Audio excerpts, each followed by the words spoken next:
877-5170 or visit hightechfirenewyork.com. Fatty McGee's in East Islip. Wednesday is Ladies' Night at the best FD Racing Bar in Long Island. Stop in anytime for a drink with good company, a great lunch and dinner menu, and of course those famous Fatty's wings.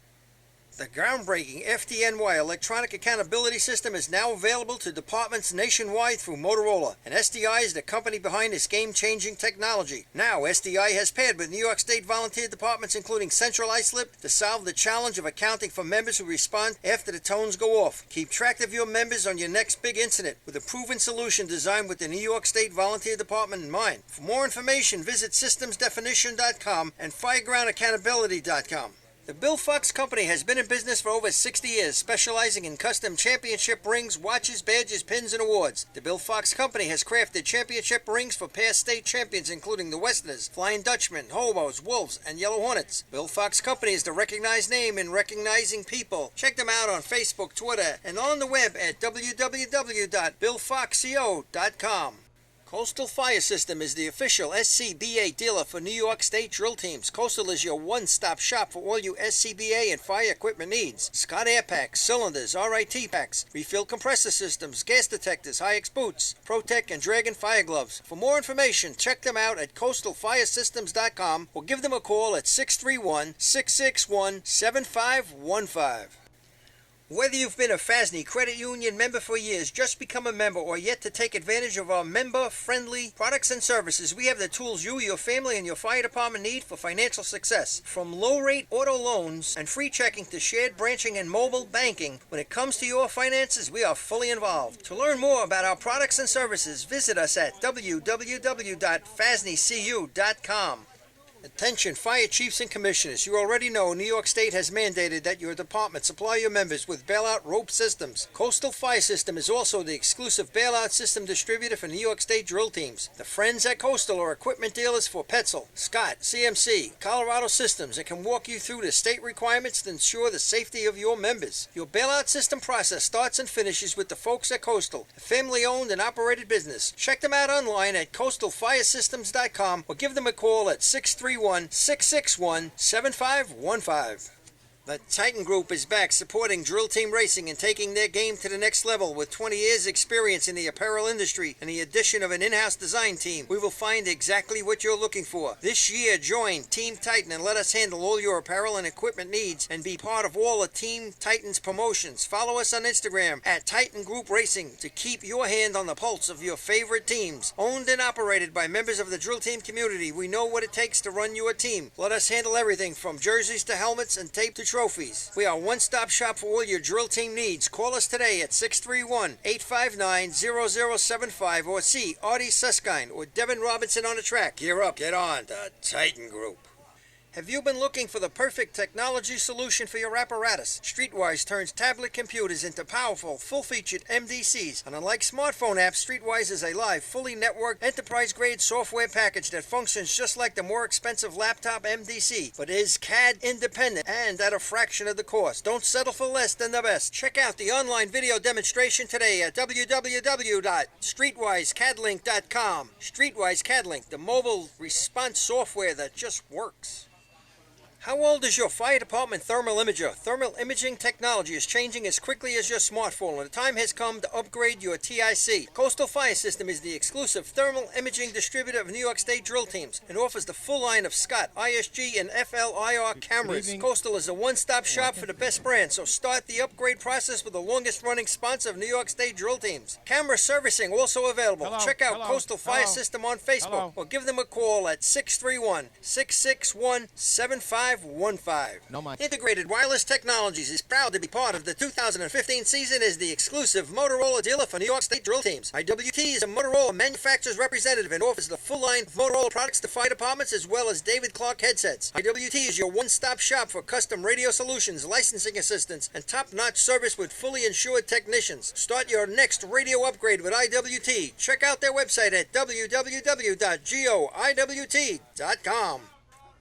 With over 60 years of experience in the fire and rescue business, Nassau Fire Apparatus is known to be the leader in the industry. They are vehicle and equipment distributors who provide products, parts, maintenance, repairs from coast to coast. People working at Nassau Fire not only sell the products and services, but also work in the industry in EMS and as firefighter volunteers. You won't find a more dedicated and experienced team to align with than Nassau Fire Apparatus. Visit them online at www.nassauFire.com for more information. The 2016 Fire Rescue and EMS Mega Show takes place February 20th and 21st at the new location, the Brentwood Sports Fieldhouse at Suffolk Community College. It's bigger and better, with many new vendors showing the latest, most up-to-date turnout gear and new products. Hundreds of vendors will be present to explain and demonstrate their product lines and services, along with the extrication competition. See you next February in Brentwood at the Mega Show. Jolly Tinker Hose Company is the new source for the best racing hose available. Each length is designed to withstand the demands of FD racing. Colored hose and double jackets now available. For more information, call 516-322-6366. Jolly Tinker Hose Company. We have tight hose.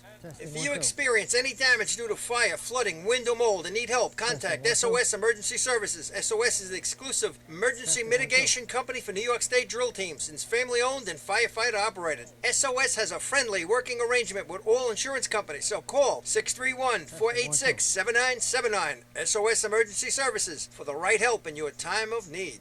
Since 1973, Fire News has been a proud supporter of the time-honored tradition of New York State drill team racing. As they celebrate their 42nd year of publishing, they are honored to be the official publication and online coverage of New York State drill teams. Look for ongoing coverage on Fire News on firenews.com and on Facebook, Twitter, and Instagram. The Inn at New Hyde Park, Long Island's premier catering facility, is the first choice for weddings, parties, and corporate events. Owned and operated by local families and firefighters, it sets the standard for supreme service, gourmet cuisine, and style. The Inn's restaurant, Brasserie 214, takes you on a culinary road trip through Europe with our world-renowned chef and an unmatched international beer menu. To book your next event or to celebrate after a tournament, go to www.innatnewhydepark.com or brasserie214.com. Open table or Facebook, or call 516-354-7797. With over 25 years of service in the fire industry, High Tech Fire and Safety continues to be a proud sponsor of New York State drill teams. High Tech has been honored to serve as master distributor for Morning Pride products, including state-of-the-art bunker gear, USAR gear, EMS gear, helmets, gloves, hoods, and boots. In addition to Morning Pride gear by Honeywell, High Tech also provides quality products including ISG thermal imaging cameras and CMC rescue products and Deuce rescue systems, providing your fire department with the highest level of support and service for all your personal protection equipment needs. For personalized demos, speak to a certified sales specialist. Call 631-777-5170 or visit hightechfirenewyork.com. Fatty McGee's in East Islip. Wednesday is Ladies' Night at the best FD racing bar in Long Island. Stop in anytime for a drink with good company, a great lunch and dinner menu, and of course those famous Fatty's wings. The groundbreaking FDNY electronic accountability system is now available to departments nationwide through Motorola, and SDI is the company behind this game-changing technology. Now, SDI has paired with New York State volunteer departments including Central Islip to solve the challenge of accounting for members who respond after the tones go off. Keep track of your members on your next big incident with a proven solution designed with the New York State Volunteer Department in mind. For more information, visit systemsdefinition.com and firegroundaccountability.com. The Bill Fox Company has been in business for over 60 years, specializing in custom championship rings, watches, badges, pins, and awards. The Bill Fox Company has crafted championship rings for past state champions including the Westerners, Flying Dutchmen, Hobos, Wolves, and Yellow Hornets. Bill Fox Company is the recognized name in recognizing people. Check them out on Facebook, Twitter, and on the web at www.billfoxco.com. Coastal Fire System is the official SCBA dealer for New York State drill teams. Coastal is your one-stop shop for all your SCBA and fire equipment needs. Scott Air Packs, cylinders, RIT packs, refill compressor systems, gas detectors, High-X boots, Protec and Dragon fire gloves. For more information, check them out at coastalfiresystems.com or give them a call at 631-661-7515. Whether you've been a FASNY Credit Union member for years, just become a member, or yet to take advantage of our member-friendly products and services, we have the tools you, your family, and your fire department need for financial success. From low-rate auto loans and free checking to shared branching and mobile banking, when it comes to your finances, we are fully involved. To learn more about our products and services, visit us at www.fasnycu.com. Attention fire chiefs and commissioners. You already know New York State has mandated that your department supply your members with bailout rope systems. Coastal Fire System is also the exclusive bailout system distributor for New York State drill teams. The friends at Coastal are equipment dealers for Petzl, Scott, CMC, Colorado Systems, and can walk you through the state requirements to ensure the safety of your members. Your bailout system process starts and finishes with the folks at Coastal, a family-owned and operated business. Check them out online at coastalfiresystems.com or give them a call at 631-661-7515. The Titan Group is back supporting drill team racing and taking their game to the next level. With 20 years experience in the apparel industry and the addition of an in-house design team, we will find exactly what you're looking for. This year, join Team Titan and let us handle all your apparel and equipment needs and be part of all of Team Titan's promotions. Follow us on Instagram at Titan Group Racing to keep your hand on the pulse of your favorite teams. Owned and operated by members of the drill team community. You guys ready? No, we're good, buddy. We're going on. I guess you don't want to go on the air.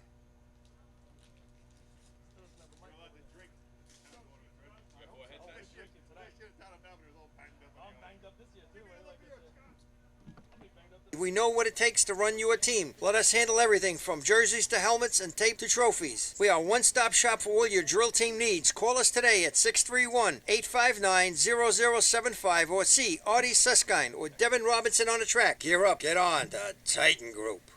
Have you been looking for the perfect technology solution for your apparatus? Streetwise turns tablet computers into powerful, full-featured MDCs. And unlike smartphone apps, Streetwise is a live, fully networked, enterprise-grade software package that functions just like the more expensive laptop MDC, but is CAD independent and at a fraction of the cost. Don't settle for less than the best. Check out the online video demonstration today at www.streetwisecadlink.com. Streetwise CADlink, the mobile response software that just works. Testing How 1 2. old is your fire Testing, department 1 2. thermal imager? Thermal imaging Testing, 1 technology 2. is changing as Testing, quickly 1 as your 2. smartphone, and the time has come to upgrade your TIC. Testing, 1 Coastal 2. Fire Testing, System is 1 the 2. exclusive thermal imaging distributor of New York State drill teams and offers the full line of Scott, ISG, and FLIR cameras. Coastal is a one-stop shop for the best brand, so start the upgrade process with the longest-running sponsor of New York State drill teams. Camera servicing also available. Check out Coastal Fire System on Facebook or give them a call at 631-661-7515. Integrated Wireless Technologies is proud to be part of the 2015 season as the exclusive Motorola dealer for New York State drill teams. IWT is a Motorola manufacturer's representative and offers the full line of Motorola products to fire departments as well as David Clark headsets. IWT is your one-stop shop for custom radio solutions, licensing assistance, and top-notch service with fully insured technicians. Start your next radio upgrade with IWT. Check out their website at www.goiwt.com. With over 60 years of experience in the fire and rescue business, Nassau Fire Apparatus is known to be the leader in the industry.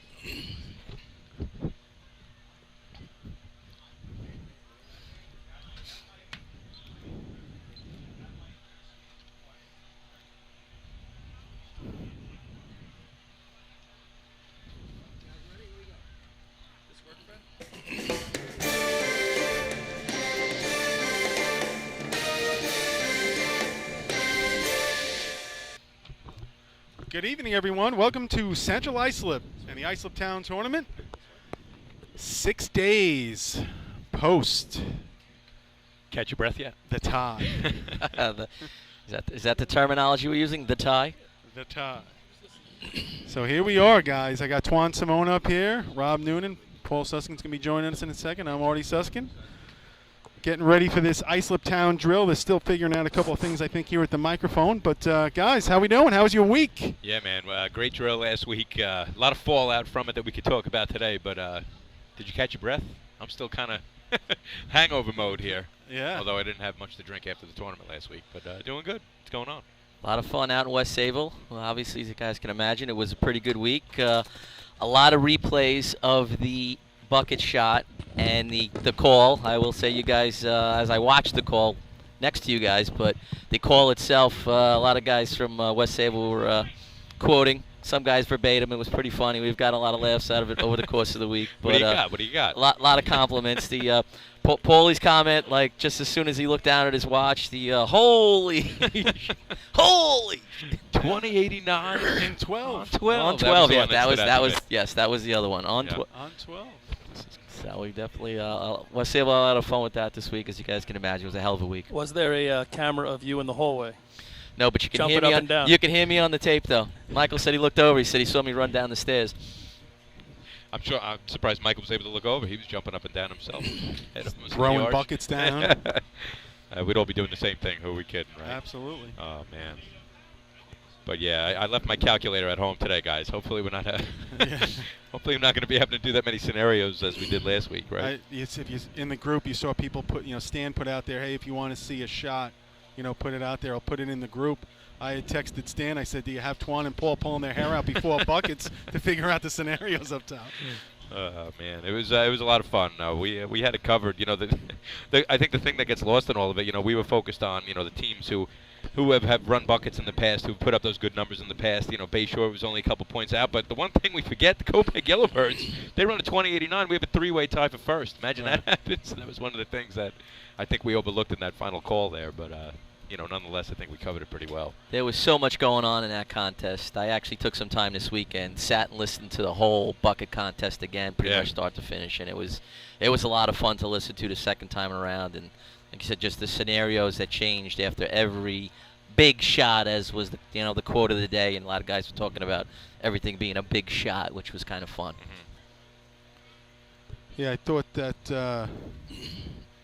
How often can you go into any drill, let alone it be the state, 8 teams mathematically with a shot to actually win the tournament? It's just crazy. That's like the amount of teams we have in this drill this evening. Yeah. Had a chance to win the state drill last week. Right. It was actually 9. They all have a chance to win right now. Only 13 more contests to go. Yeah. And actually 4 of the teams here are Bayshore was in that mix, CI obviously, West Sable obviously, Islip? East Islip and Islip. So Yeah. 5 of the teams here mathematically had a chance to win. Maybe this should be the runoff drill. I think. Yeah. Right. Well, that's one of the topics we could discuss tonight. I don't know if we want to save it till later or talk about it now, but hey, should there be a tiebreaker system? No, yes no. or no? We could have fun with the conversation. I think we should save it for a little while. Yeah, There'll be more people listening. I bet you'll get more Let feedback some on people it sign on. if we hold it for a little text bit. message Yeah. later, and We'll give it out now. We'll give it out as the night goes on. 631-495-5008. 631-495-5008 is where you can text some of your input. yeah, and the topic is should there be a tiebreaker system in the state drill so that we don't have co-champs? You could say yes or no, but I'm more curious about the people who say yes. What would be your idea? It's easy to say yes. Yeah, right. It's very easy to say And you know what? yes. That's interesting, Rob. I'm curious, and you probably have a first-hand account of all this. How are the boys feeling at West Sable? Is it total jubilation? Is it Yes. a little bit of a mix of what if, or is it just I think still the as awesome? concept of what if came up once or twice, but it's pretty jubilation. I Yeah. mean, it was a tough time after our motor pump shot. Guys, we what considered was a pretty good opportunity to put ourselves right in the middle of it, never really thinking that, okay, we still have a mathematical chance, but What about after your efficiency shot? You had the same, right? yes. There was like 3, maybe even B-Host, 3 shots in a row right there. Yeah, we went 3 shots in a row without You giving a man on a guys- target, without giving Joe Quenzer a chance at the target for I any think meaning. I mentioned that night that you've seen the lowest of the low for the West Yeah. Sable Flying Dutchman, and then when they hit buckets, you see the highest of the high, all within a 3-hour period. Yes, and that's why, like I said, the camp was pretty down after pump, and one of the things I said amongst the guys, which I thought I'd love to get somebody, a Vegas odds maker. Yeah. They say a team with 9 points, where it was, what are the odds of them winning or tying? I would think it had to be 1,000 or more to 1. Well, Yeah. had any other drill in the history, we never went that far without a double-digit scorer Right. going into the last 3 contests. As all the research we've done that night and past since, I've never, and I know other people have never been able to find a state drill. How about the regular drill? I Yeah, bet right. too. I know. But a state drill going to the last 3 where no team has hit double digits. That's pretty crazy. It was unbelievable. You know, I spoke a little bit with Michael Mara at the end of the tournament last week, and I said, just, you know, what was going through your mind as buckets was going on, and he said to me, he's like, you know, at the beginning of the contest, he told the guys, and you might have been there for this, Rob, he just, you know, huddled the group together and said, let's come down the track top 5. And then as the event unfolded, what he told me was that he kind of gathered them together again and said, guys, let it rip. Screw that. Let's do it. Let it rip, you know, because they got on the line. When they take a first-place shot, you know, they're at least tying for first, you know, barring 5 other teams running a 20-89. It's almost that number. The way the scenario worked out that night, it's almost going back to when you're a little kid in your backyard. Yeah. And bottom of the 9th, 2 outs, Yeah. spaces loaded, down by 3, you know, and you're the hero. I mean, it's not, you know, Michael, the West Sable Flying Dutchmen are the hero of that story. Very well could have been the Bayshore Redskins. Yeah. Very well could have been the Copiague Yellowbirds. Mm-hmm. I mean, the only difference is they didn't go last, but they were pretty close. They You knew know, what they had to do, and they did it. Interesting. Always impressive. We talked about running order at the North Belmore Invite, and, you know, you wonder what that played, how much of an effect that had on the outcome of the tournament. You know, who ran when, and, you know, that's just one of the things in our sport that's always been around since the beginning. You know, your running order. But you mentioned the Bayshore Redskins, and sorry to interrupt you. How's everyone holding up out in Bayshore? I mean, that's a tough loss. We broadcasted it. Great team, a lot of up-and-coming stars, I think, on that team. But how's everyone holding up this week? I think expectedly, you know, when you go to the parade the next day, it like all of a sudden hits you all over again. Yeah. And I can only speak for myself in a situation that has never been so from the high to the low that they went through. Yeah. And as I've said this plenty of times, it's like being, you know, shot twice in the head, and then you're laying on the ground dead. Someone stabs and rips out your heart. You don't even go down the track. You know what I'm saying? So to have that huge difference in emotion is first of all very trying to anybody. But you know, when you have visions of glory, and 7 buckets up, you're feeling it. You know, you're sending buckets up. You're seeing nothing coming down, whether you're on the ladder, on the ground, and then have what happened is just absolutely heartbreaking. But you know, there obviously was a tough Sunday, as you would expect it to be.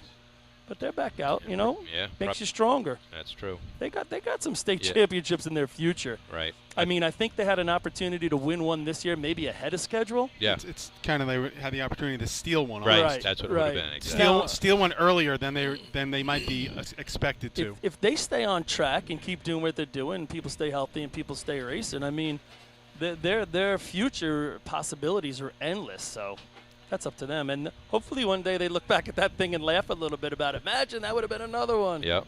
So you look at their team composition compared to some of the other teams that are in the same mix.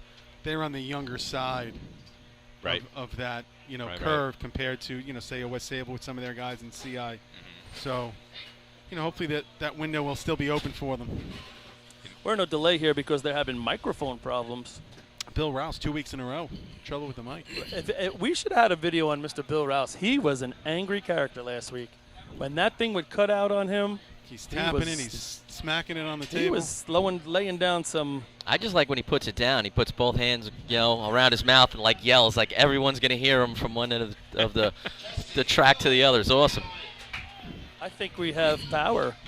So now here we are, the Islip Town tournament. It was the honor off. The Let It Rip. I'll let the introductions go, and then we'll introduce the tournament. Boy, that's. We also want to give a big hand to our co-state champions who are part of this township as well, the West Sable Flying Dutchmen. Congratulations to them. And the town of Islip did very well at the state drill last week in Ridge because the Islip Wolves came in 3rd place. So congratulations to Islip. On behalf of the officers and members of the Central Islip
All right, so we're getting ready to run here. This has long been known as the Let It Rip tournament, guys. The pressure of the state tournament is off. Teams are out here just kind of trying to get their final fix of the season. We have this tournament tonight. We have Labor Day weekend. And then we have the Town of Babylon at Tanner Park taking place. I mean, Audie can probably relate to this, myself only in the last 5 years or so, but having this drill so close after the state drill really makes it tough. You have to practice all the extra contests we don't run week in and week out, and getting motivated to do that sometimes is tough. I will say it's better than running the week before, though, as we used to do. Which was the worst, by the way. We actually lobbied. I don't know if you guys can hear me. Yeah, we got you. Got you, Paul. We actually lobbied for years to run it any other week but the week before the state drill, and finally we actually ran it in Riverhead week a couple times and then settled in after the state drill, which is way better than the week before. Just go through some of the issues of repiping your truck. You're doing things to your truck and your ladders that you don't normally want to do the week before the state drill. Yeah, just that practice on Tuesday after that long weekend is all these shots difficult here, at best. After a tie like last week, or those, you're like, oh, I could have ran that last week. Yeah, that's right. Here we go with CI Hobos. With, get the light. Yeah, we got it. Looked like a second man jump big or no? I think Jake got out late, but I don't think that matters. There's that little stutter step. He recovers like nobody I've ever seen, though. That's almost very similar to last week. And last week, it was on a It's the same same number. exact time. Same number. That was identical. And I don't know if you could hear it at home, ladies and gents. 6:49 was the time by the Hobos, and almost an identical shot as the state drill shot last week. Identical. Well, the number's identical. But Yeah. the thing is, last week he had his ball of his foot slip off on his third step and kept going. Today it was like on his second or like the mounting step, and he keeps going. He runs the same number. That's a sign of a good ladder climber and a good ladder team that you can finish even with a little hitch in your step. So Brentwood Tigers are now coming down the track. First man is on, second man on, third man pitter-patter in, right on the heels, coming up, top rung. Clean shot. Yeah, it's going to be in the high sevens. Time for Brentwood, 7.81. 781. Billy, you guys taking out all trophies? 781 for the Brentwood Tigers. Brentwood, one of 8 teams on the scorecard today, guys. The Blue Jays from Sable. Tournament like this is so strange because, 781. You lose him, you got me. 781. Yeah, we got you. Sometimes will be second place, and sometimes the 660 in this drill gets knocked out. Yeah, no overtime here today. So you want to complete every shot. A miss, you can miss and finish a shot and still end up with points. A little early there. Everybody is out. First man on, second man on, third man pitter-patter's on, right on the heels. Nice smooth shot Nice coming run up. by Here we go. Sayville. It's going to be in the high sixes. Sable, 6.83. 683. Sable's got to be real happy about that. Again, I think they were in. Almost identical. 696 last week they were in. Right there, they were in. I know they were in the high sixes last Yep. week. So Bayshore comes to the line. Bayshore coming up to 641 Yep. last That's week. a 10th improvement for Sayville. From Yeah. there, you look to just now, let's get it in the 6-7s next time and Yeah. gradually bring that down. 670, you get to there. Some big tournaments, you're scoring a point in. Yeah, that kid for Sayville, he just started running third man probably in the last quarter of the season. Yep, So he's still getting his breath together. So look, going in the right direction. no doubt. So as Bayshore comes to the line, Kyle Coyne getting it for the call-off. Good start. Jimmy Leggio is on. Al Pugh on. Skippy's on now. Jimmy kind of slips. Now everyone gets bottled up. Skippy coming up before Al got away from the touch. There we go. It's like the one thing you don't want to happen in this drill is have something like that Time because for Bayshore. every race to the next is crazy. 1074. On the line to be number 10 programs, your co-champion from the New York State Drill, the Flying Dutchman from West Sable. Ralph's not used to saying that. No, it's a little I tongue don't think twister anybody for him. is. And now Michael goes back to second man here after running third last week. Save the legs, right? So Billy Houghton running third man for the West Sable Flying Dutchman right now. It's a long night, a lot of contests. That's true, Rob, too. do you know who's running individual? Billy Houghton will be running All individual. right, I'm going to get a little talk with Michael right after this then. Already get a split on Michael, just out of curiosity, if you can. He's on. Billy is on right next to him. Oh, Billy slips. Would you have Mike on a top rung? 5.7s? 69. 69. 75. Yeah. 318 on. When you think about that, your second man's grabbing a 575. You got a good half a second to run a 6.2. Yep. You know, 7.3. 7:32 is the time by West 7:32. Sable. Third place right now. with only 3 teams left. Yep. All right, before East Islip runs, I'm here with Michael Mara. Michael, word is you're not running the individual ladder contest tonight. Is that true? Yes, Billy's running tonight. All right, so how many years have you been running individual ladder here? This would be the first one, I imagine, that you didn't compete in, right, since you started racing? Yeah, I think we started in like '93. I did it every year. So, yeah, listen, I'm not 100%. I'm hurting. Billy's fantastic. I got in his way there. I feel awful. I screwed him up, but yeah, he's gonna take a shot. It's tough to get in somebody's way when you run a 569 to the top of the ladder, just so you know. Hold on for a sec. Comes East Islip. First man on. Robbie's on. Pat Dunn on. Right on his heels. Looks like a nice shot. Good job. Real good. Yeah, I don't know that he's ever put it in the 6'4". 6'2s. What do you got? 30s? 6'4s? Oh, okay. He's gonna 40s. be. He might get CI there. Okay. Having trouble with the mic again. All right, while we're waiting, I'm just back with Michael. You guys coming into this drill, coming in as state champions. What's the difference? Last couple of years, CI's been winning the state drill. You guys win, co-champs, whatever. Is different preparation coming to this drill or not? It's all the same. This is a fun drill. Well, practice was a lot more fun this week. That's for certain. You know, we didn't mind being out 2 nights, but yeah, I mean, listen, everybody's a little more loose and relaxed. Let's watch Islip. They're great in this. Yeah, guys, that was a 6:53 by the Guzzlers. I know you're not hearing the times at home, so well. Here comes Same to Islip, you. first man on. Toted gets on. Jake is on. Here comes Josh, right on his heels. Man. Oh, that's gonna be Real good. His Real fastest, nice. I believe, is a 6:15. He's gonna be in that personal neighborhood. best. Depending on the button, it's in the neighborhood.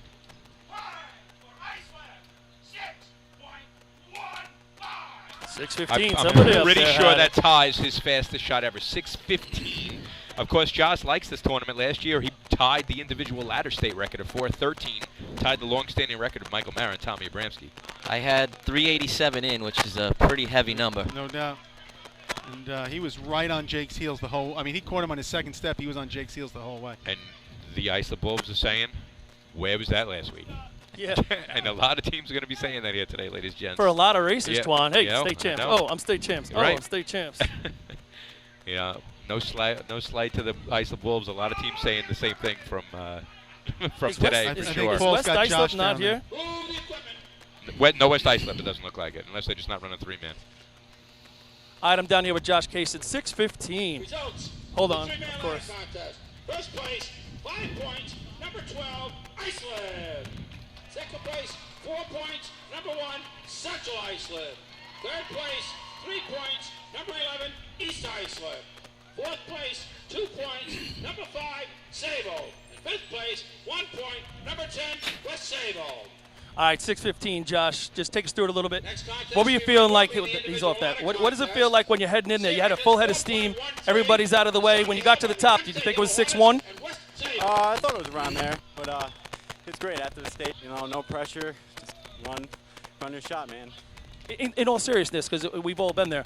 When the week after the state, I mean, is it more of a fun time? You guys get together. Obviously, you thought maybe we had a chance to win the state tournament. You're down a little bit, but as you move towards this day, do you look at this as fun, or hey, you know what? Let's put up runs like nobody can put up because there's no pressure. No, there's no pressure, and it's definitely fun, but you always want to win every tournament you go out to, so that's about it, West Sable man. line will be number Keep 1 in going. the program to host for tonight's tournament, the Hubble host from Central Iceland. All right, Josh, great shot. Good luck the rest of the night. So we'll look forward to seeing Josh again in individual ladder. Like I said, last year at this tournament, he ties the individual ladder record, which is the event that we're going to run right now.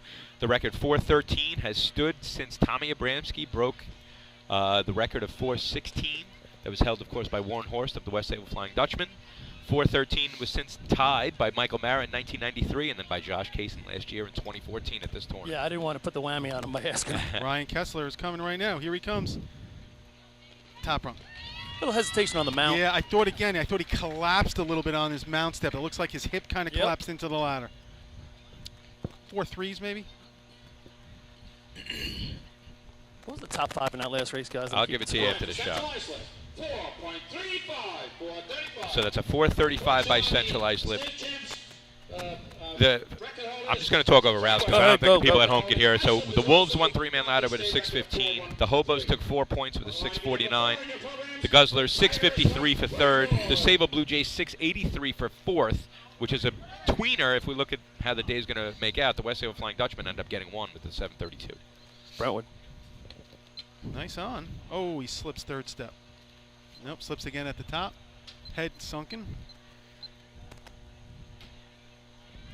Time for Brentwood. 7.32, 732. 7:32 for Brentwood. The Blue Jays from Sable.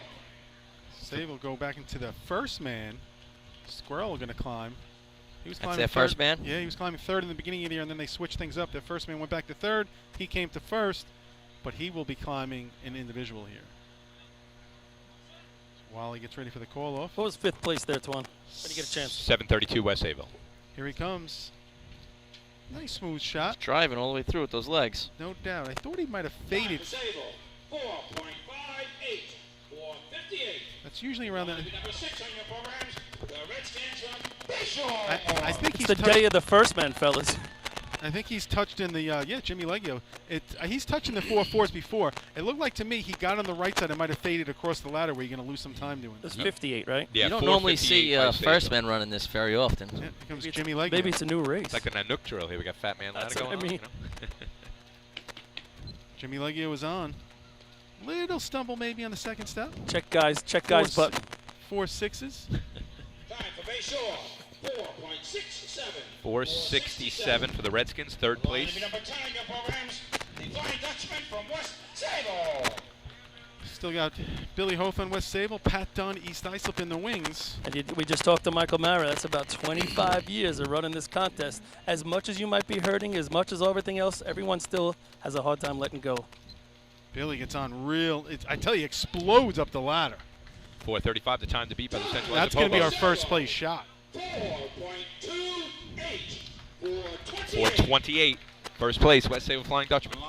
Don't talk much about individual ladder ins, but I've been kind of looking at it up to this point. I had Billy at 212. I had Brian Kessler at 206. Yeah, I was going to say, you want to be in that 2.0 to low 2.0 range if you can. I thought Billy took a couple of chop Extra. steps more than usual. Yes. But again, he's running that second, third man spot, so you're not always used to that stride in. But he ate up the ladder. Yes, he once had a great got climb. on. Like I said, he's got a little bit longer strides, but I Yeah. don't think his feet, he definitely didn't look right getting into the ladder, but he made up for it once he got on it. See what Pat Dunn does here. Good start for Pat. He is on nice and aggressively. Oh, he loses his hands for a second. Yeah, Pat, he's looking at his hand. It looks like, Twan, you know when you come up and you catch your fingers Yep. on the run? No doubt. Oh, it just beats out the Sable Blue Jay shot. Yeah, 58. So the Wolves come to the line, 4:28 West Sayville, 4:35 CI, 4:56 Guzzlers, 4:58 Sayville, 4:67 State Bayshore. Guys, record holder has something to shoot for. I got Pat Dunn down here as we're going to watch Josh go. I'll let Josh go first. He tied it last year, guys, 4:13. What does he do here? Looks real good, that my looks friends. nice. Did he have the grab? What It's did he going do? to be close. Oh, baby. Close. Definitely first place number. Oh, does he beat it? This record has existed since 1989. Tom Abramski was the one to make it 4:13. Does he tie it again, or does he beat it? It is going to be Well, 13, I think. Get out of here. We're being told that we tied it again? That's unbelievable. Can you go faster than a 4:13? Is it possible? Tom Abramski couldn't do it. Michael Mara couldn't do it. Josh Kaysen has done it twice, but couldn't beat it once. well, I thought we were talking tiebreakers tonight, fellas. Somebody get Abramski on the phone. Yeah, right. I'll call him up. Call him up and get him here. They're all in the building. I had 206 in, which matches Brian Kessler's in time. Yeah, he just ate up Yeah, it the was ladder, great no climb. doubt. He had a real good explosion on his first step as he mounted and came up. But that's crazy. 4 4.13s. 2 by Yep. Josh Kaysen, 1 by Michael Mara, 1 by Tommy Abramski. Yep. The only guys to run, 3 guys run the sub 4.15. The guy can't do it. He can't break a 4.13. What's his And- problem? That's our first record of the year, I think, as well. Yeah, no bucket record, but it was a no time. That would have been the only I other think one, right? even That was it, old-fashioned motorized, that is our first general judges of the year. All right, I'm down here with Josh before we get the official word. Dude, you can't break a 4.13. What's wrong with you? No, man. I don't know. I keep trying, but you know what? Good company. We're actually trying to get Tommy Abramski on the phone that 3 of you guys can have a runoff. But now that you have 2 of them, I would walk out with my chest puffed up a little bit more than normal. Hell of a shot. When you get online, I didn't want to bring it up before you ran, but when you get on the line, are you thinking I'm going for this record? Yeah, every time. You know, it's a fun tournament, so I want to try and break it every time I go out there. So, yeah. All right, great job, Josh. Congratulations. First place, 5 points, and a tie for the state record of 4.13. Number 12, Islip. Like, go to the truck. I'd love to know what the numbers were, just out of curiosity. Like, is somebody at 15? I'll go look. Number 1, Central Islip. Yeah, that'd be great, Paulie. Just give us that. That'd be pretty cool to talk about. East Islip. Fifth place, 1 point. Number 5, Travo. Okay, Next contest to be run. I'm going to give you the results on the air here because, again, Ralph still isn't coming over. Second to 4.82, and it's held by West Sable. Rob's got a double hitch clover or something going on over The- there. He's tying knots. The Islip Wolves looking, they're out to a 10-point, they won both contests. Anyway, 4-13, first place by the Islip Wolves in individual ladder, tied the state record for the second year in a row. It's the fourth 4-13 in the history of racing. Tommy Abramski, Michael Mara, Josh Kaysen twice.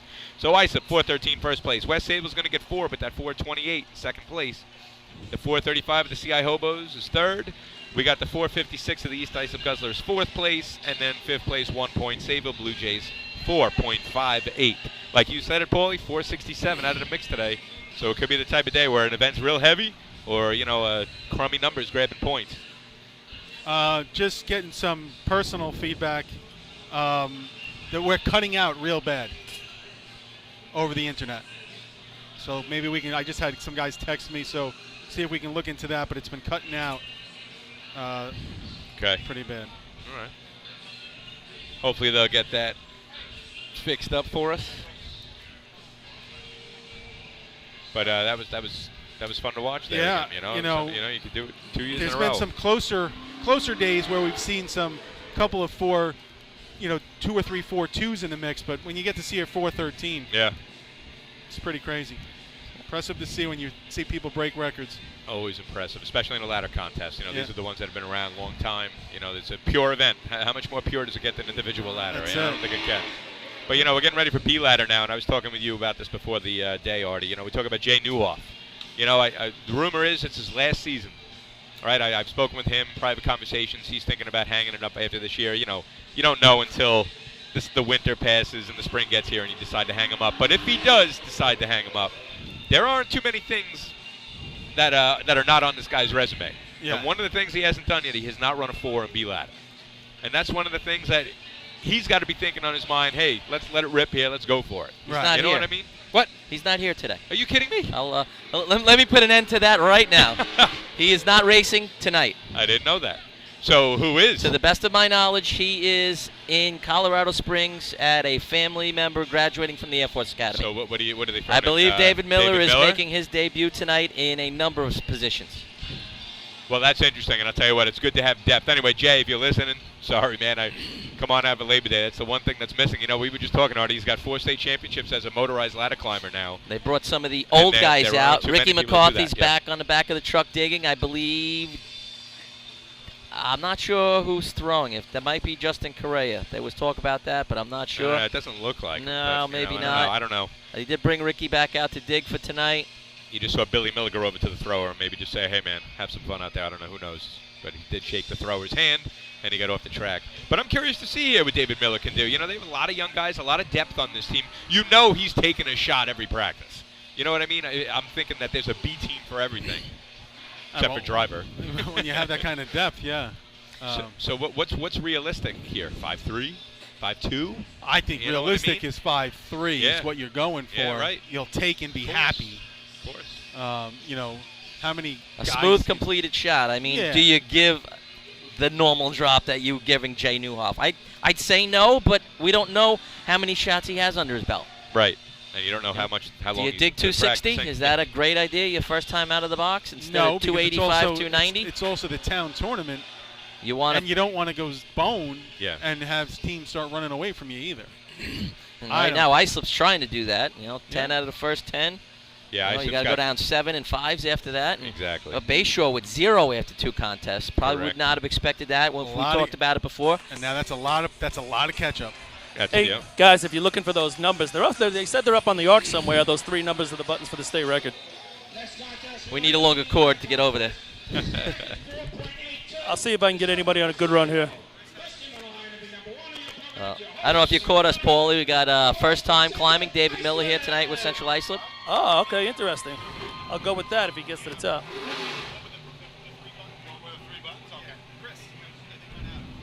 So the CI Hobos have the track.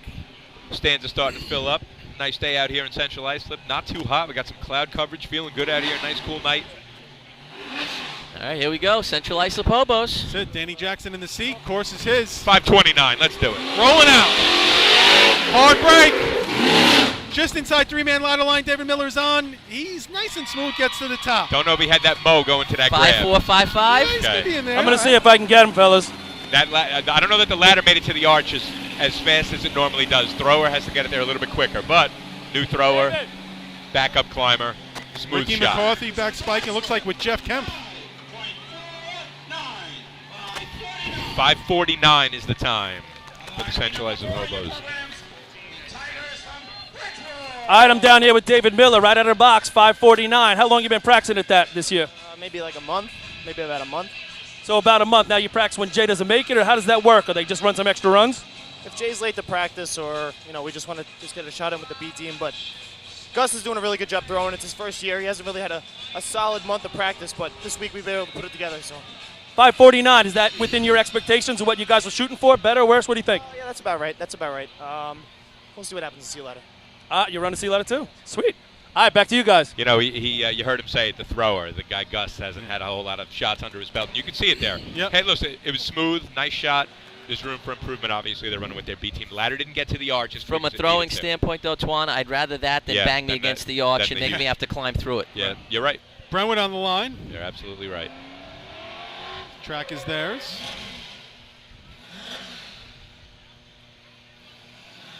Rolling out. Here they come. Through the timing lights. Into the hard break. Right outside three-man ladder line. Climber is on. Little stumble getting on. Now he's at the top.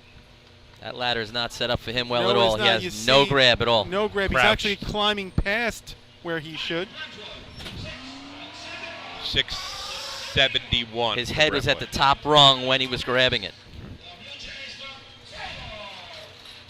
So, guys, just going back to the Josh's general judges, the buttons are Go ahead. 4-15, 4-14, 4-10. Wow. Brings us to the 4-13. Who gave him the 10?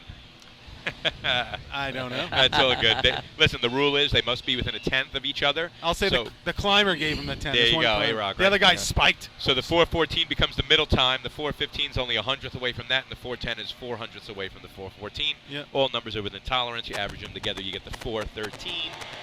Ties the state record. What was Brentwood's time there? I'm sorry, guys. 671. 6:71. 671. Sable Blue Jays coming to the line.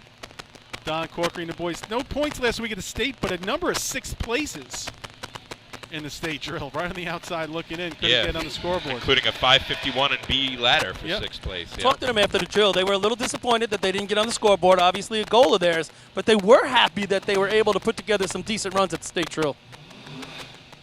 Going through a couple of revs. Getting ready to roll out. Here he comes. Across the timing light. Into the hard break. Ooh, just inside the yellow. Gonna have a long way to get there. Squirrel gets to the top. Nice job, climbed through it. Not going Yeah. to beat what they ran last week, but still pretty respectable at Yeah. mid-5 range. Little lunge to get in. Yeah, they did a nice job trying to find the pit there. 573, second place.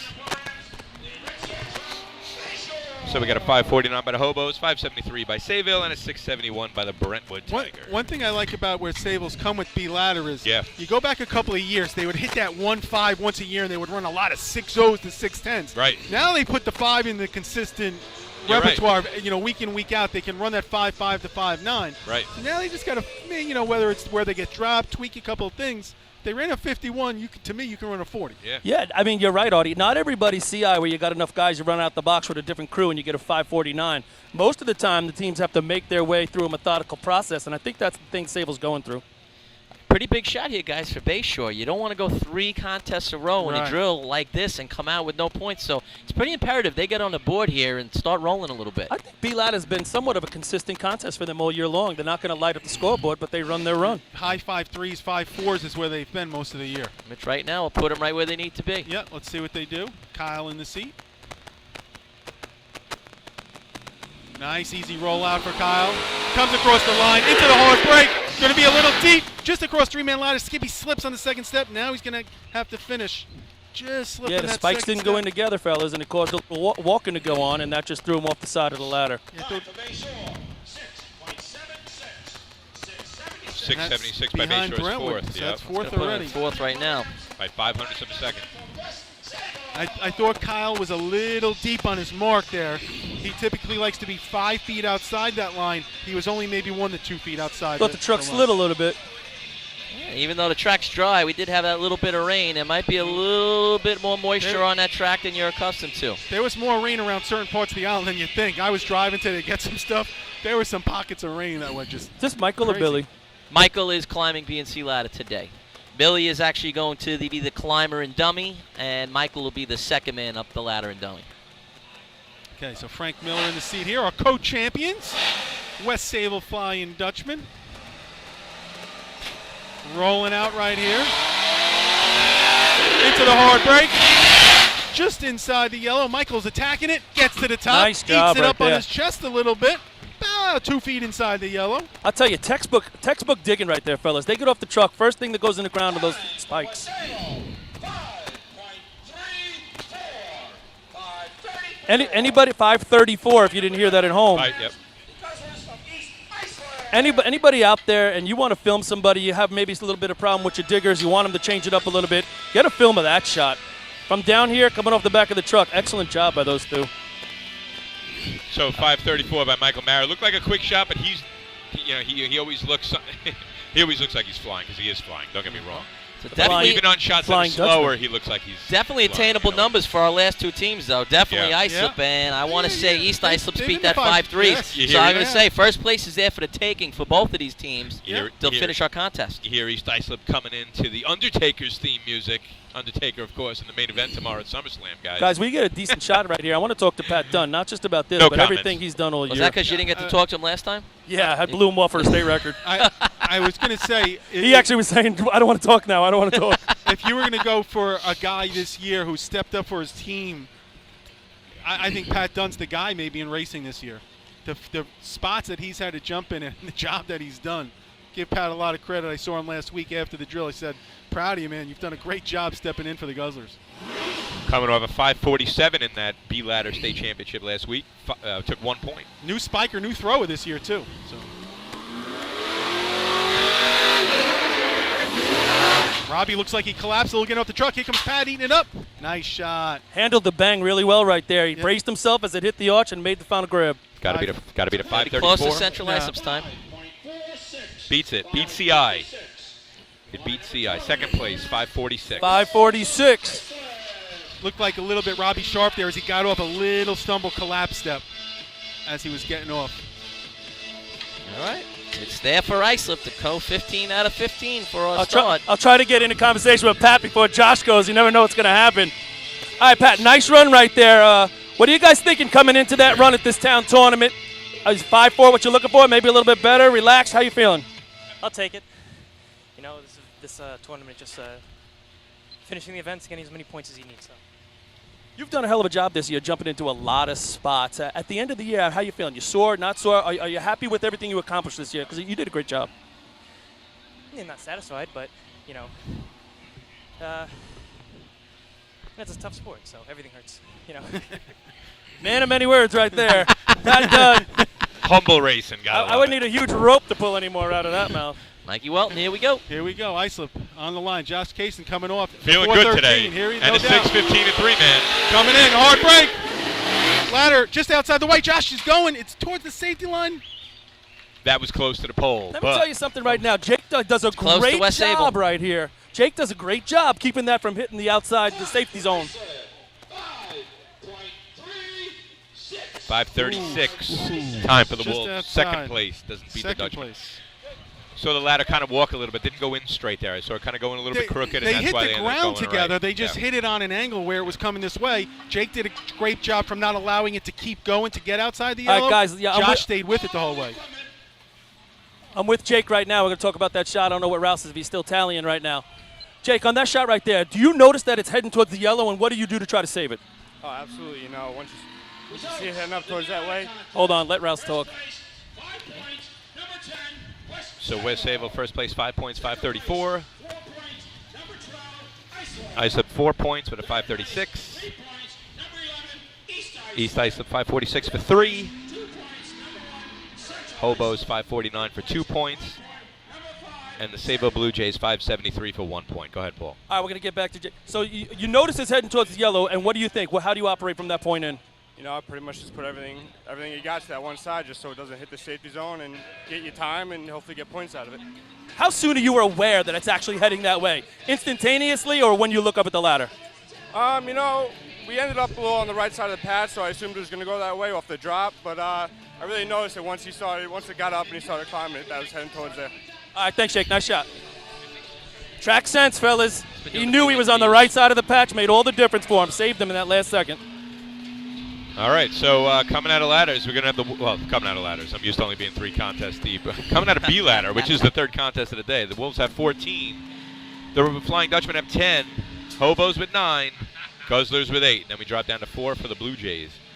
And those are it. That's it. Only teams to score points. Same 5 teams. 5 of the 7. That's right. Yeah, have scored every race here. And we're going to go to dummy before we go to C ladder, just the way the clocks go. Gotcha. Go to the dummy contest first and then the C ladder. Just let the clocks keep working their way back through the day. Smart way to do it. Hey, I have a question here, guys. I noticed this last week at the state tournament at Ridge.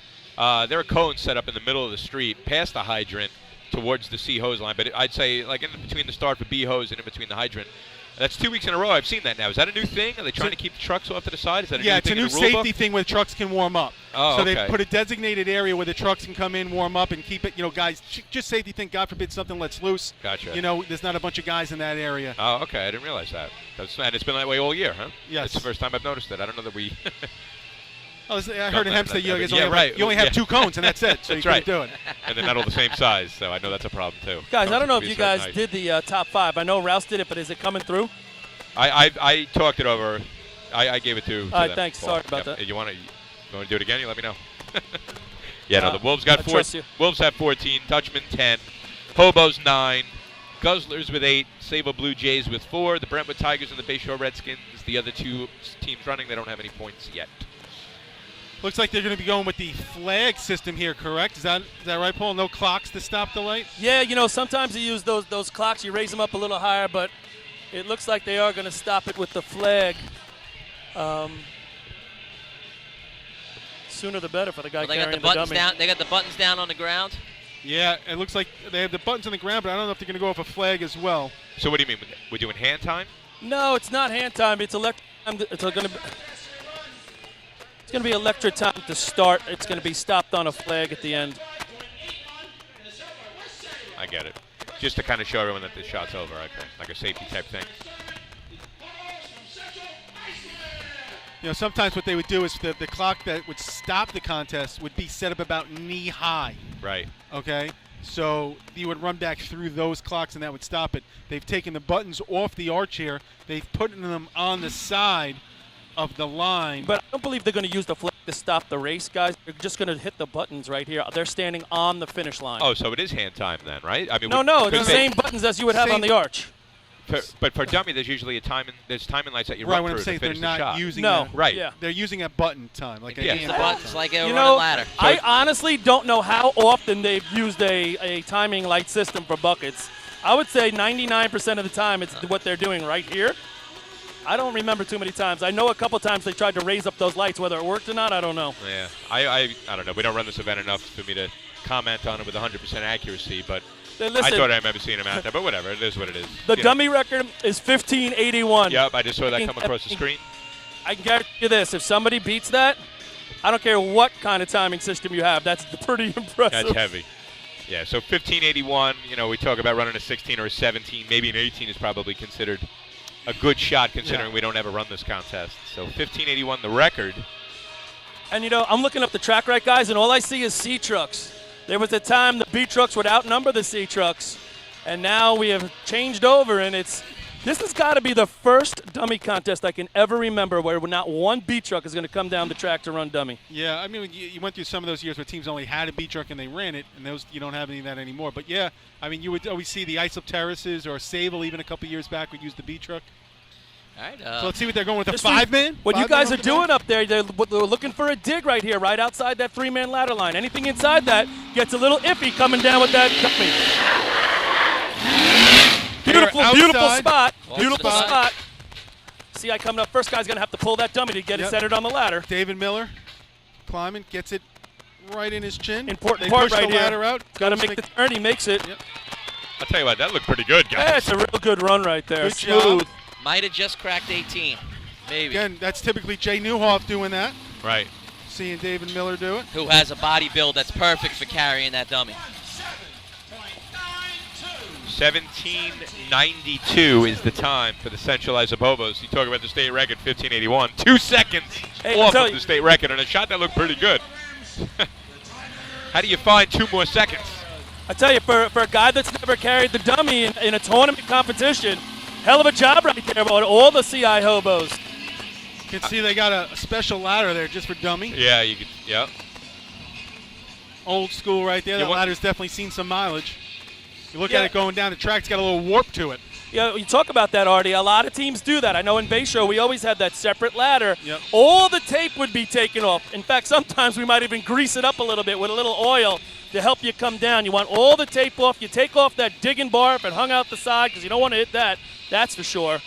And most teams have a separate ladder because it's a pain in the neck with 7 teams if you got to go take your ladder apart, put it back together, take it apart, etc.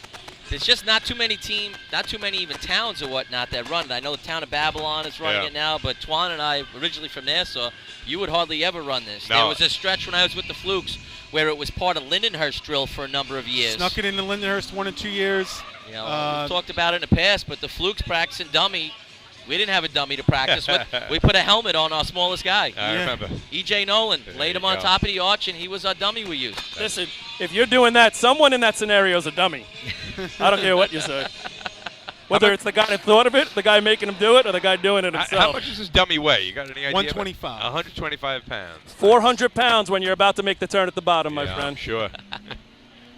Paul, you're a former state record holder in this contest, aren't you? I was not carrying it. I didn't carry it that day. Before I started carrying. That's fine. Richie Christie, state record holder. There you go. So here comes the Brentwood Tigers. Tigers looking to get on the board for the first time today. Comes in real easy. Going to let him walk in. They're a little far out They right are. there.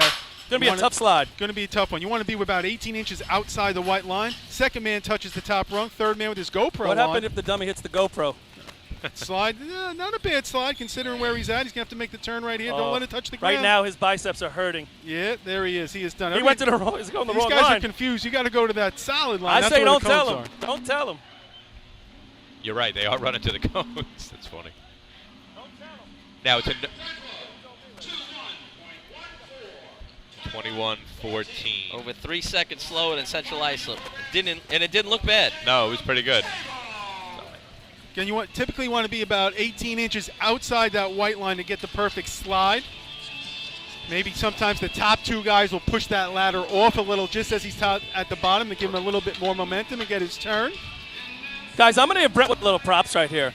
Honestly, the second half of the year, I think they've come a long way. It looks like they got a group of guys that are acting real serious. You know, they've been out watching, and they've been finishing races in a decent number that looks like they're moving in the right direction. And you guys that have been to this tournament before, Artie, I know you this.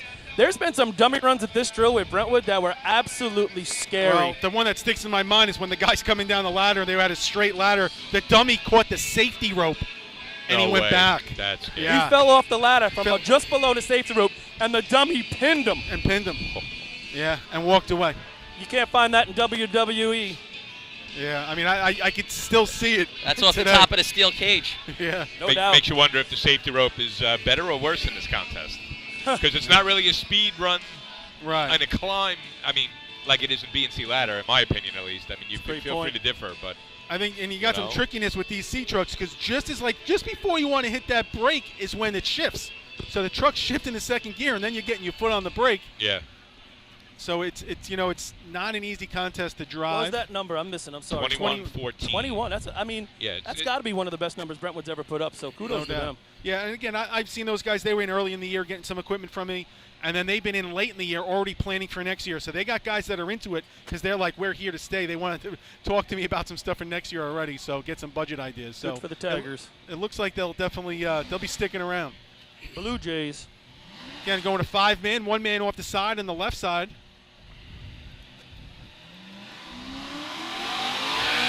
Don Corkery brings him in, a little bit of a chirp. There's a good spot right there, spot like for it. the dummy. They got to get the climb going. First man's up, second man's got a boogie. Wally Rutlinger carrying the dummy for Sable. Touches the top rung. Got to get his hands under that arch. They're a little high. Look, they'll be pinned. You want to get him under that arch. Here he comes. Tough port right here, making the turn. Now he does. Chief He's Wally. going to make it. There we go. He's going to go the extra 25. Wally's going to go home with the dummy. Where's Legs it got a going? little wobbly there at the end. Good man. He's going to Bring keep it it over his back. shoulder and walk it back up. Obviously a mental issue, but Wally bringing that thing back. You know, that's the reason we don't run it out in Hempstead.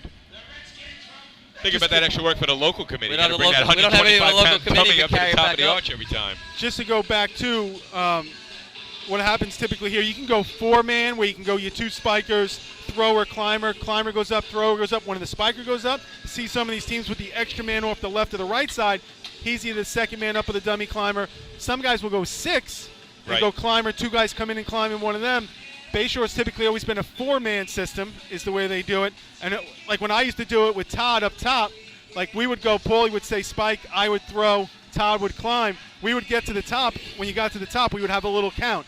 We would get it up to the rails. Paulie came and touched. We would have a 1, 2, 3 drop, so we're dropping it evenly together, right on his chest where we wanted a certain part of the body in his chest so he could slide down. The way we were taught to carry the dummy, too, you wanted to start sliding first before the dummy hits you. Get a little momentum, let them throw that dummy on you as you're coming down. That could only help. There's a lot of communication going on between everybody as you're coming up. I mean, think about racing and what we do here. It's all training. It's all related to the things that, you know, people do at fire calls. I would say this event here is the closest, you know, to any of those things. You know, 125-pound dummy needs to be saved from a structure. You talk more about it, Rob, than I can, but it just seems I don't want to get all firematic on you because believe me, I'm not. But this event seems the closest to it. When you show up in front of the structure, do you get to ask how much the occupant weighs? Yeah, that's right. The dummy has 2 straps up by the chest, and so there's one guy grabbing the straps, the other guy's grabbing the legs as it goes over the ladder. And you want the crotch. Now right again, in the climber's here Kyle face. Coyne driving dummy for the first time. Mole is not here tonight. He's in Florida. Texted me before. So Kyle Coyne's first shot of dummy. Rolling out in the C truck. Nice and easy in. Gives him a nice Real nice spot. job in a Yep. perfect spot. Good spot. Skippy is on. Jimmy Leggio coming nice up. Jimmy looking run. Cummings now coming up to grab the dummy. He's got to get under there. He's got to Yeah. start going. There's the good. drops. Nice. It's a nice run. Oh, he hit it good. He's going to Nice make it. turn. Oh, no. he's Oh, he not fell down right before the finish line. Oh, that's a no time. Oh, You that's get to that situation, you got to stop yourself and make sure you get across. Any time's better than a no time. No doubt. So you just can't pick the dummy back up and run across the No, line. you cannot. You hit the ground dummy no time. cannot touch the ground before the finish line. Yeah, dead occupant, my friend. I don't know if he would have been dead, but that wasn't going to be maybe a bruise on the That head. wasn't going to beat Central Islip, but that would have been a second place time. No It was going to be doubt. under 20 and probably in the 19s. I mean, I had 1873 to the ground. a couple of little things that, again, That's a good split right there. not a ton of experience. I thought the guys could have got the dummy to him a little faster, but Yeah. he just, guys, he made a great turn, and it's like when he made the turn, it's like the dummy started to get away from him and get in front of him, like his arms were starting to extend from his body, and now that weight's carrying you forward, and he just couldn't make it. He fell about 5 feet short. But I thought Kyle, again, did a great job. Absolutely tremendous. Driving. I'll tell you the tough part about the driving, especially when we went to the Louis trucks and you try to run dummy with them, is you hit second gear, and just as you're going to hit the brake, you actually lunge or take off again, and then bam, you're on the brake. It's like a bang bang. Not too fan friendly if you're sitting on the back of that truck, I can guarantee you that. Kyle, never doing it before, does a hell of a job. No doubt. Guys, I got a text coming across the screen here. It's a question. I'm pretty sure I can answer it, but it's from West Sale Flying Dutchman, Ken Van Essendelf. Sorry if I'm saying the name incorrectly. Former driver. Former driver. Are they stopping the contest at the 50 or the 75? It should be the 50. Are they on the right Yes, line? They are on the right line. Yeah, they're- the 75 is where the guys are running past, but Right. they're running too far. The That's reason where the that- cone's off of the right. driver. Ken, Yes. for some reason, that's the cone line. And so for the inexperienced guys that run it, they think the cone line is the stop line. You don't but want it's to make not. an error. You made it Here that comes far. Frankie Miller and the guys. They are Yes. deep. They're not going to like that. They are not going to Normally, like you that. would pull that out. If they're going to make this attempt, that is going to be interesting. You Yeah, got to Joe pull that Quenzer out. is pulling it out right now. Still too steep if you ask me. Did you see what I see?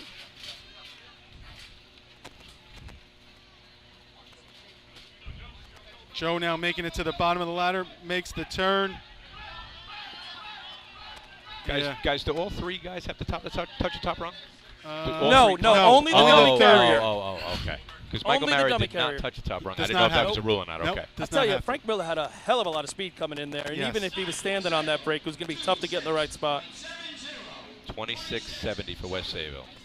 Good point made by Jay Skidmore down here. The guys take it out and move it. If you're going to move it to 7 feet. It needs to be moved. Don't move it back 1 foot.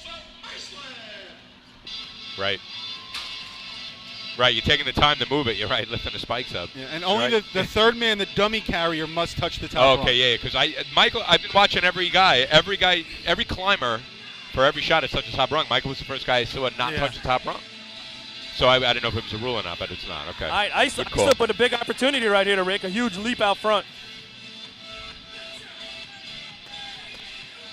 And I guess on the shot that West Sayville just had, with it being so steep, you didn't have to touch the top rung. It was easy to get off on the rung below to pull yourself up on top. It was almost a reach for that top rung. Right. So why touch it if it's a reach and an overstretch? So Yeah. smart racing there by Michael Mara.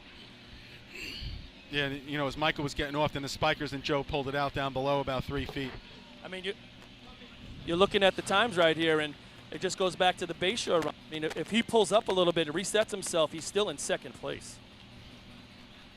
As it stands right now, the Hobos 17.92 first, Brentwood 21.14 in second, 23.98 by Sayville is third, and a 26.70 by the Flying Dutchman is fourth. Big span between first and second. Yep, see what we do here with Islip. See who's carrying. East Islip not running, if you didn't notice. They're going to 4-man.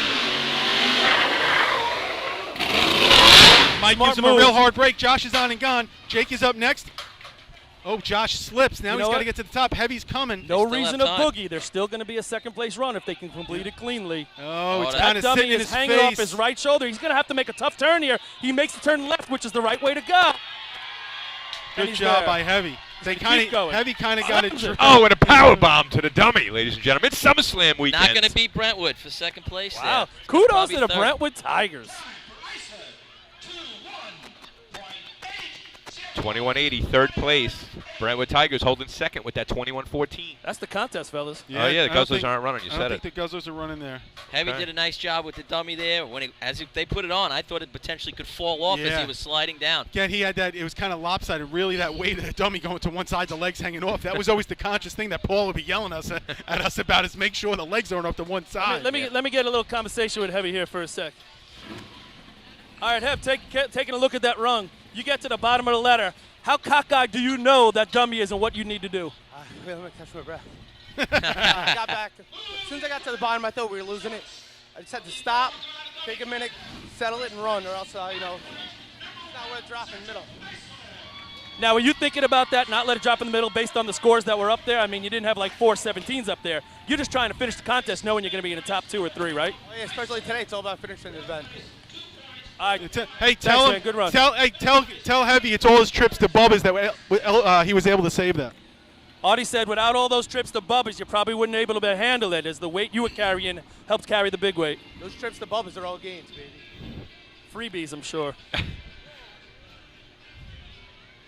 All right, so that's going to do it for the dummy contest. We're going to go into one more ladder contest today, C ladder, and then we'll break out the hose games. We got Lenny Gombert waiting in the wings here ever patiently. Hey, guys, and, congrats to the Brentwood Tigers. Second place. Yeah. Motor hook and ladder dummy. Good to them. Yeah, great stuff, man. Congrats Guys, out I'm to the going to turn it Tigers. over to Lenny, and I'll catch up with you in a couple contests. You Thanks, guys, Rob. while you're turning it over up there, Twan, you got a total point? Yeah, I'll go in order. The Islip Wolves have 17 points. Second place right now, the Hobos, 14. West Sayville has 11. The Guzzlers, 8. The Sayville Blue Jays with 6. The Brentwood Tigers with 4. And then Bayshore is yet to get on the board. 7 teams running here today. Those are the top 7. For those of you listening at home, and we wanted to kind of get a little bit of a topic going. And, we'll bring it up throughout the evening. Haven't had anybody respond on this topic yet, but last week, CI Hobos, West Sayville Flying Dutchman, tied for first in a New York State Championship drill. It's the first time we've ever had co-champs. Should there be a tiebreaker system? And if so, what is it? What should it be? We'd love to hear your thoughts. Send us a text message. It'll come right across the screen that's up on top of the arch right in front of me. The number is 631-495-5008. Once again, 631-495-5008. Should there be a tiebreaker system in the state drill? If so, what are your thoughts? With that, want to welcome Lenny Gomber to the stage. What's going on, my man? Hello, race fans. Catch your breath from last week? Hey, what is... Yeah, oh, my gosh. What a drill, guys. What a drill. I started listening back, and I don't usually listen to the playback, but I started listening back, and I started with three-man ladder. Yeah. And that was just awesome. Yeah. The whole race was awesome, and into B ladder and whatnot. So I only got through ladders. But, again, the state drill was awesome, and anybody that was listening, I'm sure enjoyed it. But now, Twan, you're talking about a tiebreaker. What have you heard? What have you heard proposed, and what do you guys know? You know what? I'd really like to hear the opinion of the CI Hobos and the West Sale Flying Dutchman themselves first. But listen. I know A-Rock has a certain opinion about it. We can bring him up online later. But whether it's a yes or a no, what would be the tiebreaker? I think that might be might be the more fun I can't imagine what you would do. I know. You can't make it one race. Right. It's not fair to any particular team. Artie, what are you thinking? I think it's just so hard to find a true tiebreaker. We've never had a tie. Right. So the fact that we've never had a tie, to say we got to have a tiebreaker is a little silly. I think. And there have been two lines of thinking. Go ahead. The one line of thinking is you rerun some contest or several contests. The other line of thinking is you do something with the numbers that have been run already that day and announce what the tiebreaker is before buckets. So those are the two lines of thinking. I have a couple of texts coming across the screen right now. Do you add up everybody's time? Yeah, do you add up 3-man, B ladder, C ladder, add up all those times? But if I have a no time during the day, how is that fair to I don't me? know. Do you go in as in C ladder? Do you go in as a 12 flat? I don't know what no time is. Maybe you make no time at 10 or 15. I don't even know. But that's right. Do you max out? I don't know. It's a good point. There are flaws in many of the systems that are out there. That's the thing. So we've never had it. I have the same amount of points, but I get penalized because I got a no time in one contest? I don't know. One guy online saying, pull an event out of a hat, both team run, winner takes all. So that would be luck of the draw with that method, obviously. It would be totally fun and it would be exciting. That's the thing. It would be must-see TV. How do you pick the race, Twan? But that's what I'm saying. Now, if you pick it out of a hat, and it's an event where it could drastically favor one team over another, and how is that a true tiebreaker? Well, you know what I'm saying? I brought up with you guys this week. Each team picks a contest. Yeah. And so you basically could pick a contest that the other team's not good at, or you can pick a contest that you're really good at. Then they get to pick one. You put the two times together. Whoever has the lowest time wins. So you're saying each team picks a contest. Correct. So right now, the Hobos say, let's pick B ladder. West Sable says we want to run buckets. Whatever. Correct. And both teams have to run it. Right. And you add up the combined time. Correct. I like it. That's pretty good because there's more strategy to it. You're taking the luck out of it. You're picking, and again, you're either picking their worst contest or your best contest. Right. That's what you're doing. That's what you're doing. Now, so you're saying you're going to rerun contests. When do you do it? You do it the Sunday? Do you do it right then and there in the dark? The problem is if it's a speed contest, we can't because the course is wet. Right. But you got to do it Saturday. You can't expect people to come back on Sunday and race the races. That's not going to happen. It would make for an an interesting happen day. Saturday. The text messages are starting to blow up over here. Let's see. But we've never had it, and that's the exciting part of it. And again, all of our fans and us included, we've never seen it before. We've never had a tie, guys. It's never happened. It was awesome, Len. Here we go. Rerun C ladder, B hose, motor pump, and buckets. Winner takes the cup. All right. Well, that's a random 4. Who's saying that? Right. I only have numbers. With all due respect, but how guys, do you pick those? Guys, if you want at home, if you're texting in 631-495-5008 to chime in on the conversation, put your name at the end of it so we know who's putting in these ideas. There's just no method to the madness. Does that sound right? Yeah. And there are a couple people on here saying no tiebreaker at all, co-champs. Yeah. And that's it, Twan. You know what? We've never had it before. It happened one year, and I mean it's great fodder, it's great conversation, but it's never happened before, and who knows? May never happen again. I'm with you, Lenny. I mean, I think that's a great ending, and we let it lay. I don't think it'll ever happen. That's again. it. We've never seen it before, Paul. So could it happen again? Of course, it could happen next year, but. What a drill. I mean, we had such a great day that day, and we were all excited announcing it, and oh my goodness, what a day. You look at the two teams, too, that win. Obviously, West Sable's the most all-time wins ever, and then the team that's trying to catch them with the most all-time win, who's in second place, can't even make up the one because they share it. Like I said, I talked about it on Sunday. Twan made the comment, CI gets their 10th Yeah. state championship, but they don't gain on West Sable. We'll continue the conversation. Right now, the Hobos are coming down the track and Oh, C ladder with whoa. David Miller climbing for him. He lets him go. Yeah. Both diggers fly under, fellas. Yeah. You know, it's funny when you think about the new maybe a different group out here. He let him go like he would let go his state champion team. Yes, he did. And what happened here is the guys in the back didn't have it up probably as much as the other guys would have, and it just catapulted those two diggers right off the ladder. It's not all. Those are two different diggers too. Yeah, That's four different guys. Total 4 of Jeff Kemp, Ricky McCarthy spiking. 14:04 was the time. Right, Paulie, the six- spikes didn't hit the ground? They did. 6:36. Actually, Why is they it- hit the ground simultaneously with a lot of speed. I mean, if it's the regular group in the back of the ladder with the ladder up, that ladder's going up to the arch. But they stuck it, and they were basically catapulted. There was no way they were holding on to that rung because they hit so hard at a flat line level. I mean, Danny went a little sideways coming out. Then he came in with a lot of speed across the cones and really had to get on the hard brakes. So he was just trying to give him an opportunity.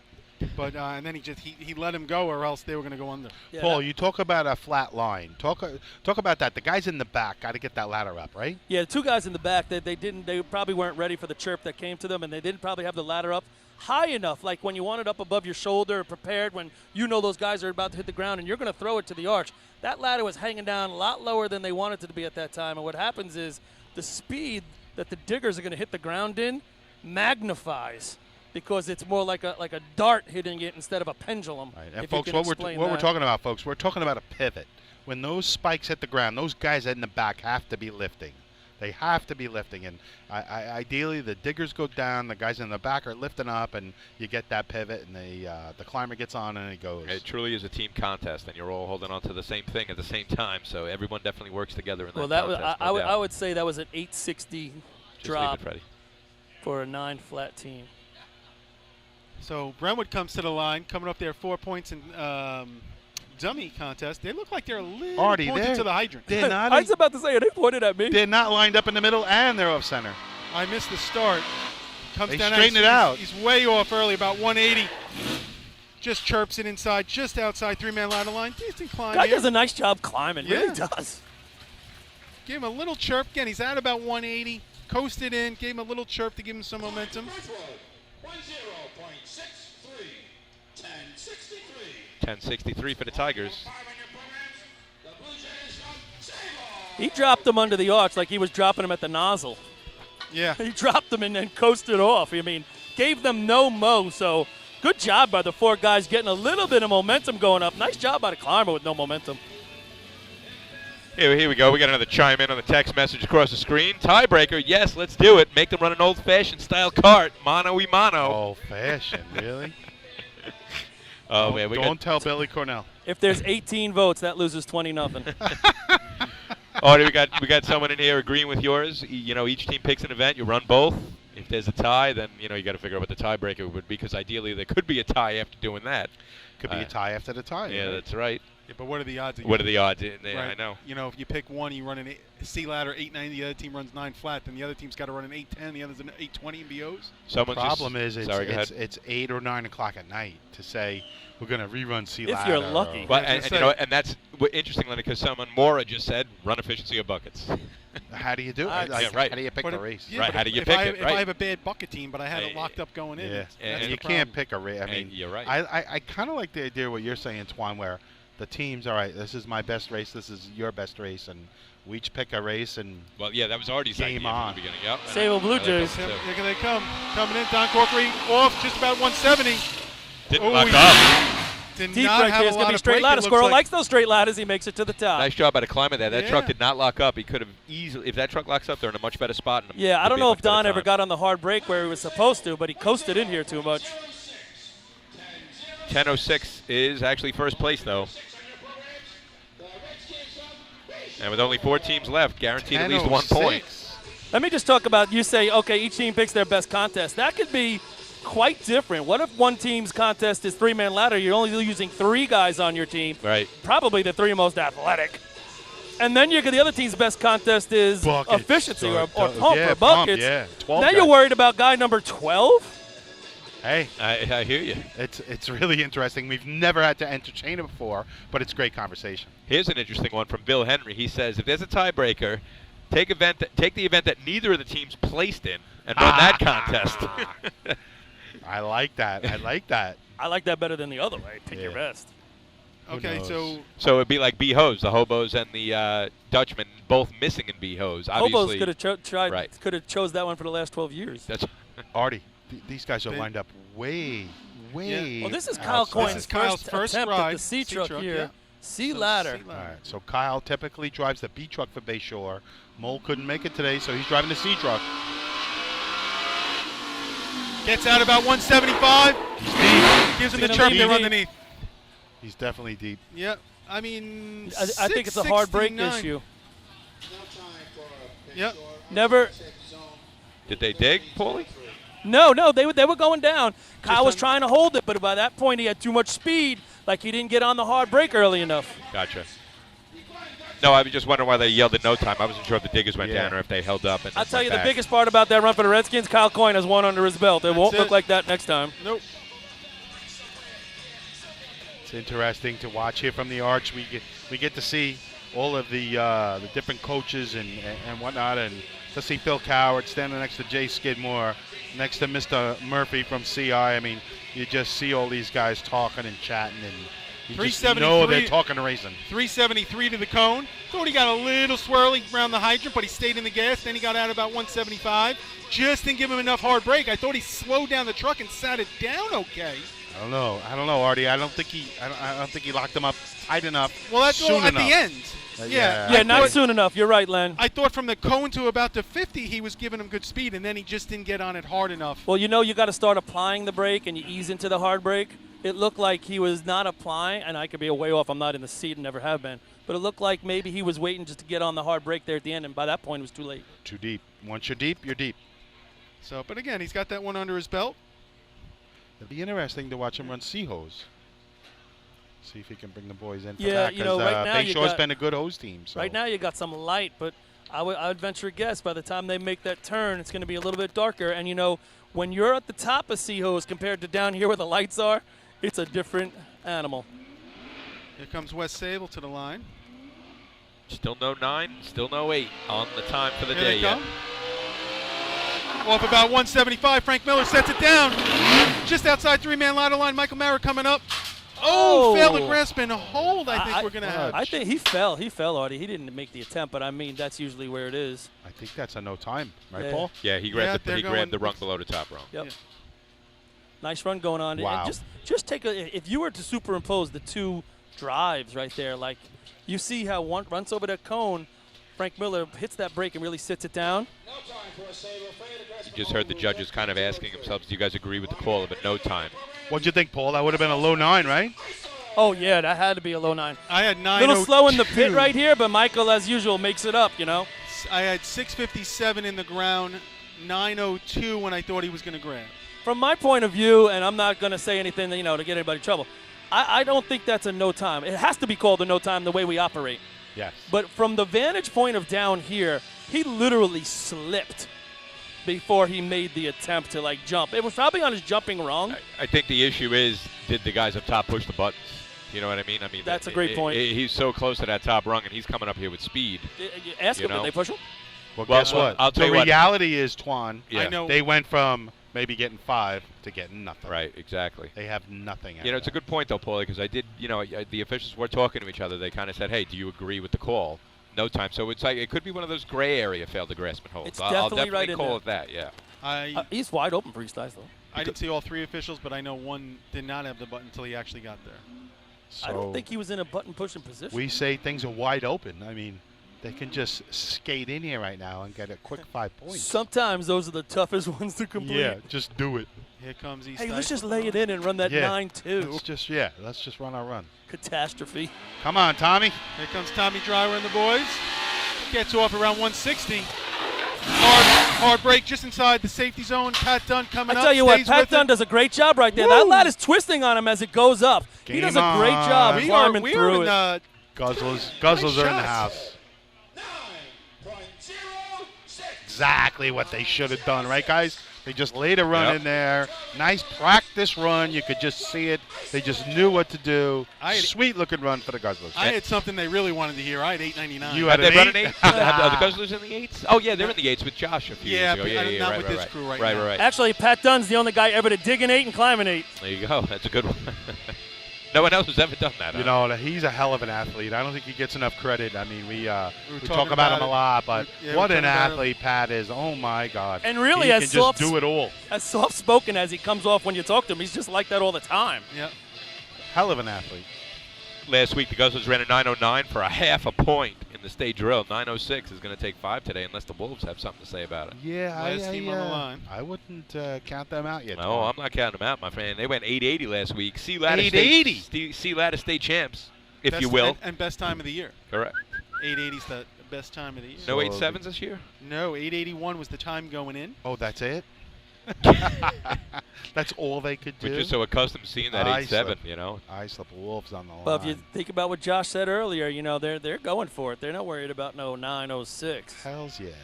You know, Josh with East Islip, I think 8.75 is his best. They were in that little zone there that one year when they ran like Pat 3 or Dunn 4 digging, in 5 right? weeks. 8.74, correction. What'd you his say, fastest Paul? time. Pat Dunn digging, Yeah. right? One of the best climbers in the state, and he was digging. Look what he's done at Hydra. Come the Wolves. Comes Mike, bringing it in. Little swirly coming. Hard break. Again, right in the middle of the my patch. God, he ate that up. Let me tell you right now. That drop was You close? nowhere near East Islip's, but I'll tell you what. Are we close? Josh Kaysen was out of his Artie's mind. liking his watch, folks. Out of Artie's his liking mind. His watch. 4 100ths of a second off of that shot from last week, 8.84. I don't think the drop was as heavy as East Islip's. Maybe you guys have a different watch on it. I didn't get a But dig. if you give a heavier drop to that climb, the mount and the climb were absolutely stupid. I had 878. I did not get the. So the Wolves drop it hard right there at C Ladder. Twan, they're making a statement. 22 points out of 25. All right, so Islip gets first, 8.84. The Guzzlers second. And then I'll give you the top 5 after this. You guys can't hear Bill Rouse. He's announcing the top 5 right now. Third place is going to go to the Sayville Blue Jays with a 10.06. The Tigers are scoring in back-to-back contests. They get 2 points with a 10.63. And the Hobos with a 14.04. A grab, a pretty big point, ladies and gentlemen. So Islip is looking solid right now, Twan. Let me make sure I got these times right. I agree with you. I just got a tiebreaker. Someone texted me. Hold on 1 second. Let's do top 5 art, and then I'll get to that. Because the screen's blowing up here, too. Hey, we love your feedback, folks. Keep bringing it. Bring it. Let me give it to you in order. The Wolves have 22. The Hobos have 15. The Guzzlers with 12. The Dutchmen have 11. Sayville has 9. The Tigers with 6. Redskins. Sayville has 9. How about that? Yeah, the Redskins not on the board yet. We are going into Seahose. There's a whole bunch of events on here that I don't even know the name of. But anyway, tiebreaker system. Should we have one? What do you got? What do you got? Artie? Let's Here catch up. we go. True tiebreaker. Okay. Light a vacant house on fire. The first team to put it out wins. Aren't we firemen? That house is My burning to the prediction, ground. it burns We're to the ground. racing I'm team with you, guys. Manny, That I'm house with you. is burning down. And that comes I'm from with you. That comes from Chuck Treglia. That That's house funny. is burning down. I'm getting the silly ones. You know, the adult beer pong tournament. You know, who drinks the most beer at the end of the day. Dispatcher 56. Come on, Those beer have- pong. Give us something good, Flip Twan. Those have just as much an opportunity as picking your best race and rerunning Yeah, it. right. I'm giving the producer point here. Listen, when Freddie. we get back after the host test, I want to know your thoughts. Should there be a tiebreaker system for the state drill? If so, what should it be? Send us a text, 631-495-5008. We'll try to get your name and your idea mentioned on the air. But first, we got to pay some bills. You're listening live on top of the arch. It's always Fred. The 2015 He always messes us up. Thanks, Fred. Islip Town Tournament. We'll be back in a few. Since 1973, Fire News has been a proud supporter of the time-honored tradition of New York State Drill Team Racing. As they celebrate their 42nd year of publishing, they are honored to be the official publication and online coverage of New York State drill teams. Look for ongoing coverage on Fire News on firenews.com and on Facebook, Twitter, and Instagram.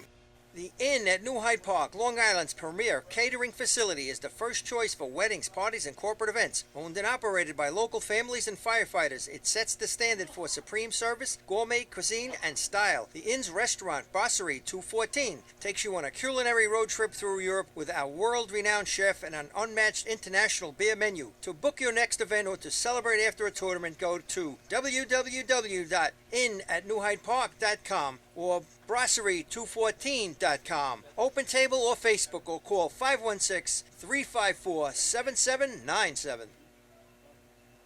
With over 25 years of service in the fire industry, High Tech Fire and Safety continues to be a proud sponsor of New York State drill teams. High Tech has been honored to serve as master distributor for Morning Pride products, including state-of-the-art bunker gear, USAR gear, EMS gear, helmets, gloves, hoods, and boots. In addition to Morning Pride gear by Honeywell, High Tech also provides quality products, including ISG thermal imaging cameras and CMC rescue products and Deuce rescue systems, providing your fire department with the highest level of support and service for all your personal protection equipment needs. For personalized demos, speak to a certified sales specialist. Call 631-777-5170 or visit hightechfirenewyork.com. Fatty McGee's in East Islip. Wednesday is ladies' night at the best FD racing bar in Long Island. Stop in anytime for a drink with good company, a great lunch and dinner menu, and of course those famous Fatty's wings.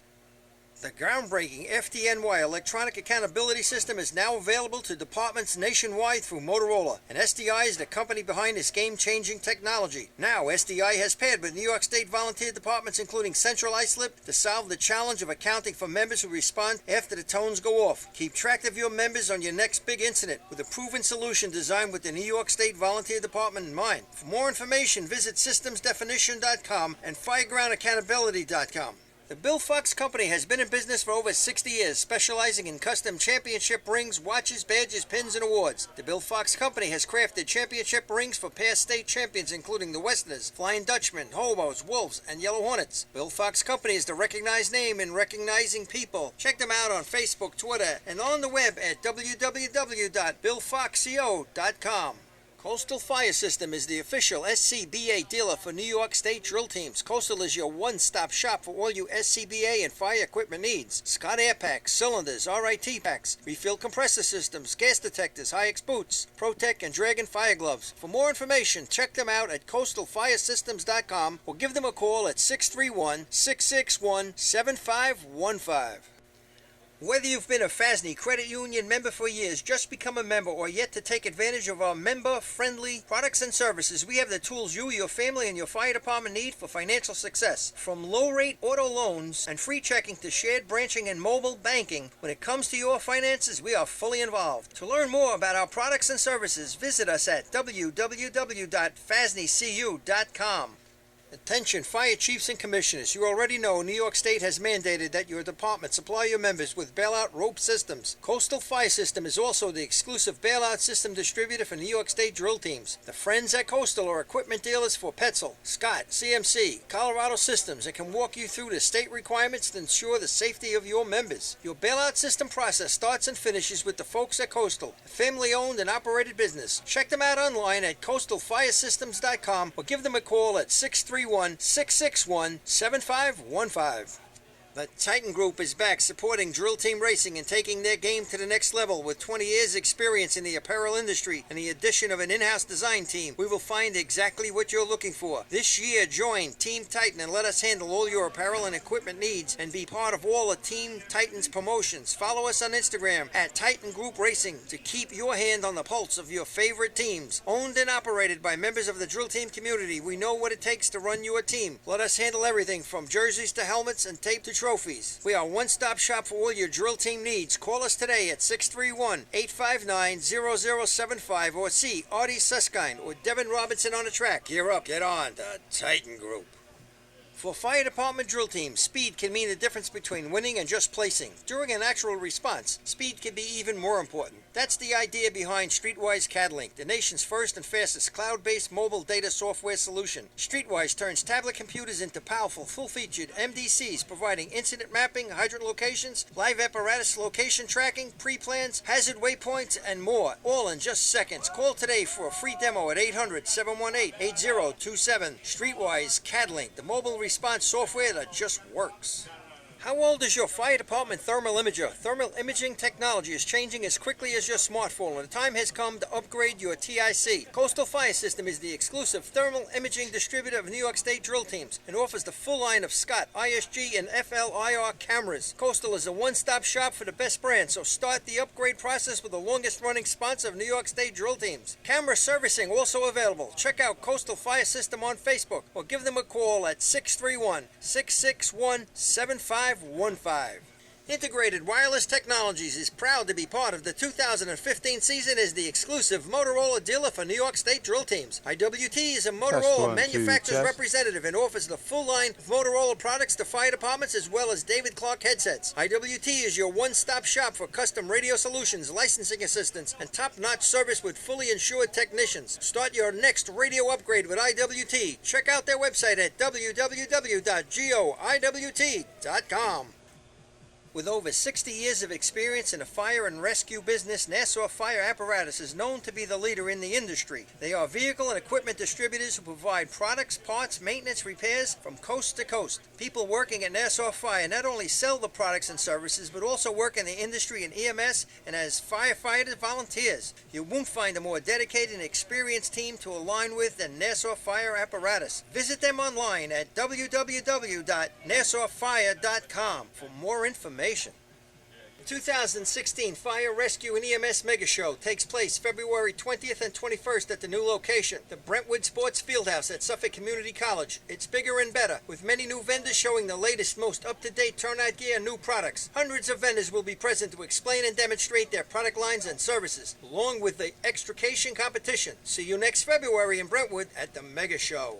Jolly Tinker Hose Company is the new source for the best racing hose available. Each length is designed to withstand the demands of FD racing. Colored hose and double jackets now available. For more information, call 516-322-6366. Jolly Tinker Hose Company. We have tight hose. If you experience any damage due to fire, flooding, wind, or mold and need help, contact SOS Emergency Services. SOS is the exclusive emergency mitigation company for New York State drill teams, since family-owned and firefighter operated. SOS has a friendly working arrangement with all insurance companies, so call 631-486-7979. SOS Emergency Services for the right help in your time of need. Since 1973, Fire News has been a proud supporter of the time-honored tradition of New York State drill team racing. As they celebrate their 42nd year of publishing, they are honored to be the official publication and online coverage of New York State drill teams. Look for ongoing coverage in Fire News on firenews.com and on Facebook, Twitter, and Instagram.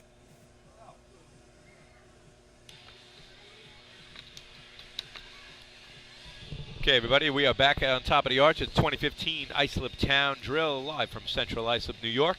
We have a good race going on here. The Wolves are out to a nice lead. They have 22 points. The Hobos have 15. The Guzzlers with 12. The Flying Dutchman with 11. The Blue Jays 9. The Tigers 6. Headed into Sea Hose. We're one water test in. The first water test was a 464. They're just draining the hose and doing another water test right now as we speak. The topic of the day, and by the way, joined with Paulie Susskind and Artie's went down to get some food. Lenny, I'm sure, is on the handheld. Getting food as well. Yeah, but the topic of the day is we're talking about the tiebreaker. Should there be a tiebreaker option at the New York State Championship drill? What are your thoughts? We'd like to hear, obviously if you're saying yes, what's your idea? We've talked about ideas where we're rerunning a couple of contests. We've heard the idea where a team picks, where both teams in the tie pick a contest. They run both those events, and then you do the combined total. We've had people say no ties, co-champs, whatever it is. I have a lot of text to catch up on, but if you want to send one in to chime in, 631-495-5008 is the number to do so. I'm just sending out anybody on the group. Tell me how the volume is right now. I saw before that you said the volume was low on everybody. So if it's still low, let us know. If not, tell us it's good. All right, Paul, you're talking about different things, and Twan's talking about tiebreakers. Bring it to us, folks. What do you think about tiebreakers? I mean, we're getting serious answers. We've we're getting never silly had answers. to deal with it. I got dodgeball as an answer, backwards efficiency as an answer. Obviously, those are the silly ones. Here's an interesting one. Total points for the year. Become state champs. Now, does that include Labor Day? So now Labor Day is a really exciting show if both teams are from the same area, right? Yeah. Again, a lot of these ideas Right. have loopholes. They are a hole in the system, that doesn't hold water. And so, I think that's the fun in the conversation here.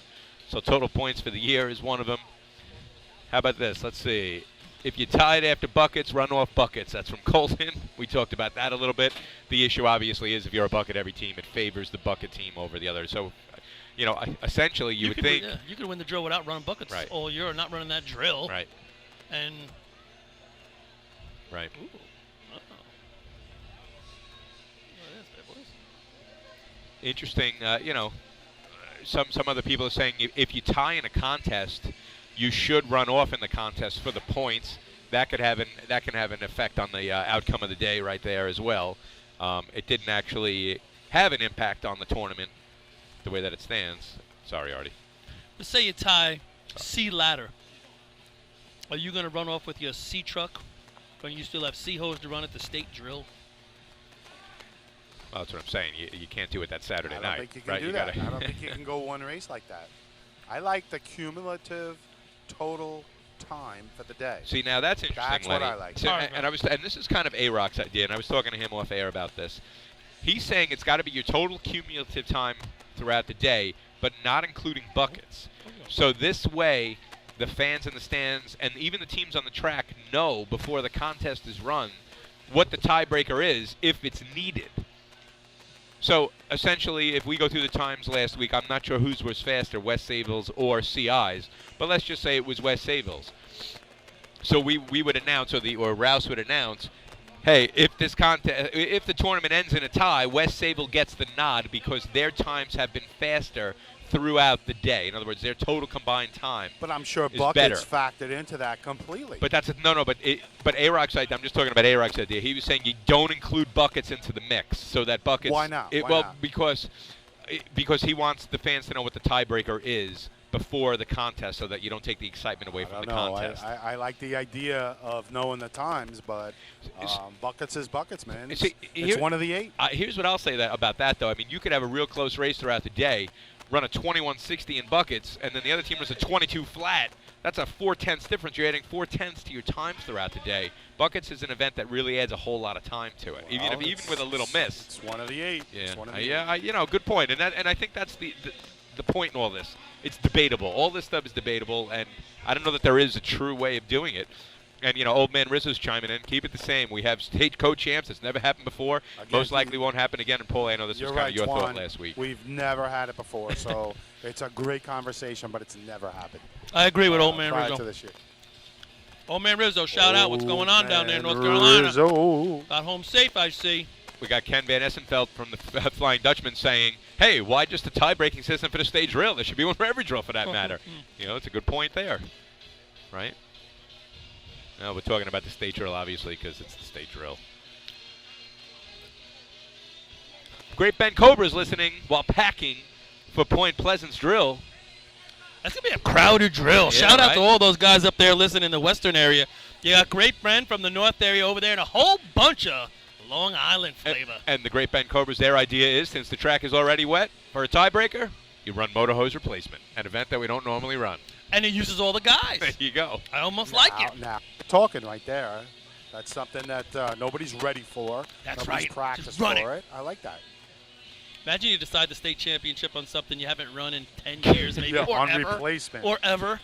Game on. Little shout out to Rob Riley sitting at home listening to tonight's drill. Didn't make it out here tonight. Feeling a little bit under the weather. Hope you're doing well, Rob. Thinking about you. Okay there, Robbie. And they miss you out here. Look how long it's taken between contests, Rob. Better get back out here soon. We really do need Rob here. The pride of Bayport. Ladies and gentlemen at home, thanks for chiming in your thoughts about the tiebreaker system. I don't know that we have an answer, but I think most people can agree. Leave it the same. No tiebreaker. Let both teams have the honor. Thanks, Kenny, for that text message right there. Curious to see what the Dutchmen and the Hobos think about it. I think they're probably liking the tiebreaker system. Not having the tiebreaker. But I was going to say this earlier. Now, 2 teams are state champs, and you know what? 100 years from now, we won 10, we won on that day, blah, blah, blah, blah. The feelings, there's denotation and connotation. Denotation is the dictionary I don't know. word? Etymology? No, the definition? definition of a word. Tri-English. And the connotation is the feeling you get from that Oh, word. I see what you're saying. So the Like denotation, like the definition objective is versus they're subjective both type of thing. state champs. Yeah, yeah. But what's the difference in the connotation of how each feel with the state Yeah. championship? The connotation we already found out from Go the ahead. West Sale Flying Dutchman Right. is through the roof because Right. they didn't expect to be there. They blew races. They come back. Great shot to do Well, it. I got to believe both of them were happy. Agreed. At the end of the day, they didn't realize it was going to fall in their lap. But I really just believe don't that. think that the CI Hobos walk off. Not that they're not happy, ecstatic. Man, it's 10, phenomenal, 3 in a row. You can just keep on going with the accolades. Exactly. But the euphoria that they feel is a little different than the euphoria of the West Sale Flying Dutchman. I think you're right. I think I would agree, and it's hard for us to speculate. We don't know. We'd have to ask them for sure, but I agree with your thought there. I mean, they're the odds-on favorite to win there. I mean, I would say they're a 5-point favorite to win, maybe an 8-point favorite. I mean, they won by 9.5 last year, scoring 31. And it's the same group of guys, the same team, 1 year with more experience. And listen, they're still state champs, and I'm sure there's happiness with that, Best for sure. state drill I've ever watched. Yeah. Totally the most little shout out to entertaining. one of the oldest guys in that Point Pleasant drill tomorrow, Joe Boy. Nice. Actually, he's not racing. Kenny Brome says hello, He's by the way. just hanging out. Kenny Brome says hello. You hear me? No. There was Something's wrong with my headset. All right, so we're getting ready here, guys. The hobos are taking a line right now. We're going to get this drill moving again. Yeah, let's just give a rundown on the points as we Go start ahead. to see hose. Usually we're almost making the turn, right? Halfway. Looks like we're at the quarter. So start to see hose after the 1, 2, 3, 4, 5 ladder contest run tonight, including a state record if you weren't with us. Josh Kaysen runs a 4:13 again to tie the all-time state record in individual ladder. But the points are as follows. Islip jumping out to a huge lead, up by 7 with 22 points. Second place, the CI Hobos with 15. Third place, the East Islip Guzzlers with 12. West Sayville has 11. And then the Sayville Blue Jays hanging in there with 9 right now as we make the turn to see hose. Beautiful night, cruising along. Clouds have left after a rainy day in this part of Long Island. Wasn't rainy out where you were, was it, Twan? Shake your head, you don't have to answer. Nope. He said no. Yeah, there was some liquid coming right off that Atlantic Ocean, right up through Bayshore, up in here to CI, etc. And it was going on. Got pretty heavy for a little bit right there, but east and west was okay. But clear as a bell right now. Saw rain up until about 3:30. Beautiful evening. But here then in when it Central cleared out, it got hot. Yeah, very. All right, track's been cleared for the CI Hobos. Now, a backup team here too, or are they going regular? I'm not really sure. I mean, Newhoff's not in this contest, so I don't know what they're. See what they do. They don't usually wear yellow shirts, do they? Are these the state champion shirts? No, I'll go through that in a second if you want. Keeping it down, heading into the hydrant right here. Probably see it on your Fishtail's screen. in. Nice spot. Fishtail towards the hydrant. Fishtail's up at the nozzle. They're out in the middle of the tracks. Pat's going to come back, and he's... It's going to be mid-12s. Ryan Murphy on the nozzle. Ryan. Pat. He lit up the target, guys. I got 12.5. That's what I got in that range. 7 flat on the handle. 12:42. At one 42. time, You see Danny Jackson backing up that truck real slow. He wanted to hear the number. at 12:42 was the record in this event, held by the Patchogue 40 Thieves. It was a record for a pretty long time. Danny Jackson driving a lot from the cones in. Got real tight to the hydrant there at the end, kind of threw Chris in. Good water on. Got Yeah, he busy was up like 2 top. steps, and it was good. When that truck fishtails for Chris in that specific spot, perfect for him running across the face of that coupling. I mean, it just You know, guys, catapulted him in there. I'm pretty close to a couple of seasoned veterans up here in the stands, Frank Miller and Bob Mara from West Sayville. What do you think? Should I ask them about a Tiebreaker? I'd love to hear what they have to say. Yeah. That'd be Just interesting. going- Let's see what they got. Sorry, Len, real quick. Those hobo shirts they're wearing are their junior shirts from this year. Billy Fitz, who passed away, that's a tribute shirt. He was one of the junior coaches. That's the shirt that the juniors and their junior faithful wore this year around the track. Go ahead, Len, sorry. Another tiebreaker option while Lenny's getting there. One ladder event, one hose event, Let me just and give one you team event. We talked someone about chimed in. we Donald talked- from West Sayville said that. We talked about this earlier. Maybe I'll let Brentwood go right here. We talked about earlier that the tiebreaker should be the overall time for each team to complete the 8 contests in the state drill. Whereas overtime, you would get whatever the maximum is for overtime. Okay. No time, you get the same. Okay. So if it was motor pump, you both blow it, you get 10 seconds because that's overtime, no time. Do you know what the total was for the state drill? Ooh, I'm going to say you do. Yes, I do. What do you got? I have no idea. I'll give it to you after this run by the Brentwood Tigers. Here they come. Pretty straight line coming in. Fades a little towards the hydrant now. See what Robbie Allen does.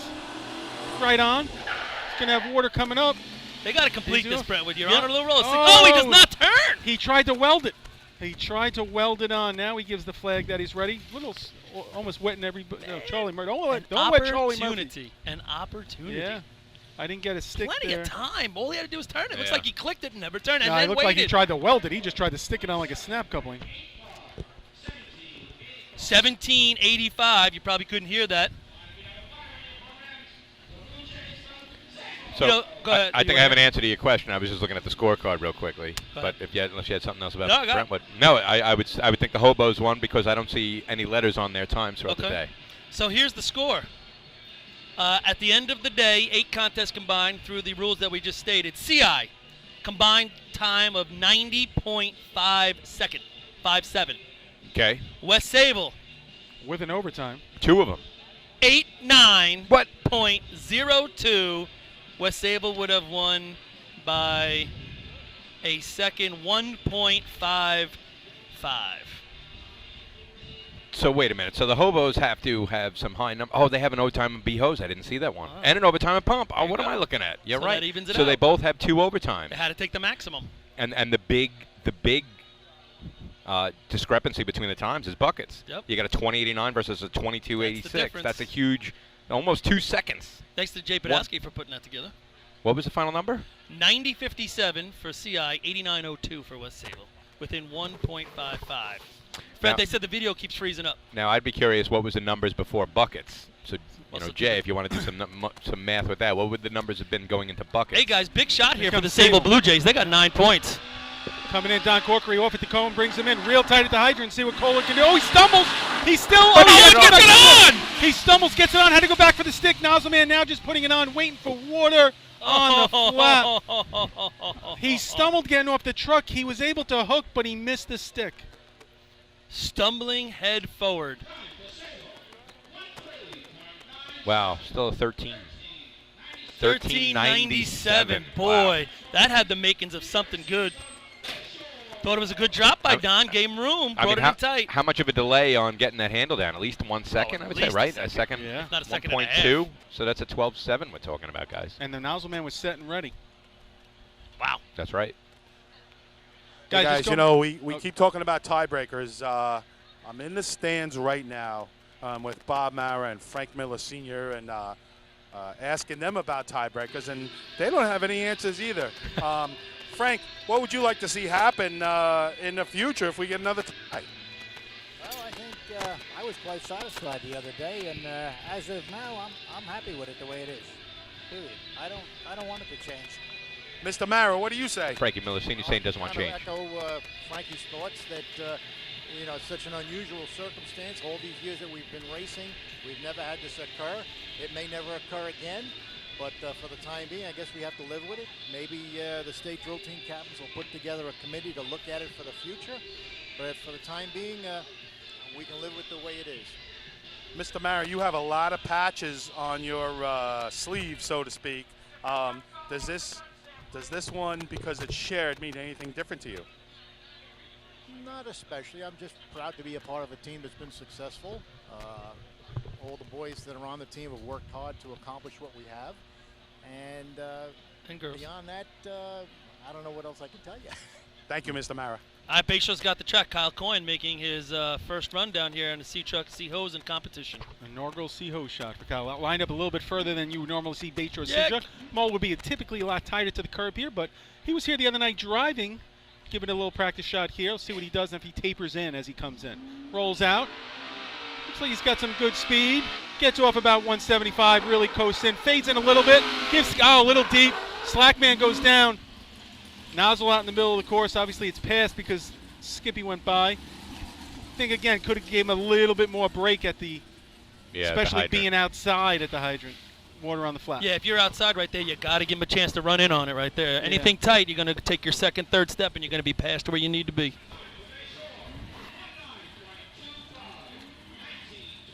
Well, once again, it's got it under his belt, you know. Yep. 2 years ago, if you said, all right, Kyle, you're driving tomorrow night or you're driving next week in the C contest, would have been happening. They would have said, hey, we're not going to run those 2 contests. But there you go. He's been real successful with the B truck. Couple of first place and B hoses this year under his belt. Great job. B ladder, consistent drops. Yeah, I thought this year was his best year driving. He's real consistent in both contests, giving him shots.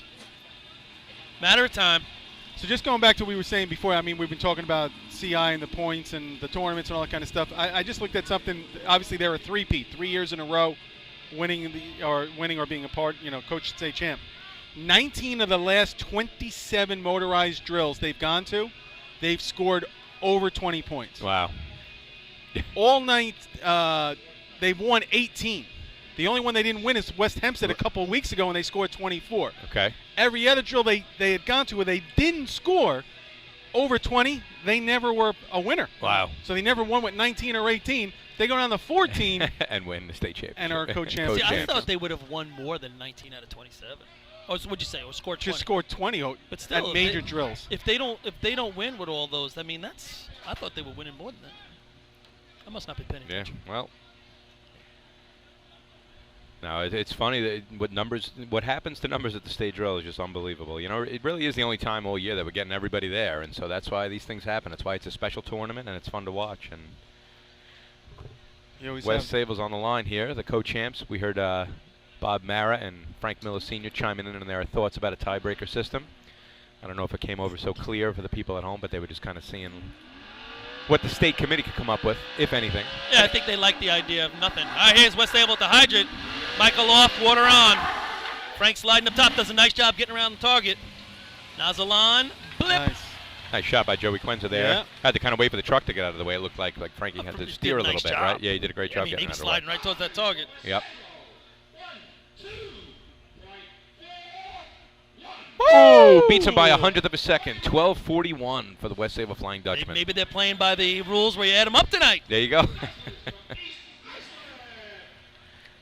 Well, the Dutchmen have no time in there. The hobos don't. So. So the Guzzlers. 14 more races to go. Yeah, I know. Guzzlers coming to the line with another win in C hose this year, and that's for the last 5 years with 5 points, and do it with a different nozzle man and different hydrant man this year. So kudos to them. That's incredible. 12:53 was the number. And different hose. I'll bring it up. Wasn't me. I don't understand what you mean. I know. There's scrutiny here, though, tonight. Scrutiny at the guardrail. Now the other question, and this is a question that I had, that we all had, and it's coming across on the screen now as well. The Rough Riders had a cup in there. North Lindenhurst retired it when they won 3 in a row, right? The Piston Knockers, they donate their own cup. The Dutchmen win 3 in a row. That cup is retired, right? Those cups, Oyster Bay's cup is in North Lindenhurst trophy case forever. The Flying Dutchmen have the Piston Knockers cup in their trophy case forever. So now, I don't know what the rule is with the cup that was donated by West Sable. I'm hearing that it wasn't a 3-year consecutive. If you win a 3 in a row, I don't know if that was a stipulation with this cup. But let's say it is. Do you retire it now because the hobos won 3? Here comes East Islip. Let's talk about it after East Islip's run. Real tight to the hydrant. Pat done off.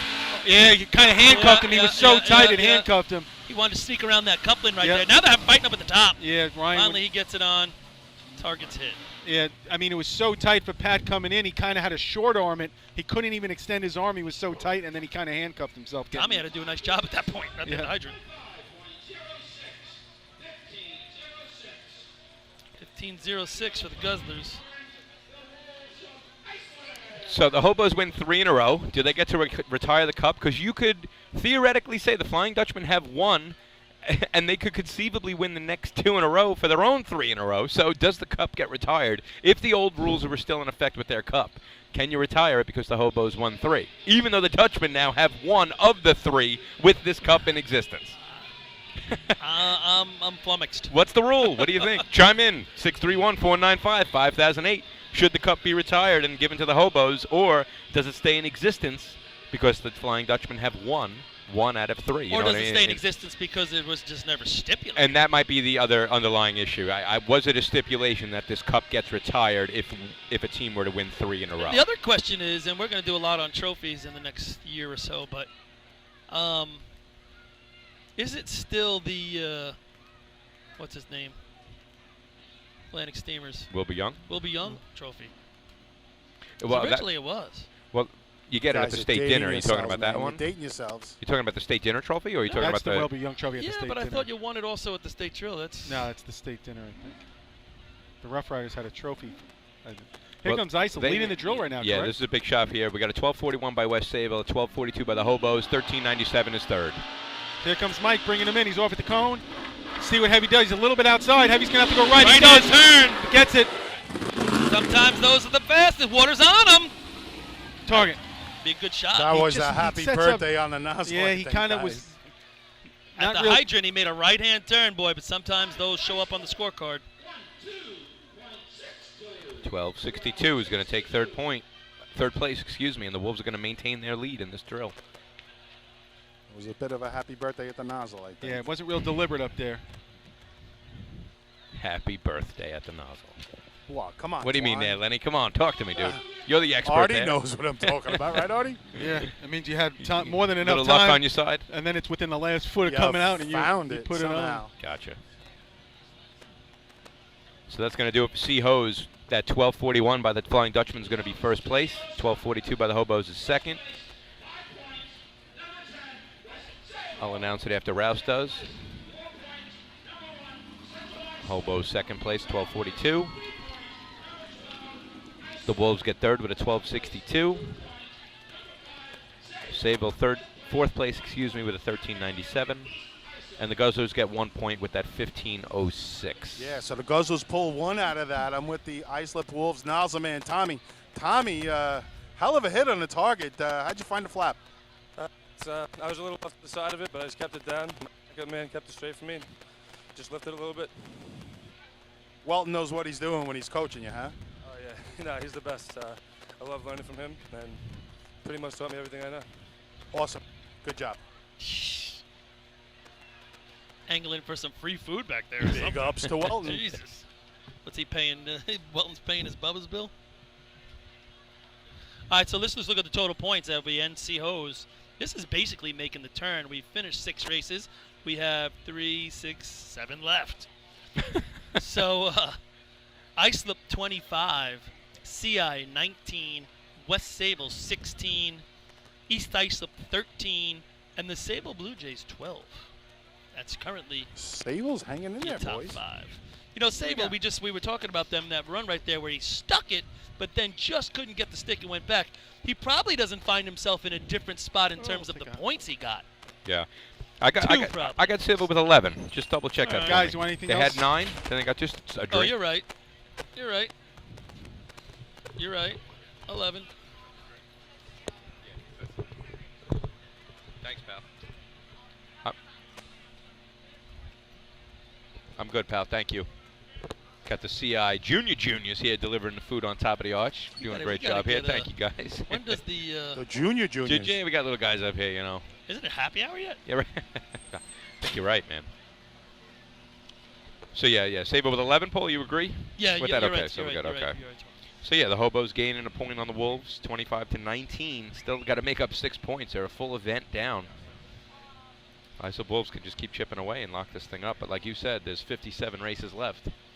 If you're here at the drill or making your way down, you can get the one-of-a-kind co-champion shirt. Yeah, first one ever made. Yeah. I like the, what was it, Title Towns? So it's Title Towns. On the back, we got Title Towns with the cup in the middle, the cup that Twan's talking about. Yep. We got rings, like championship rings on each side. Really good. And on each ring, we have 10 times for the Hobos, 12 times for the Dutchmen, and then 1 for the history books on the bottom. And on the front of the shirt, we have kind of a little ribbon logo with 2015 state champs, a hobo, and a shoe. With the hobo, we have three-peat, and with the shoe, we have all-time wins. There you go. Very nice. So hobos are wearing royal blue shirts today, racing in those. Dutch are wearing some yellow ones. They're typically yellow, and they're selling navy to the spectators. And, you know, Title Towns is just such a great title. You know, it's such a great conversation to have when you're talking about the NFL and you're talking about Major League Baseball. You got your St. Louis, you got your Green Bays, your New Yorks. To hear about Title Towns in our circuit, it's West Haven and CI. Who are you going to argue against, right? 22 you know? championships between them. That's right. So, back in the day, it was Patchogue. Before then, it was Oyster Bay. You know, the Title Towns change over the decades. Yeah. So, kudos to my boy Devin working hard with myself putting that together, and then kudos to the guys printing that. They came off the press today around 3:30. Yeah. They were hot in the box when we delivered them. It's like pizza.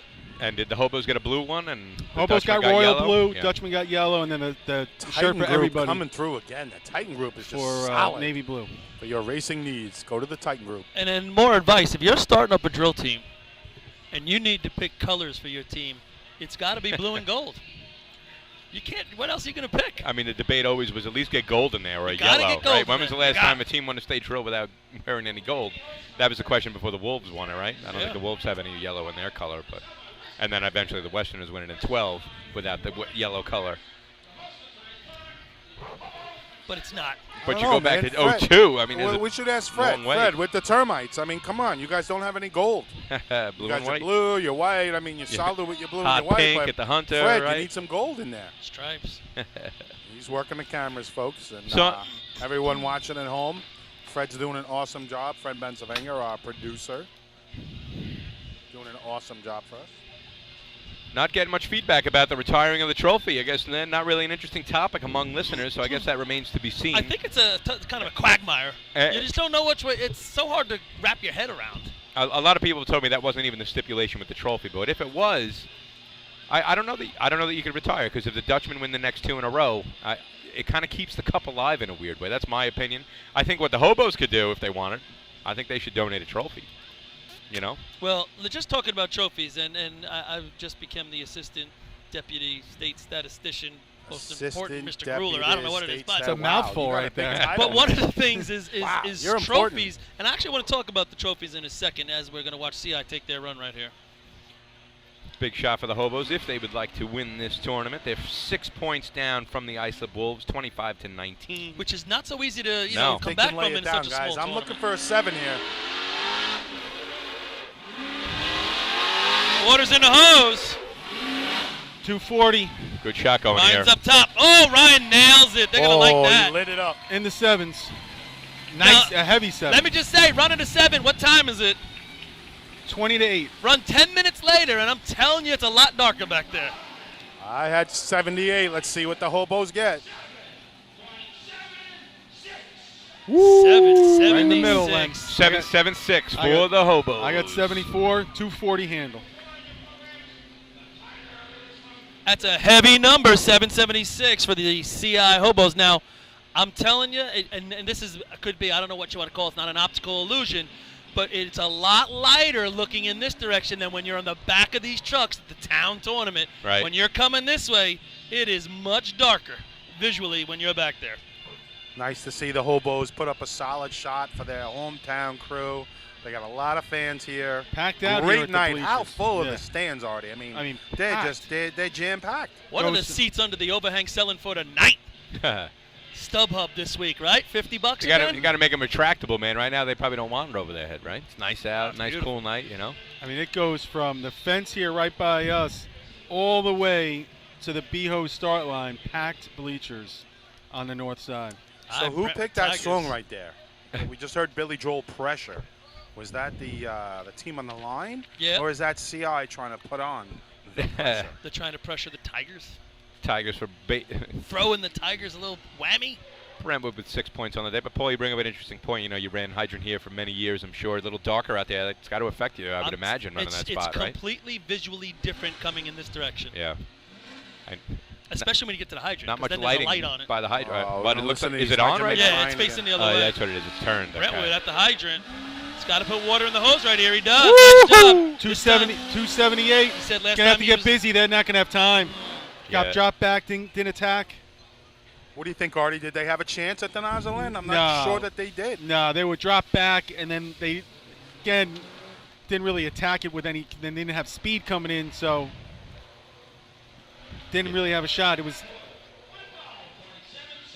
15-77. water was right there as they broke it. Now, Sable's in a situation right here, 11 points. What they need to do is put water in the hose. Just run a run, complete the contest. Just want to get back to the trophies for a second. Yeah, go ahead, because go ahead. We were talking about, after the state drill, actually the day before the state drill, looking at the trophies, Dan Salerno and I, and there's a lot of trophies that are given away at that state drill that are really falling apart. They have not been taken care of.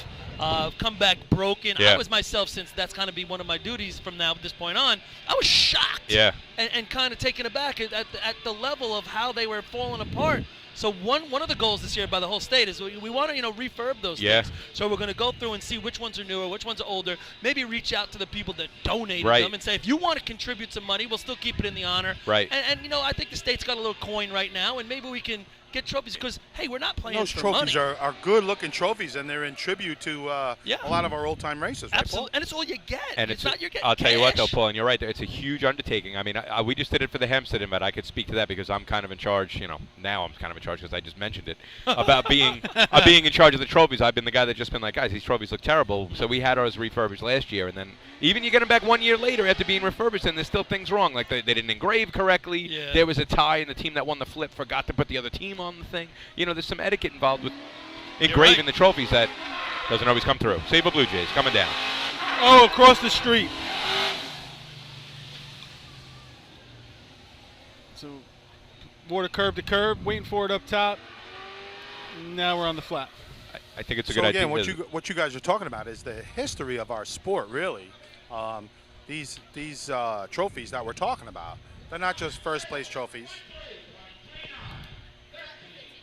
They're not just first place trophies. They're leg trophies,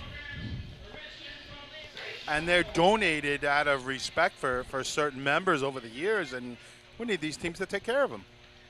Kudos just to some of the CI juniors bringing up some waters and dogs.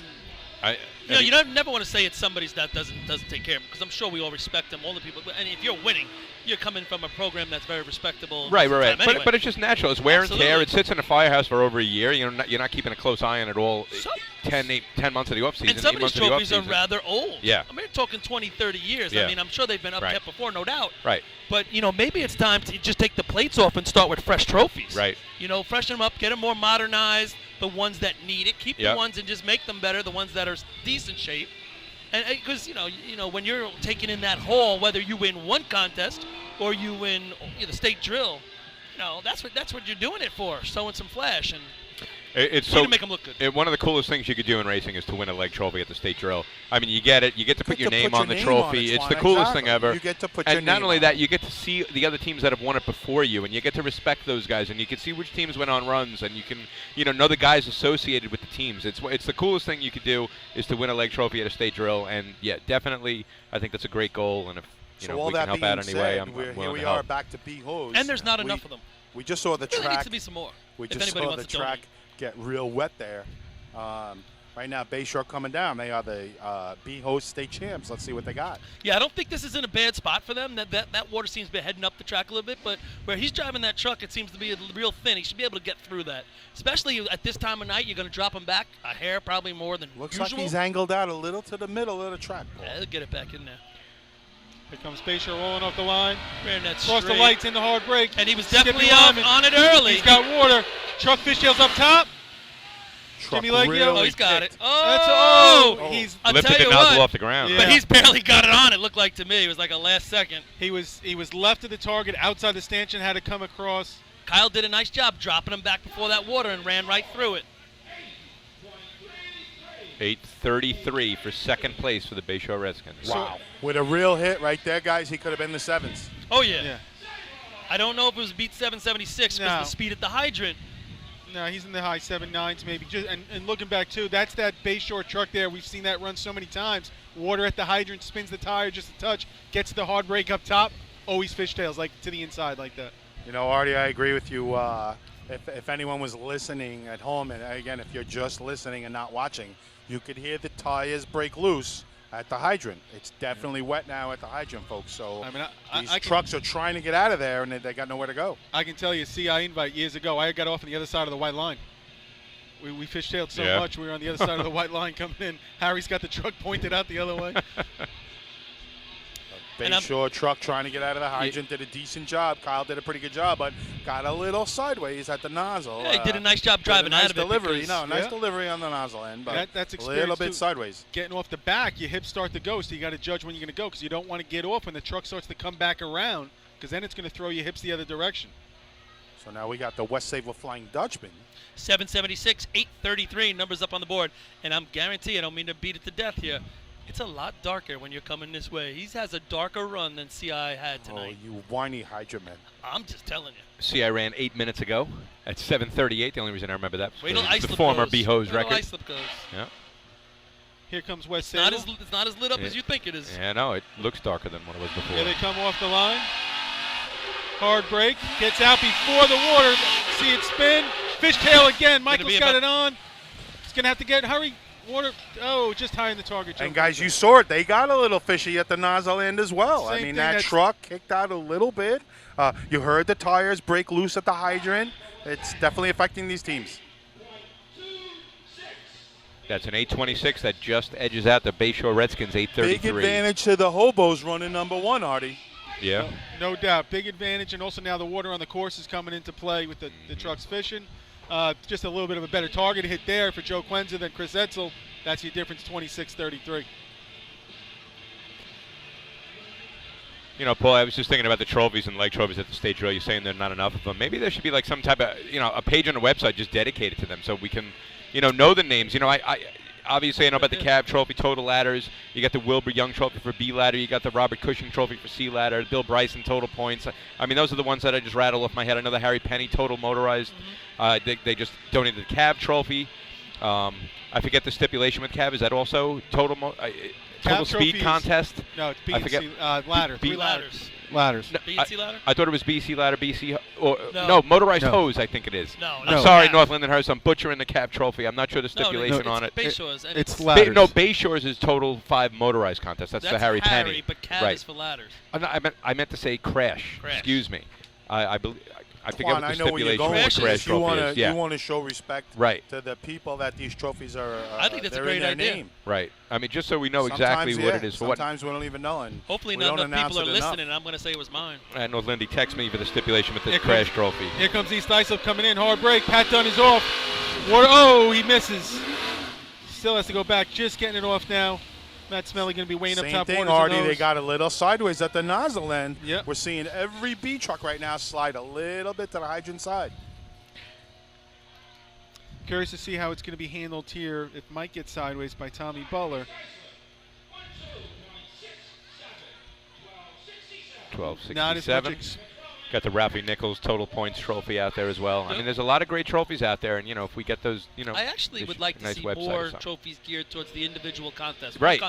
Right. There's a whole bunch of combos. There's a whole bunch There's of a lot of the whole combos. Thing. Yeah, right. But there's not so much like efficiency. Yeah. Give me 3 trophies for efficiency. Yeah, right. There's that one little square wood one. Yeah. We won that in 07. That's how I know about that too. I think Patrick might have done that. There should be 3 for every contest. I don't care how big they are. Yeah, right. But 3 for Nobody 3 cares man, about at least. efficiency. 3 for B ladder. You know what I'm saying? Even if it's got to be donated by New York State Drill Team Captain Association, let's get 3 nice ones per contest, plus all those combo trophies. I mean, I would even like to see like a Spencerport donate like a B ladder trophy. They have the 489, the fastest shot ever run in a B ladder in the state drill. There it is. Either West Sable, obviously. I don't know that. I don't know that necessarily that this might be a controversial statement, but it's geared towards people who have passed away. But I think there are a lot of great legends still alive and well that I think could feel honored to donate a trophy. Well, instead of in memory, we can do it in honor. In honor, exactly. Past, it'd be nice to have those or things. past red onions. Right. Sure. All right, so all that being said, guys, we got the last team in B-Hose right now, the Islip Wolves. Artie, you talked about Mikey Welton maybe bringing his team in the right spot, in the right place. Mike ran nozzle for a lot of years, whether it was for Islip or North Lindenhurst or Bayshore. He knows what he needs to do for his nozzle man. Let's see what he's got. I mean, that track is really wet at the hydrant. It's just a matter of it's really dark. It's dark, and if Heavy hooks up, Tommy Butler's going to have to get busy. If the truck fishtails, I just don't think Tommy has that as much experience as the Matt Smedley's getting off or the Ryan Murphy's getting off in a fishtail or anything like that. You guys like to use the term "get busy." Yeah, he's see what going to happens have here. to. If Mike puts him in there, he's going to have to. Breaks it back, tries to get his tires out of the water. He does. Heavy's got water in. Good speed and straight up top. No fishtail. Oh, he's water on the flat. Nice so job. Mike never put his front tires in the water. Gave Heavy a lot of room out on the top end. Or the hydrant end for us. Good, safe, clean run. 8:46, but that's fourth place. Maybe not the quickest. You know, again, he dropped him way back, Yeah. staying out of that water. Mike seen the teams in front of him, saw what happened. I got to Chris Connell texted me about the crash trophy. It is total B truck points: B ladder, B hose, and motor pump. I was looking at the scorecard here because I know North Lindenhurst won it last week, and they were very proud to win their crash trophy. But like you said, it's a combo trophy, a great trophy. I'd love to win it. Anyone would love to win that trophy. But like you're saying, let's get some more trophies that are just geared towards specific events, because we have plenty of those other the total combo points ones, of the which are combo great, trophies though. are like Yeah. those are the sexy ones. Yeah. No, oh, it's just one contest. But those are the ones missing. Yeah. Those are the important You need ones. some more of those. Right. I hear you. And who wouldn't want to win 3 trophies minimum if you win one contest, right? Yeah. 3 nice leg trophies. Right. So CI picking up a big 5 points there, guys. More importantly, they gained 3 on Grabbing the B on hose Wolves. contest. A little rundown. You probably didn't hear that. First place CI, second place West Sable, third place Bayshore, fourth place Islip, fifth place the Guzzlers. Yeah. Overall, you're right, 27 Islip, 24 now Central Islip, 20 West Sable Lurking, 14 East Islip, 11 Sable Blue Jays. And now we're going to go to the extracurricular stuff. Yeah, we got combo hose and pump, motor hose 2, motor pump, efficiency, replacement, and bucket. Speaking of trophies, it looks like CI is going to donate one here. Looks like Billy Miller is going to make a statement here again, but I think it's going to be in memory of Billy Fitz. Coach of their juniors, passed away last year in his early 40s. You see some of the guys down here wearing some Shamrock shirts with Billy Fitz on the back. Again, he was one of the coach of the juniors. You see a bunch of the juniors over here in their shirts, and that's what the guys were wearing tonight for B&C Hose on the back of the Hobo's truck, were the junior shirts from the year that had a Celtic cross on the back in memory of Billy. Cool. Very cool. So you're 100% right, Artie.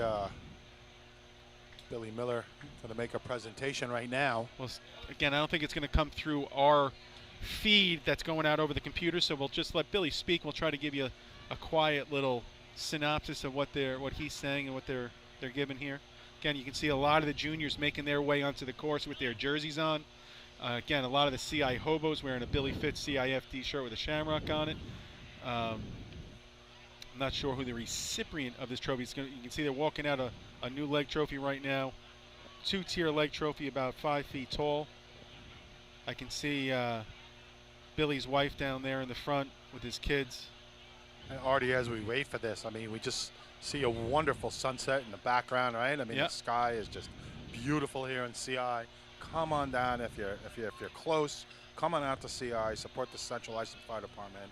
A great drill, and it's really pretty tight. So should be interesting. We'll see how it finishes up.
for his dedication, his friendship, and his easygoing personality.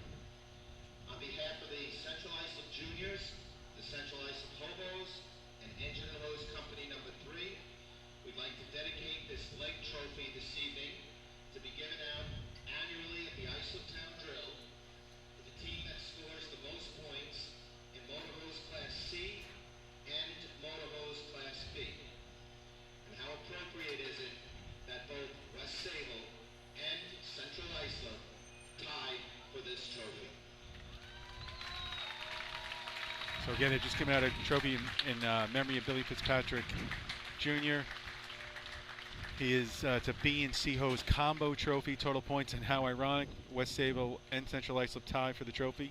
Congregation of the hobos out there, some of the Flying Dutchmen, some of the juniors, as Billy Fitz was a coach of the juniors here, and then his family up front in center there, his wife and his mom out in front, and his kids by the trophy. So Artie, you're right on. I mean, we have the co-state champs co-winning that trophy. It's very appropriate. A lot of hugs given out right there. That's his wife there with the ponytail, and his mom there to the right, or all right there, the salt and pepper hair. CI always doing everything right, Artie. No doubt about that. Showing always a lot honoring of class as always, yep. and honoring their veterans and their here he's long-time hobos. Yeah, ex-hobo, ex-junior hobos. hobo, ex-captain of the junior state champ team, ex-military man. Really nice to see CI doing the right thing. Twan, you guys always do the right thing in Hempstead as well. For your veterans and your old timers. Yeah, you know, it's nice to honor the people who have gone. You know, and it's a great way to keep their memory alive. One of the greatest things, like I said, we've been talking about it all day. Donate a leg trophy. You know, you learn about the person whose name is on the trophy, and then as it's in existence for years and years to come, you look at the teams who have won it in the past, and then you reminisce about those teams that have won it, and hopefully you get the chance to put your name on that trophy alongside teams that come before you. Talk about that, you know? Twan. A leg trophy. How Yeah. did that get started? What do you? Oh how man, do you describe a leg trophy? You know, I don't know how it got started. I'm sure they've been around forever, but it'd be interesting to see what the first ever leg trophy in racing was. You know, who donated, who came up with the idea. But you know, you have perpetual leg trophies, which exist forever. You have 10-year leg trophies. You have some leg trophies that have a stipulation that if you win 3 in a row, then it gets retired. But essentially, a leg trophy, you know, for people who might not know, and I'm sure most people listening do know, you know, it's just a trophy that it stays in circulation. It could be at any tournament. The state tournament has a bunch. If you win that trophy, you get a plaque. You get to put your name on one of the small plaques on the trophy. When the tournament comes around again next year, you give the trophy back. It should be engraved, and then hope to win it again. But if you don't, your name stays on it forever, and then the next team that wins it gets to see that your name is on there. So it's an interesting concept, and Paul's just rejoining us.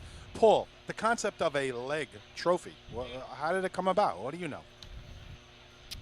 I don't know. Yeah, I was wondering that too. Like, what was the first leg, one, right? What does that mean, a leg? Yeah, I think the right? the legs initially goes to the post structure. of the trophy. Yeah, right. You know, back in the day, all trophies were pretty much 4 posters or 2 posters, and you would just make bigger tiers with bigger legs and so on. So that I think that's where the term leg trophy the term comes from. Okay. But there were all sorts of stipulations. Some were whoever wins the most in the next 10 years. Right. That's what we were just talking about. Yep. Or it gets retired back to the host or whoever supplied it. Right. Some people, it goes after the 10 years or 20 years, it goes back to the supplier, and they get to put it in their showcase and look at whoever. Maybe we should do something. Okay, any trophies donated for a 10-year span. Right. 15-year span. And then it gets retired back to the original files or whoever won it the most. Right. We've had trophies like that with Brian Fahey out in Hempstead. He passed away Father's Day of 2001, working fire in the city. But there was a trophy, a Nassau County Champs Trophy. But the stipulation was the first team to win it 3 times gets to retire it. Not necessarily consecutive times, but, you know, the Yellow Hornets, we were lucky enough to win it and keep it in our firehouse. I've keep heard it in that, the memory, Twan. After somebody wins it 3 times, they get to keep it. Right. So that one didn't exist too long. I mean, we donated it in 02. I think we won it by 05 or 06, and so. But we still have it, and it's still on proud display. You know, that's a 3-year leg. Yeah. Other ones are called a perpetual leg trophy, which just goes on forever and ever. Now this is a little off topic, though. On the same topic, I was bringing it up because everyone was complaining, and you guys know this, holding tournaments, and you now are the trophy guy. That the cost of trophies obviously skyrocketing. You know, you're not getting as much as you were for your money, blah, blah, blah, blah, blah. That we should maybe do a one-time cost. Let's pick the CI invite, and we'll get top 5 trophies in each contest, so top 5 and 3-man, and make those the trophies you got to return every year. Make each trophy elect trophies. You get the expense once, get them donated. It's hard to manage, I hear what right? you're saying. I mean, like the idea trophies are a 'cause major expense to the host. They really are. They are, and Twan, you know from hosting man. St. James Bay Show, we really don't host a lot of drills, of course. But it's our you biggest. know what? It's the a biggest cost. expense. It's the biggest an cost. expense, and Yeah. guess what? You know, we're all running out of room. Yeah. Hempstead, Bay Show, St. James, Sayville, it doesn't matter what team. Yeah. You're running out of room for all these trophies anyway. Yeah. What do you think, Artie? Yeah, it's an interesting point, Lenny. Yeah, I mean, you're looking 45 trophies a drill. If you're hosting just a regular motorized drill, it's 45 trophies. I mean, something like this today, forget it. I know. You know, I've seen, and I've done business with some people in the, like Town of Babylon has done this. They do plaques, and each team gets a plaque, and then there'll be little plates for each race, and then if you score in that race, you get that plate to put it on your plaque, and at the end of the day, they just have a top 5 trophies, and that's it. That's a good idea. Yeah. All right, guys, just quick, the junior hobos are helping us out. Delina, tell us about this race. Tell us about this event. What do you know? I don't know much, honestly. This is one of my first years, but it's very fun to see the guys having fun out there, getting some points, racking up, and it's really cool to watch.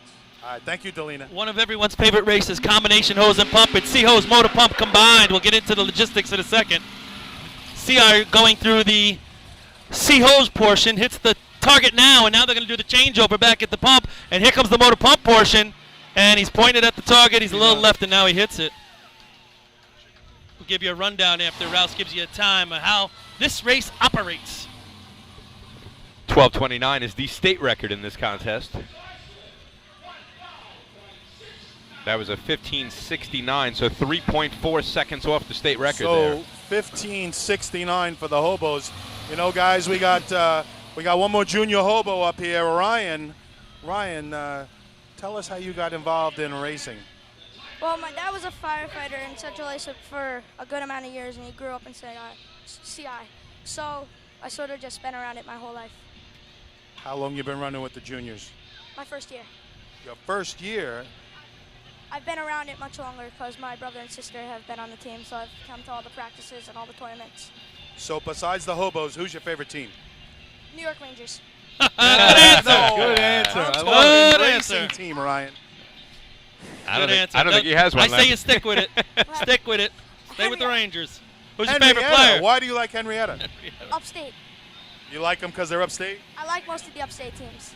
All right, thanks, Ryan. Guys from Point Pleasant aren't going to like hearing that. You Shout out to Josh Marshall and Chuck, and boy, oh boy, they're making fans, guys. They're making fans. Yeah, you got to love the kid's story, man. Just coming to practices as a little kid because his family does it. I got in the sport the same way. I'm sure you guys have similar stories, and it's just, you remember those first couple practices and those first drills you've been to, and you're born into it. The majority of us out here, I believe, are. Yep. So. So we're running a little combination hose and pump. If you had to choose any race on the program that's probably run least across New York State in history, this right? Would be the one. Yeah. 2 trucks involved. C truck starts close to the hydrant. B truck will cut in behind it. It is really a C hose and a motor pump shot combined. The interesting thing, you have to choose the side of the hydrant. There are gates on both outlets of that hydrant, and you must choose which one you're going to hit and stick on that one alone. Here comes Brentwood Tigers. They're running off he misses at the hydrant. They're running off the motor pump side. Just gets the water in the hose. Now here it comes. And whoa, what's he doing? Something's wrong there. In the hose. How'd that happen? I don't know, but there's water everywhere. Oh, they don't have enough Wait. lengths. Are they at the right line? No. They only have 2 lengths in the truck. There's a hydrant length and a mid length. And the nozzle length. They're missing the mid length. No, but hold on here. They're just getting water all over the course. They're missing the mid length. You got to wave the flag here and stop it. Rouse got to get a little hold it up going on. I don't think. The problem is now we put water all over. You don't want to be next. Exactly, Artie. No. You don't want to be next. Well, this is going to be a bigger issue than that. This is you cannot run. They're not drying the tracks over. This race is going to be called. That's my prediction.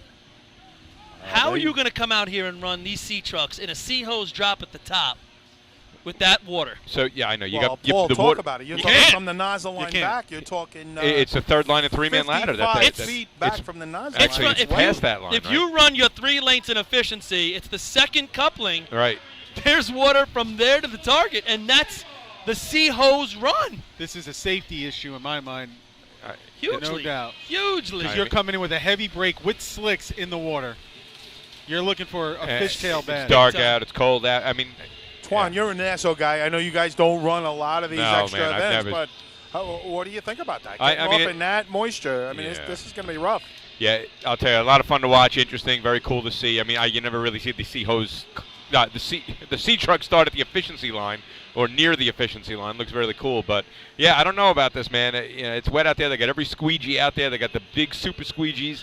I don't know. It doesn't look like there's much conversation going on about holding the event up. What do you There's think? not, But I don't think the officials are in tune to it enough because they don't see it enough. Right. A-Rock's They're out there in now. tune to it. A-Rock's looking A-Rock's at it in now. tune to it. They're A-Rock's walking looking out at now. it. They're checking it out. Yeah. A-Rock and Bobby Miller. Yeah. And folks, all they can do is push the rollers and the drum roller. I mean, many of you have seen it. But it still does leaves the soak up a lot surface of water, Paul. But wet. it don't get it all. That was Jimmy Miller's son, by the way, who we interviewed, Lenny. He's texting me now. All right.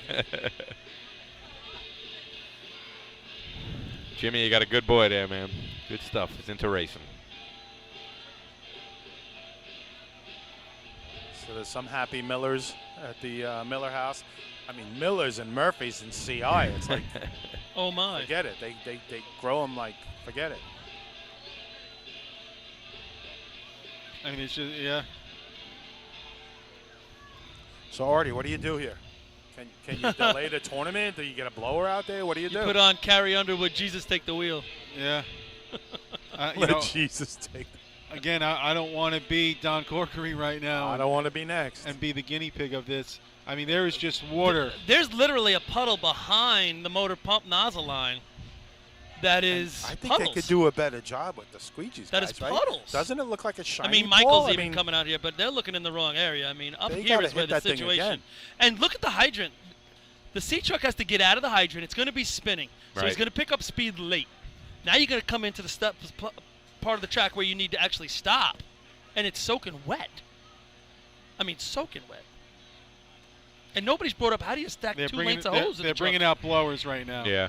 How do you stack 2 lanes of hose in the truck? I don't know. CI's You're right. got They a didn't have couple all of 3 lanes. blowers, So yeah. that's what Brentwood did there. Let's I'm go over telling that you again. exactly Yeah. where they said we're running a pump contest. We're running with 2 lanes of hose. So explain this contest again. I see right. there's 2 gates on the Oh, hydrant. wait. There's a Nassau guy in that. I don't know house. what's Wait, going. What is going on? The Nassau's here? like, All what you the crazy hell hose are we guys, watching? man. You know what C I mean? truck and a B truck. Right. You're going to run a C hose shot basically from like almost the. Like the efficiency line. Sort Right. of, Okay.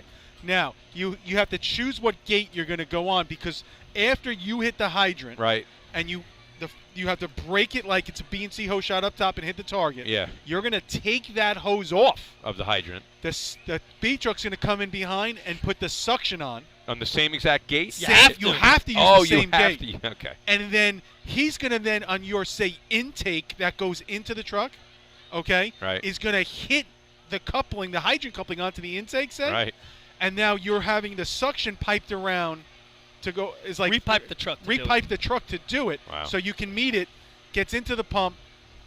He hits the intake, and now you're pumping it out. Twan, through that just hose. say duh. Yeah, Just what? Go, duh. The There's discharge. no third rung involved in this contest? What? You know? Yeah. The Can I discharge climb is going to that be hose? the discharge will be on the same side of the truck as the intake.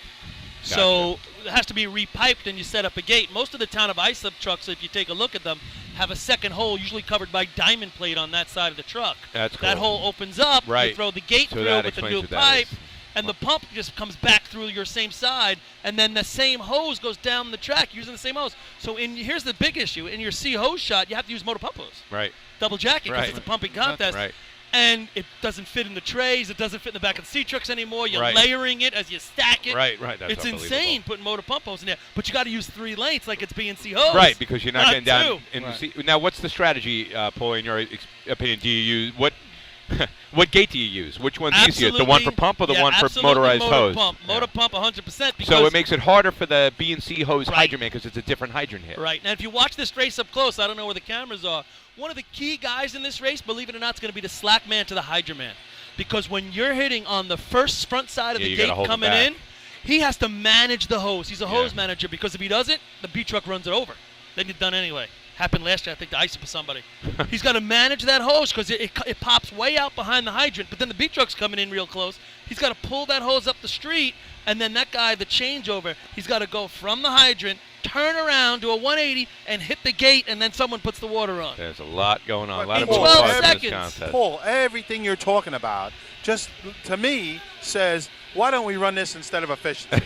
This is a fun race. The fans love it. And it's a There's a lot 12-second going contest. What's the difference? Let's do it. People want to run replacement. That's a 20-second contest. This is a 15-second I mean, contest. it all comes down to the piping of the pump is what the issue Well, is. that's what I'm saying. Now, the piping of the pump is all different, you're saying, so work has to be done on the truck before you have this to contest? go before this contest. You go in instead of now that discharge going out, say the driver's side of the truck. Right. It gets repiped back across. So now then you have to do work before motor pump to get it back Then you the have right to way. take it back and then put so it back who the does other way. that? You got a mechanic You got with guys, you? yeah, know? you have to. Wow. That's I cool. mean, we always in base show, we had an extra pipe Right. where we would bring to the town tournament that would fit right in and it matches the truck. I mean, Right. probably his oldest truck. Right. I think Twan So- thinks we're talking French right here. He doesn't get any of this. But yeah, imagine now we were doing this the week before the state drill when we were having this town tournament. Right. You know, messing with your pump. Right. I mean, it was a catastrophe. Right. Oh, yeah, next week we'll go for the state championship. Oh, we blew out two guys' hamstrings the in discharge dummy. We blew the pump up, running combination, and, you know, we ran three guys over in Motor Hose 2. I seen some people See you get next week. messed up in this See you on race Saturday. too, man. I seen guys go tumbling and bumbling, and it's really cool to see both trucks on the track at the same time. That's true. We don't have too many races where we get both trucks out It's there. a fan favorite, is right. But The problem is the fans miss all the action because it's on the hydrant side. I don't know if the they don't cameras get up to or see over a lot there. of it. Yeah, It's they a don't get to Hempstead. see This it. is running Hempstead. You The run this in fans are on Hempstead. the right side of the course. People go crazy. Right. They've actually tried to run it up in Northern. So we're in a little bit of a delay right now, folks. We had a major water issue here. Brentwood only had 2 lengths of hose instead of 3 lengths of hose, with the braking length attached to the second length. So they broke it at where the mid length and nozzle length should combine and put water all over the course. So what's going on with that? I mean, they've run this event before. Is that an oversight? Is I it think it's just lack a of pure experience? oversight. Yeah, right. you know, pure oversight. I mean, they're think. here every year at this town drill. They've yet to miss one, as far as I know. Our I mean, officials and the track committee right now drying up the track, making it safe. And then let's face it, we all need to be safe. They're drying up the track, and they're trying to get it dry. I mean, it's going to be wet from the nozzle line back, guys, right? About 10 to 12 feet, but they're trying to dry up Mike, 50 feet the back original where concern the truck is not is breaking. the last 25 feet. Like that 25 feet from the nozzle line back to where the sleeve would be, that gets wet sometimes anyway. It's the 40 feet before that they wet. Right. Where he's in the hard break, that's the issue. Yeah, and you wonder too, did Sayville not accept the track, or were the officials on it, or I think the even officials, it looked like they were on it, but I Maybe guess right. Sayville does have the option to not accept the track after this, right? I mean, Now, maybe I'm dating myself, but Paul, you're close to my age. Years ago, right? 20, 25 years ago, we didn't have guys with backpack blowers, and we didn't have any of this stuff. It was a bristle broom and good luck. Just do it. You'll be couple all of right. pushes, and But I bet you go didn't race. have anybody running with 2 lengths of hose in the back of the truck either. It was run more commonly back then, you know, in a couple tournaments a year. And So again, Yikes. the CI local committee and the officials jumping all over it here, folks. Drying it up. It's Brent would get points subtracted. What's that? Yes, Brent would get they're going to points lose their dummy subtracted. points. Maybe that. No times or -1. That'll avoid the tie, right? Yeah. Yeah, No, right. minus a third. That's right. Right. We should be back on track. No pun intended. They're getting within the guys. next They're couple of getting minutes. torches out. They're about to get the torches out. I mean, you know, there's no sun. It's over. Yeah, I know. I think Paulie had the right idea. Just scrap the contest. Let's right? move on. Keep it moving, right? Yeah. Poor Twan. He's like, I don't even know this contest. Yeah, and can I we gotta run wait- sea ladder I got to again, wait right? for them Sea to ladder? drive the track. Yeah. There's no ladder. What?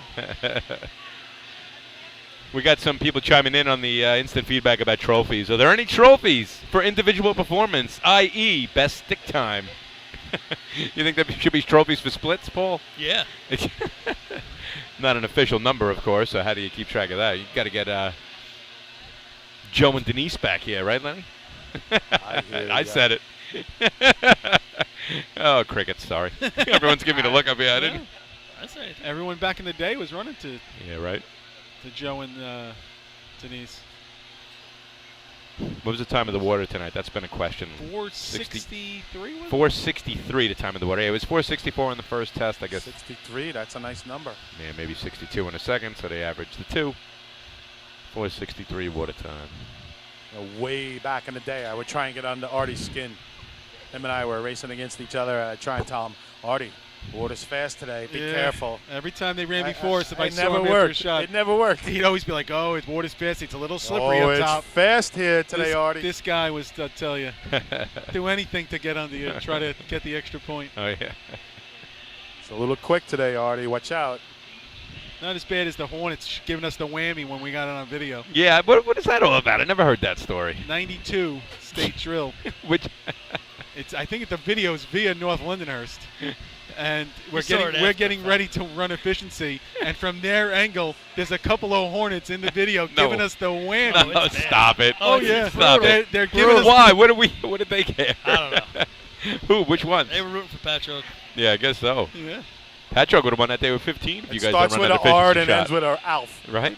Oh, Ralphie Frail giving you the No, malarkey. it wasn't No, him. It wasn't wasn't him. It Ralph. wasn't him. But That's funny. it's funny. You see Tommy the video. Abramski. Tommy. I mean, Yellow Hornets at that they did have a shot. I mean, they had they have 10.5 out of the first 4.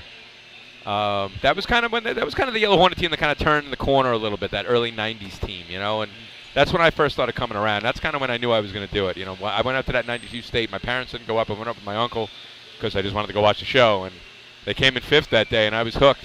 And I like that tournament. 1C ladder. Yeah, 901, I think. Yeah. And they were running first on the line. 1C ladder, and we had the 14 out of 15, and then they had 10 and a half. In Hyde Park, Long Island's premier Then we're doing commercials up there. Yeah, right. And and then they actually took 2 in C hose, and they never take that early '90s team. They weren't good hoses. Team. They weren't good, and they took 2 that day, and they thought maybe because they had efficiency, they didn't have pump. But we all joke around, folks. But let's face it, guys. When you're on the track, it's game on. Yeah. Yeah. I love you, you love me, but guess what? I want to kick your butt. Yeah, that's right. Malarkey's for everyone, right? Game on. Oh, that's funny. You got to show me that tape. I probably gave Paul the wham and jammer a couple times. Really, Lenny? Une fois? I find that amazing. Yeah, it's funny you talk about that stuff. You've been giving it to me since juniors. I'm drawing a blank now in East Islip. Skidmore? No. Oh, man. East Islip did the lights. Why am I drawing a blank? I don't know what you're going I always used to get O'Keefe. Wow, you're getting old, Artie. I just drawing blanks. O'Keefe would always come up to my brother and I too from East Islip, and he would give it right to us in front of us. He's like, oh, yeah, just come to the fence. He would come to the fence and he'd like we'd be giving it a Mo's about to pull out because he's like. He's giving us the whammy. One time I blew him a kiss. He was halfway down the fence. We come by in COs, and I'm like, I blew him a kiss. He goes running down. He goes, this guy just blew me a kiss halfway down the track. Good man right there. Great guy. And all-time racer, too. Big timer in East Islip. We're all friends, but guess what? When you're on the track, it's game on. Funny dude. Still see him every now and then in the morning getting his coffee at 7-Eleven. And then he goes to the firehouse. I'm like, don't they have coffee at the firehouse? He's like, it's horrible. I remember Jay Skidmore's dad when we were on the juniors. Yep. Hell of a coach and hell of a racer, man. And boy, taught Jay to hold the cart, I right? did not like him because he was good. Because he was competitive. He had his team competitive, and boy, oh boy. They were good. That's when juniors was competitive, right? Yeah, Lindenhurst. You never want to wish bad on people, but boy, oh boy. We had a lot of heated competitions back in the 70s, 80s, whatever it was. Looks like they got the course a little bit dry. Looks like the Don's cork. going to back up to the C-hose start. The cork is going to warm up the tires again and warm up the brakes. I got some West Hampton Westerners chiming in on the group me. Doherty saying, Twan, trust no one from Suffolk up on the arch there. Thanks, Doherty. Shocking. Says the man on the city border. Doherty, it's happy hour. Send something up here. True. Get something up here, Doherty. Yeah, if you're here, Doherty. He's here. So they've got the track dry, fellas, and it looks like we're going to continue. Dryer. Is it, what is it, Paul? Motor hose combination? I don't even know the combination hose and pump. Combination hose. Class BC. Is it? No. All right, so we got a 15:69 by the Hobos, which is first place. The Tigers got a no time. Hobos 24 points, looking to close the gap between them and the Wolves. The Wolves have 27, and like you said, lurking in the third place spot. One of the oldest state records on the book. 20 points, West Save Flying Dutchman. 1990, the Bayshore Redskins 91. ran at 12:29. 1991. One of the oldest. Obviously, you guys know your numbers. 1991, you set that Yes, record? 91. I guess that'd be the second oldest because you got individual from 89. There you go. I wonder what the equipment record is. It was a muster record. Pretty I slow. think. I think that's the Wild Geese, Alex Bay. All right, here comes Sayville. The B-Truck better get moving. Now it's coming in. Real particular coming into hydrant, and rightly so. Lets him off, does a good job up at the top. Break it. Oh, it's got the just gets nozzle it on and hits target. Remember, that's a different coupling than he's normally used to. Just getting it He almost got Switch us over wet. at the hydrant, having a little trouble getting it on the truck. Now he does. Now they're pumping, and hits the target. 18s are going to be in the 18 range. Tarps or signs taking a beating down there. We almost got wet on that first hit. 1868. How many years did Jack Barry park the timing truck right over there and got annihilated? Yeah. Now, Paul, something I noticed on that shot there, you have two guys coming off of the B truck that run down the track to provide more support on the hose for the motor pump portion of the shot. When are those guys allowed to start running down the track? As soon as the C truck crosses the timing light, I believe. I could be wrong about it. I mean, the C truck crosses the timing light, and then the B truck comes in behind. I think has to but break he's saying the line. timing-wise. Yeah, but he has to break that line, I think, and then they can get off as it comes into the. B truck has to break the line. I think so. Yeah. Now, ideally, now, not realistically, because it's not going to happen. But could they ride in the C truck if they wanted to? Sure. So you could fit 6 guys on a C truck if you wanted to. Twan, I think we rode with 7 or 8 one time, running motor hose replacement in Deerfield. Right. On the C truck, Wow. Todd and I were tucked up on the wheel wells behind the bar, so we could run, and then we had to get off and run the replacement later. I was third man deep running hydrant. I was holding onto a guy's waist who was holding the bar, and Artie was on the other side. Todd was, and I was literally holding his waist, and we ran in and ran. But we were sitting on the wheel wells going backwards behind the bar with our feet like tucked so other guys could get on the truck. And then the truck comes to a stop, and you're trying to swing around as he's hitting the target. You mentioned an old name there. Hold on. Jack Barry. First place in that. Jack Barry. I mean, that man Jack did Barry. so much for racing and for the officials, and what a great guy. Well, he would get wet this night, taking a full motor pump shot there in the back of the timing truck. You know, it's definitely a unique view, though, Lenny. You see both trucks side by side on the track. It's not something you see very often. The only it's pretty race cool. you get it. I love it. Bayshore's C truck looks old. Good photo op from up here. Doesn't Bayshore's truck look old school right here? Because the maroon, it's dark. Like not modern, like something else. Your record holders. So that 12:29 is from 1991. East Islip tied it a couple years ago. Okay. Bayshore's got to get busy, guys. They're having a rough 3 day points today. on the day. Yeah, real rough day. 5 points here. This will be a good contest for him. Get him in the mix for 5th, maybe.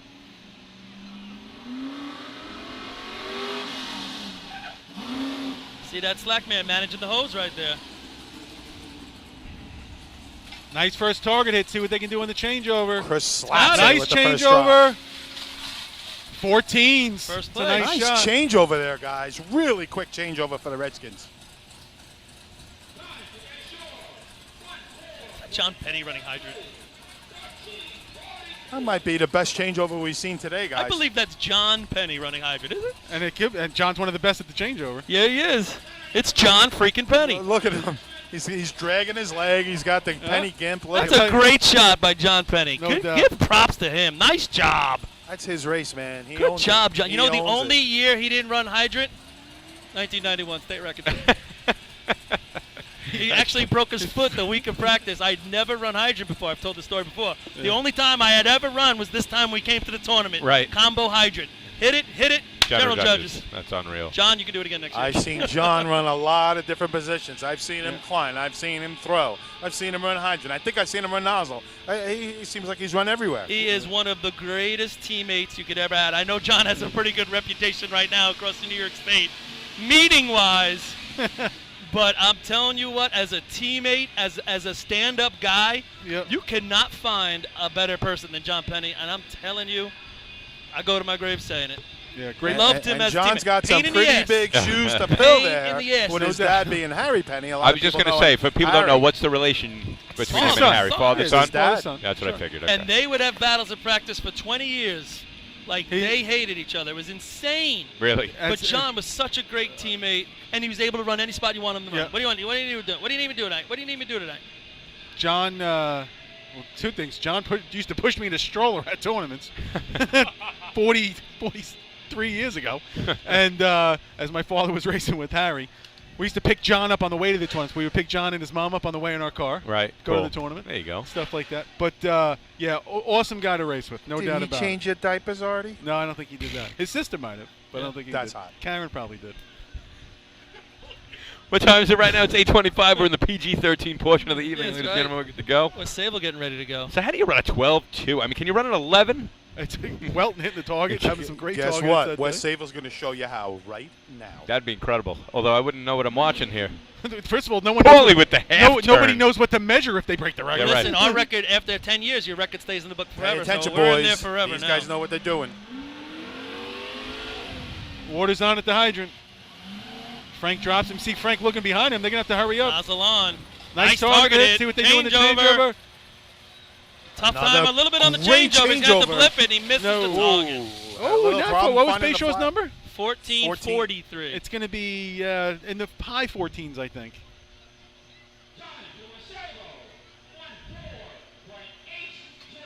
Yep. Second place shot right there. I can't even see my watch. 81. So the skins are still hanging in there, Artie. Oh, yeah. Yeah. With Sable throwing up a second place time. Knock CI down to third. So the Wolves are going to come to the line with a chance to gain some Guzzlers. points back on the Hobos. I know in another team. Oh, Another- gotcha. Yeah, no, not right now. East Islip also the record holders in this event, and most of these guys are current part of that team, though they are missing the Hydra Man and the Nozzle Man. Tell you guys, again, ran nozzle in this contest a number of times. And then the one year Paul gets hurt, and I ran hydrant in this and did the changeover. Right. One of the most awkward things. I'm sure. You're sitting there waiting for the guy to hit the target. Right. And then you're taking off, you're turning it around and putting it on the truck. Just an awkward thing to do. How'd they come up with this event? I mean, I was wondering that too, Lenny. Right, Twan? Like, yeah. who thought this one up? I mean, you could talk about who thought of racing in general, but yeah, I mean, the Big Eight, they're not so far-fetched. Yeah, I get this the concept. one, yeah, right. You know, throwing up a ladder, I can throw a ladder up Right. on an arch quicker than you can. Yeah, right. I can get up there and scale it faster than you. Or Right. I can hook Get up a hose and hit the faster than target you. quicker. Yeah, but yeah. this one's a little out there. And then we see why Bob Mara's not in his officiating shirt tonight because they needed a second driver, and he just drove the beat truck for him. yeah, that's the other thing in this contest. You need two drivers, right? Right. Just I think guess about this night as a whole. You need so many more people. I would think the backup driver would drive the B truck. Does that make sense? Yeah, right? typically your regular guy is going to drive the C truck. You know who's got a hot foot right now and he's tapping away is Fred. Fred wants to run this contest. Come on, Fred. You would love to drive this contest, wouldn't you? Headset and everything. Headset on. Yeah, he's got to have the headset on. Mike driving the C truck. Fred coming in with the B truck. East Islip has the course. Fred, a long time termite. Fred, by the way, we got to talk. I was with the Nose last night at his house up in Liberty. What a place he's got. What a spread. What a spread. You're a world traveler. Did you bring any rocks home? The Nose knows. That is, you went to the quarry? I was at the quarry. He showed me the whole compound. Nice. It was beautiful. Guess Doherty left. If he was His, still here, we'd have some his drinks. wife made us a meal. Oh, my goodness. Oh. Coming in serious right here. Off there at the hydrant. Water in the hose. I like that approach better. And wash. Target. Big Gonna hurt wash, their though. overall time. They do not run with a backup man. And target Just gets issues. it. Wow. A lot of washing on the target. That was I like the approach with the speed coming to the hydrant. Yeah. I don't like the idea of just a blast or two, though. Patch-on Juan. style. Stay on I was until about the to say. target's stripped. What do you think? 18-17. That's third. Artie, Fourth, I want excuse me. water, man. Yeah. Let me hit the target. Give me a chance. I mean, if I Exactly. miss it, I miss it, but keep it coming till I hit it. Yep. Paulie just said we run this contest years ago, and that's Patrick did that hot into the hydrant. Okay. Yeah. Motorhost too. Also, they were running hot to the hydrant. I just feel like it's more normal to the drop that you used to, and so you feel the truck. You know that you get that hard brake and you come off. You know that slow roll to the hydrant with the C truck. Well, you'd it's be just a different feel. It's a different feel, but time-wise, not much of a difference based on where the timing lights are. Yeah. You could take a look at at Motorhost 2, for example. Some teams go by the idea that you come in, like B-hose a little bit, even though you get all those guys in the truck. Other teams roll in and come in fast-paced roll and get off. Right. And the difference in the numbers is just tenths. Really? Yeah. Now, in Motorhost 2, you're allowed to use a snap coupling, correct? Yeah, and you can use snap coupling if you want to. 2. Not everybody does.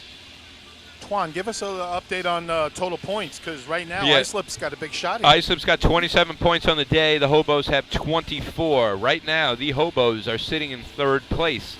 So if the Wolves miss here and don't take any, you'll have 27-27 headed into Motorhose 2. But if the Wolves score big, they could move their lead back to 5 points. Big race for the Wolves right here. Back to 6 points, actually, yeah. You saying a big shot, Len? Nah, that's your line, bro. That's you. So Islip comes to the line. So again, here I think I saw Owen down there today with his jersey on. The big O driver. So I think Commissioner Owen McCaffrey could be driving here. Now that's who was driving up into the point when Mike took over in 2003. Gotcha. Owen also a former Tiger. Paul and Artie, you guys There you being go. Bayshore Redskins. Islip takes this drill so serious. It's And, extremely These competitive. races, super serious. Here we go. Here comes Islip. Mike rolling in with the C truck. Heavy is on. Water is on. Losing a lot at the hydrant right there. Up at the top. Taking Wait a while for for the water. Hits target, though. Yeah, real nice. Changeover. And Dummy length oh, away. They blew missed it. the Missed the hydrant. suction. Missed the suction. Now the target's up. Yeah. See how the nozzleman had to move to because that dummy length was just sitting right there. You want to get that out of the way a little bit you more, want to don't get you? that past the line if you can. 17:67 is the We've been time. talking That's about that good all for third. year, the Fourth, brakemen excuse not me. getting the dummy length out of the way. I don't care if it's B-hose, C-hose combination. Get the thing out of the way. Yeah, right. Rule number 1, right? Yeah, I mean, it was out of the way for his first shot, but then coming across on the second one, he had it there. So that's going to wrap up our combination hose and pump, again, with a little bit of a delay there after the Brentwood water spill. And we're even closer now. Top 5 in the contest. Bayshore's going to win that contest, making their way back towards the top 5. Second place is going to be West Sayville. Third place is going to be the Central Islip Hobos. Fourth place, Islip. Fifth place, the Guzzlers with another point. Overall, with 5 to go. Is that right? Yep. 1, 2, 3, 4, 5 to go. 29-27. Yeah, A little closer. Wolves 29, Hobos 27, Flying Dutchman 24. And then we have a bit of a drop-off from there. It goes down to 15 for the Guzzlers, 11 for the Blue Jays. That's the top 5. Bayshore getting themselves back in the mix if they want to come down the track. They have 8. Brentwood sitting with 6. So we got Motor Hose 2, also known as Motor Hose Replacement, Motor Pump Efficiency Replacement, and then Buckets, the All final these 5 extra contests. contests, Twan. Are you learning anything? Yeah. I'm learning I like the Big 8. So the Islip Wolves want to win today. It'd be the first time that they've won since 2009. They tied for first with the Hobos that year. They have not won outright since 2007. The Hobos have won this tournament 4 years in a row and 5 of the last 6. So while we have that's going to, well, let's listen to Mr. Rouse, and then we'll go to a commercial. Yeah, we'll take a little break here. Actually, after we can go to this. commercial because this isn't Rouse. So when we come back, it'll be a little Motor Hose Replacement. Live on Top of the Arch, you're listening to the 2015 Islip Town Tournament.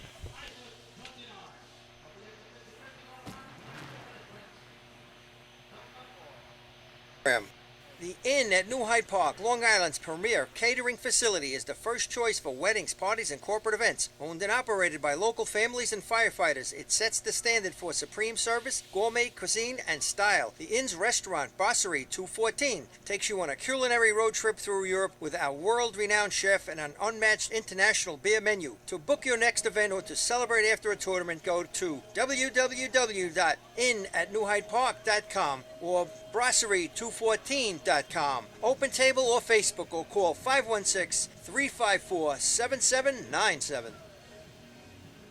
With over 25 years of service in the fire industry, High Tech Fire and Safety continues to be a proud sponsor of New York State drill teams. High Tech has been honored to serve as master distributor for Morning Pride products, including state-of-the-art bunker gear, USAR gear, EMS gear, helmets, gloves, hoods, and boots. In addition to Morning Pride gear by Honeywell, High Tech also provides quality products including ISG thermal imaging cameras and CMC rescue products and Deuce rescue systems, providing your fire department with the highest level of support and service for all your personal protection equipment needs. For personalized demos, speak to a certified sales specialist. Call 631-777-5170 or visit hightechfirenewyork.com. Fatty McGee's in East Islip. Wednesday is ladies' night at the best FD racing bar in Long Island. Stop in anytime for a drink with good company, a great lunch and dinner menu, and of course those famous Fatty's wings. The groundbreaking FDNY electronic accountability system is now available to departments nationwide through Motorola, and SDI is the company behind this game-changing technology. Now, SDI has paired with New York State volunteer departments including Central Islip to solve the challenge of accounting for members who respond after the tones go off. Keep track of your members on your next big incident with a proven solution designed with the New York State Volunteer Department in mind. For more information, visit systemsdefinition.com and firegroundaccountability.com. The Bill Fox Company has been in business for over 60 years, specializing in custom championship rings, watches, badges, pins, and awards. The Bill Fox Company has crafted championship rings for past state champions, including the Westerners, Flying Dutchmen, Hobos, Wolves, and Yellow Hornets. Bill Fox Company is the recognized name in recognizing people. Check them out on Facebook, Twitter, and on the web at www.billfoxco.com.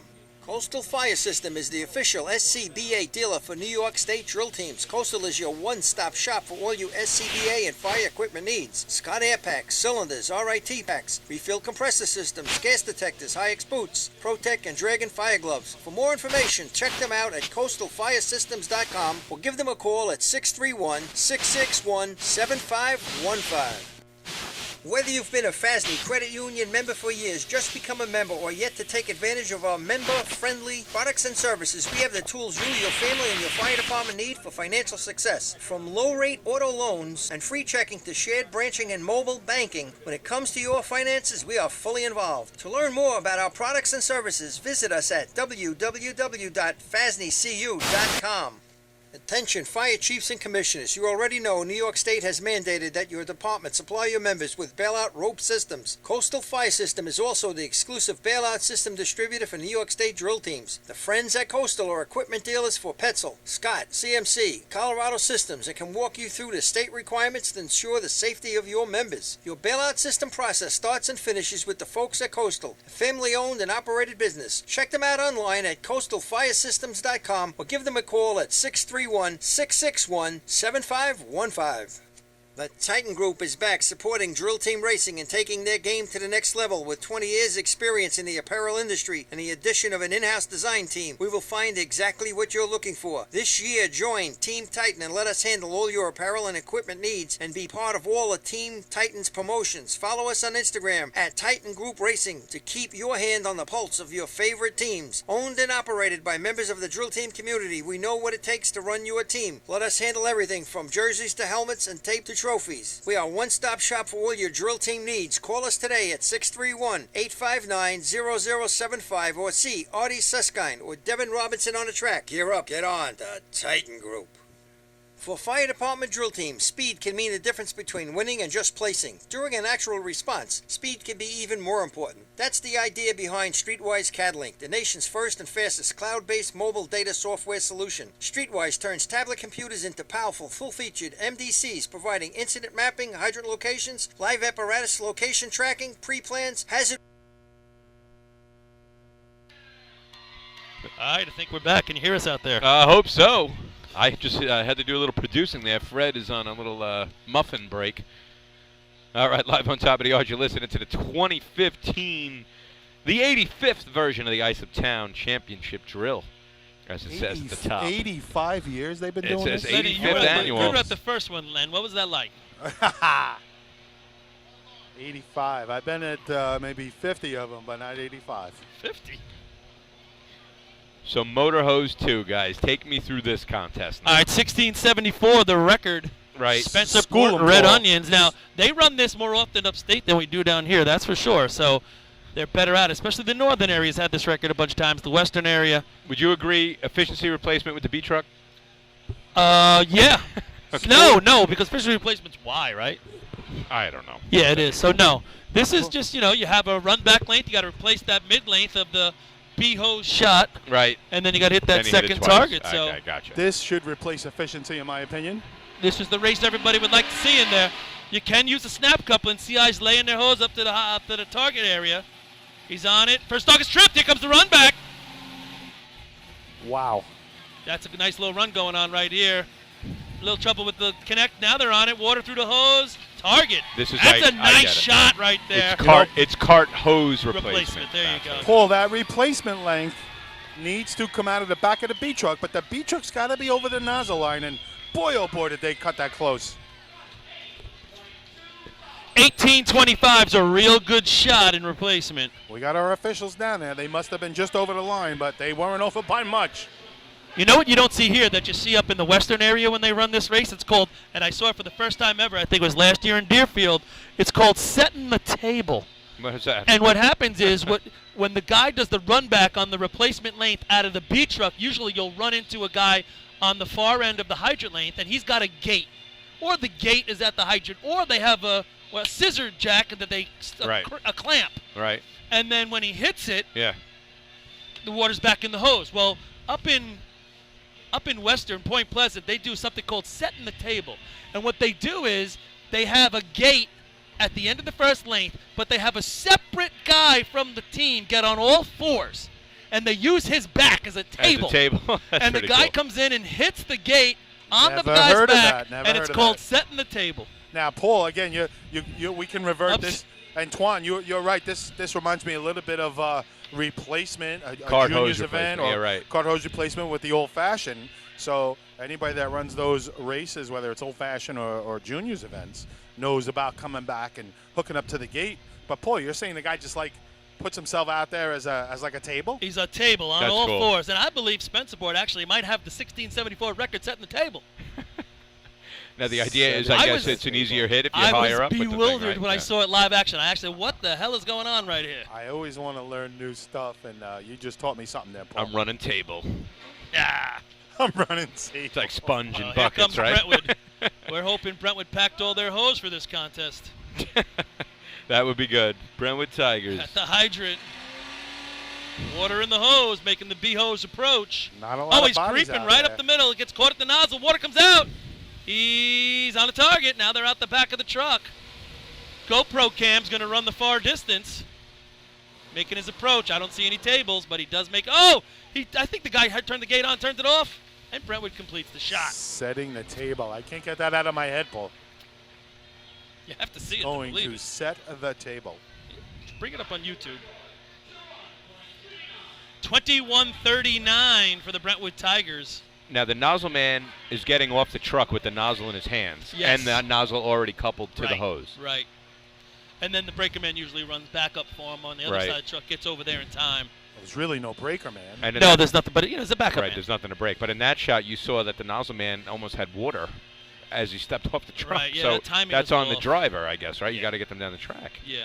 We used to, on the juniors, we used to say water in the cart. I mean, if if the hydro man hooks up quick and your cart pullers aren't quick enough, or in this case, if your driver is not quite getting you down the track, water in the cart or water in the truck, and that usually isn't a good thing. I mean, it's good to have the water flowing, but right. I mean, you could it can argue get a little hairy. You could argue it's driver error, but could you also argue that you're pulling the stick too quick? I mean, in cart hose replacement, you got to wait, but in motor hose, it looks like you got to pull it as soon as possible. Twan, you want to get the water flowing, right, Paulie? Right. I mean, No, you got to hammer that stick down. Yeah. You want to try to get it in the twos. You know, you're shooting for a mid to high two as opposed to B hose. Well, it used to be B hose. When you go for a mid to low two, you're going mid to high two right here. That would be pretty good for your shot. Bunch of snails sitting at LaGuardia Airport listening to the show. Joey DeRider and the group heading up to Point Pleasant for the big drill. But, Paul, you know, water in the cart or water in the truck or whatever, that can get a little tricky. If the hose is loaded in the cart or in the truck, it can get a little crazy for the nozzle man. It'll be a little crappy. All right, Sable Blue Jays. Couple races without some points. They need to get back on the board. Looks like a lot of Blue Jays on this truck. This will be interesting. Blue Jays 11 points on the evening. Currently 5th place on the day. They're off. He's got water in the hose, making his way up to the top.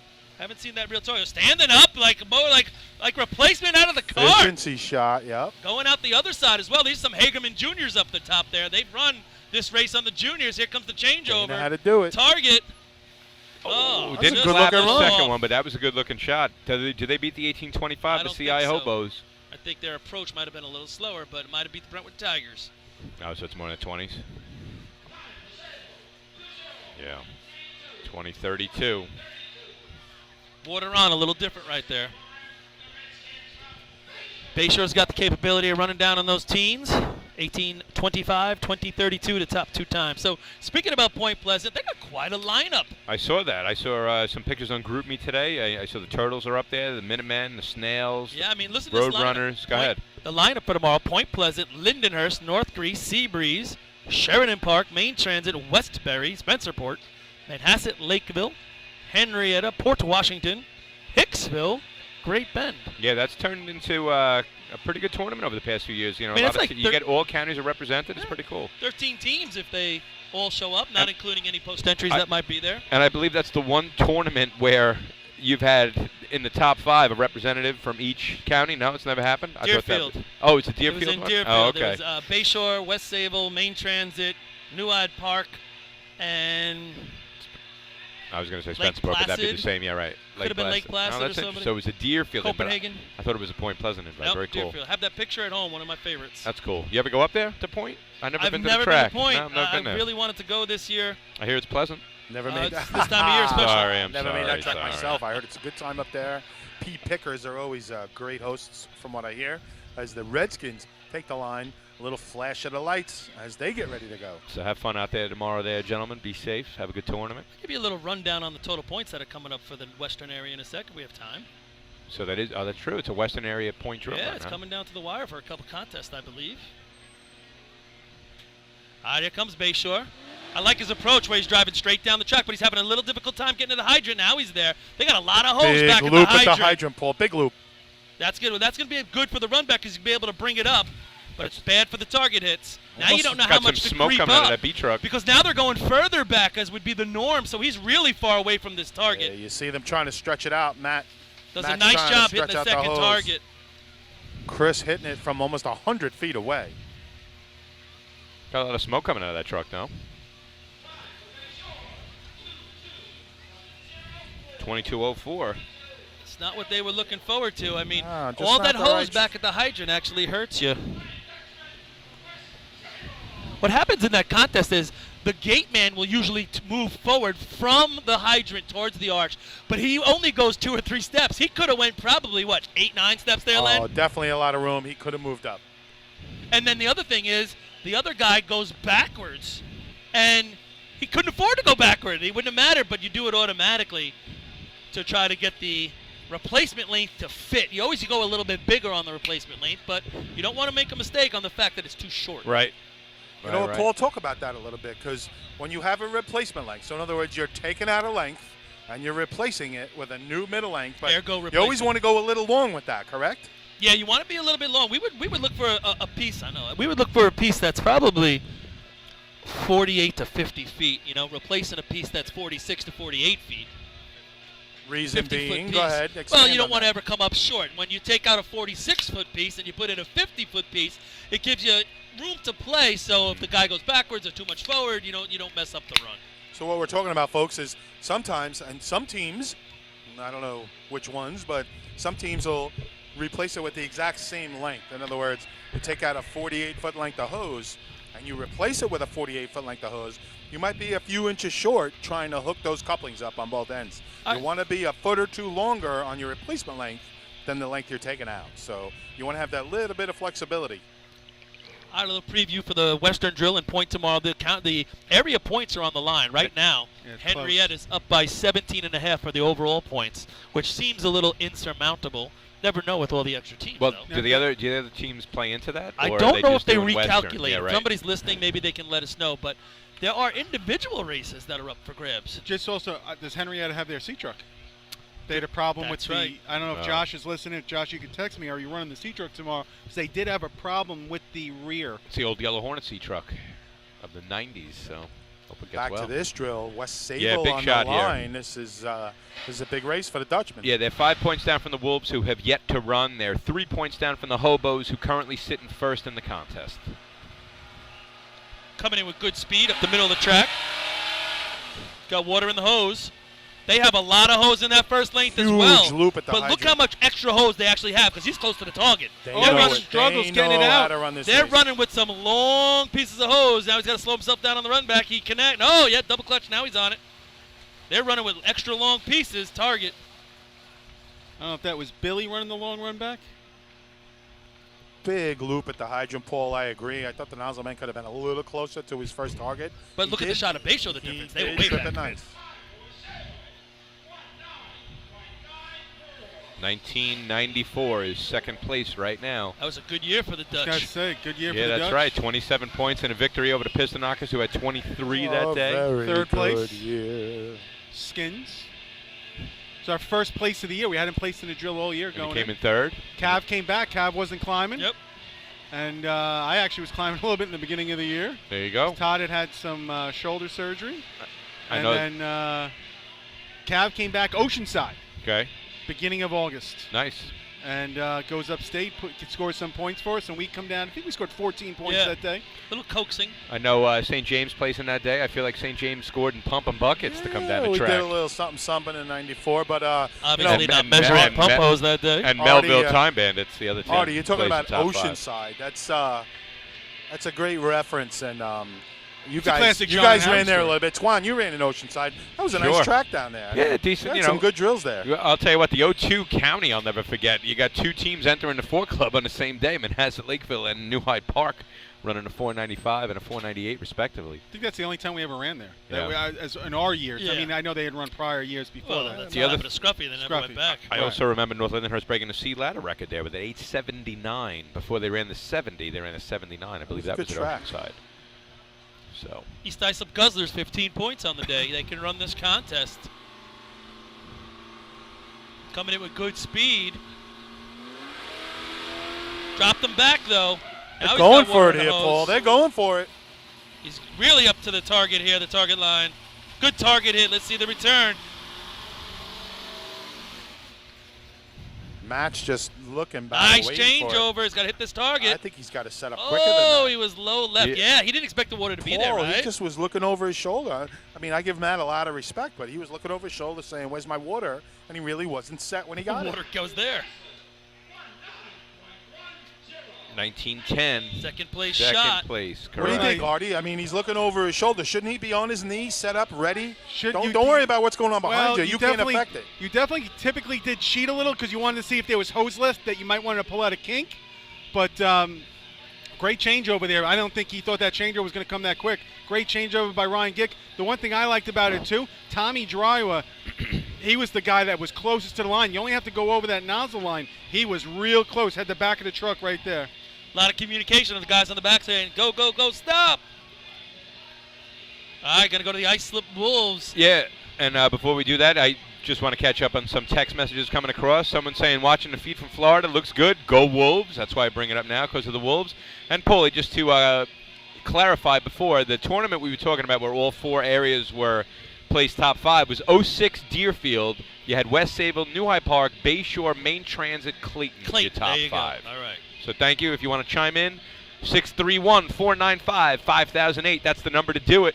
If you send us a message via text, it'll come on the screen. I remember that's that up on day the they arc. actually went out and took an aerial photo of all the guys in the back of their trucks. It was pretty cool. What That's you guys cool. are saying in all 4 areas were represented in the top 5. Yeah. Correct. Sweet. 06 Deerfield. Hey, guys, big shot by the Islip Wolves. 29 points on the day. Showtime. 2 points ahead of the Central Islip Hobos, who sit in first place with an 18.25. All right, so guys, what's that one white light I'm looking at? It's really not a headlight, is Yeah, it? right. I don't know what that It is. looks like a blind pirate or I something. think it's winking like, at you. What's going on there? I don't know. Oh, blind pirate. To stay in first place, they have to at least beat the 1910 that we just listened Oh, to. you're getting all. Don't get. Don't I'm try doing these it again. scenarios. Here we go. Water's in. Mike does a nice job. Cruising Mike just in. rolls through it. Oh, left of the target. You know it's a speedy run back. Look at us. Look at him They're hustling. Gallivanting. They're hustling. Oh, changeover. Nice second hit. I don't know if it's 18-25, but I think it gives those 19s a little If shot. it beats the 19-10, they'll maintain their lead. If it doesn't, they'll be I don't tied. think it was that good. So it's Second Cola. There you place, go. good.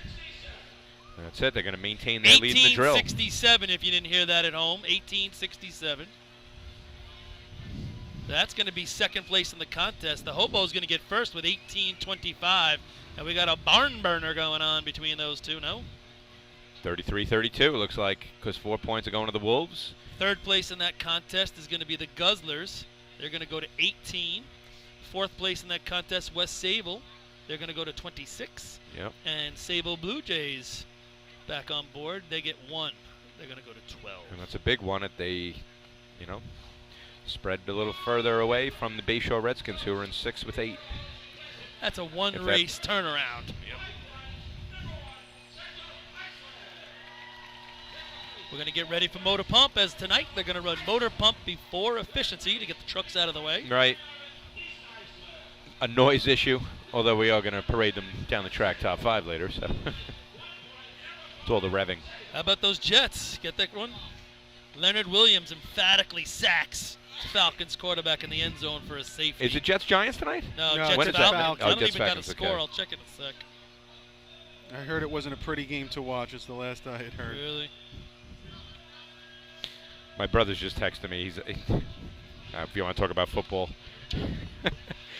You want to do commercial? I forget it. It's not a big deal. All right, live on top of the arch. We'll be back with some Motor Pump. It's 33-32. Wolves over Hobos. Peace. And 14-10. Falcons over Jets. There you go. For fire department drill teams, speed can mean the difference between winning and just placing. During an actual response, speed can be even more important. That's the idea behind Streetwise CADlink, the nation's first and fastest cloud-based mobile data software solution. Streetwise turns tablet computers into powerful, full-featured MDCs, providing incident mapping, hydrant locations, live apparatus location tracking, pre-plans, hazard waypoints, and more, all in just seconds. Call today for a free demo at 800-718-8027. Streetwise CADlink, the mobile response software that just works. How old is your fire department thermal imager? Thermal imaging technology is changing as quickly as your smartphone, and the time has come to upgrade your TIC. Coastal Fire System is the exclusive thermal imaging distributor of New York State drill teams and offers the full line of Scott, ISG, and FLIR cameras. Coastal is a one-stop shop for the best brand, so start the upgrade process with the longest-running sponsor of New York State drill teams. Camera servicing also available. Check out Coastal Fire System on Facebook or give them a call at 631-661-7515. Integrated Wireless Technologies is proud to be part of the 2015 season as the exclusive Motorola dealer for New York State drill teams. IWT is a Motorola manufacturer's representative and offers the full line of Motorola products to fire departments as well as David Clark headsets. IWT is your one-stop shop for custom radio solutions, licensing assistance, and top-notch service with fully insured technicians. Start your next radio upgrade with IWT. Check out their website at www.goiwt.com. With over 60 years of experience in the fire and rescue business, Nassau Fire Apparatus is known to be the leader in the industry. They are vehicle and equipment distributors who provide products, parts, maintenance, repairs from coast to coast. People working at Nassau Fire not only sell the products and services, but also work in the industry in EMS and as firefighter volunteers. You won't find a more dedicated and experienced team to align with than Nassau Fire Apparatus. Visit them online at www.nassauFire.com for more information. 2016 Fire Rescue and EMS Mega Show takes place February 20th and 21st at the new location, the Brentwood Sports Fieldhouse at Suffolk Community College. It's bigger and better, with many new vendors showing the latest, most up-to-date turnout gear and new products. Hundreds of vendors will be present to explain and demonstrate their product lines and services, along with the extrication competition. See you next February in Brentwood at the Mega Show.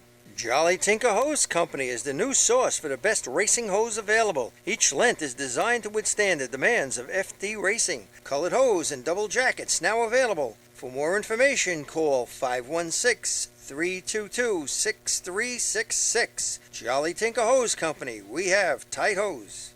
If you experience any damage due to fire, flooding, wind, or mold and need help, contact SOS Emergency Services. SOS is the exclusive emergency mitigation company for New York State drill teams and is family-owned and firefighter-operated. SOS has a friendly working arrangement with all insurance companies, so call 631-486-7979. SOS Emergency Services for the right help in your time of need.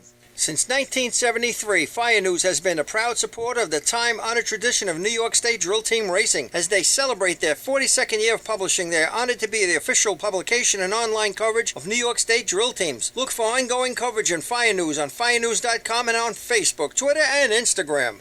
The Inn at New Hyde Park, Long Island's premier catering facility, is the first choice for weddings, parties, and corporate events. Owned and operated by local families and firefighters, it sets the standard for supreme service, gourmet cuisine, and style. The Inn's restaurant, Brasserie 214, takes you on a culinary road trip through Europe with our world-renowned chef and an unmatched international beer menu. To book your next event or to celebrate after a tournament, go to www.innatnewhydepark.com or brasserie214.com. Open table or Facebook, or call 516-354-7797.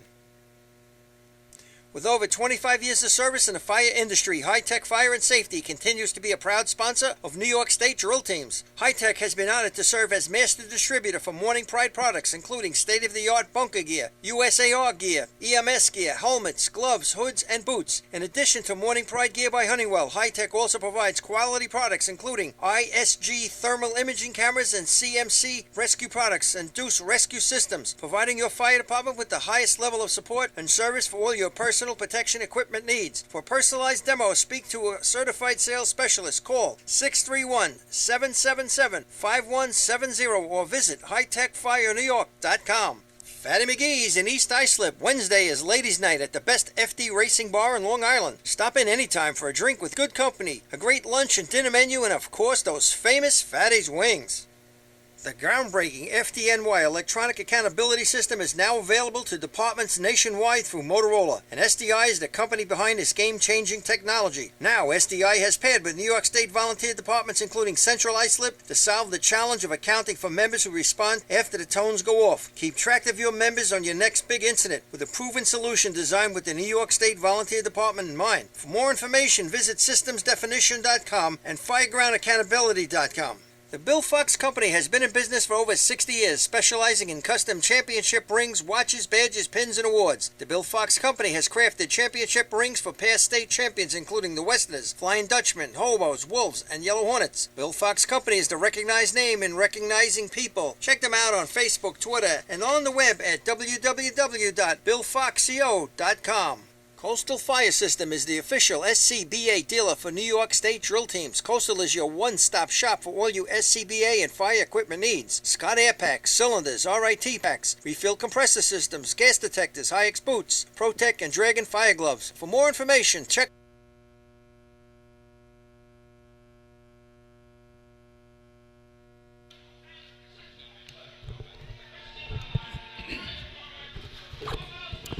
Welcome back, everybody. 4 contests to go. The last Motorized contest of the night is Motor Pump, and on the line is your Central Islip Hobos. Coming into the contest, 1 point down to the Islip Wolves, 33-32. They've made a little bit of a comeback there, Pauliardi. They were down, maybe over 10 points at one time and kind of crept back in? Yep, Rob Noonan back with us. Yeah, absolutely, and different setup here for CI, right? David Miller running nozzle. I imagine a couple other spots maybe mixed up. Yeah, we're just getting some texts from some different people. Robbie Moon chiming in, saying that it's been a long time since Jay wasn't running nozzle for them in this race, and if it comes down to buckets, he's been dumping for him for 15 years. There was also a question. When does it ever come down to buckets? It's kind of dark, so we can't really tell. But Ryan Murphy was potentially running hydrant. I don't know, and we can't really see for sure. We'll try and get a little more information on that. See what happens here. That looks like Chris. Yeah, that's. Comes across the target. No, sliding back. Didn't get it yet. Left to right. Finish the shot.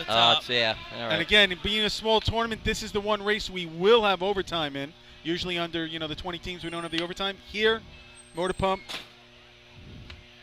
comes into play right here. What'd you guys think? He looked like he was right, then he was left. I thought he was left first. Yeah, left, came all the way across right, just never got the flap. He brought it across, but maybe a little too hard. And listen, first time out of the box, one of the toughest spots in the sport. Oh, yeah. He hung in there. He was set up nice. It just it'll take a little time, I'm sure. All right, earlier we were talking about the Western drill. We'll give you a little rundown on the contests that are still being contested. I didn't get any information if the points from the other areas, if they score, count, but I have an idea that maybe they do in Western. But three-man ladder, we have a battle between three teams, Point Pleasant, Henrietta, Main Transit. 3-point spread. Point Pleasant's up 3 points on Henrietta and Main Transit for the overall Western Area Championship. We also have a contest in B ladder. Henrietta up 1 point on Main Transit, 18-17. And 1 point in C ladder.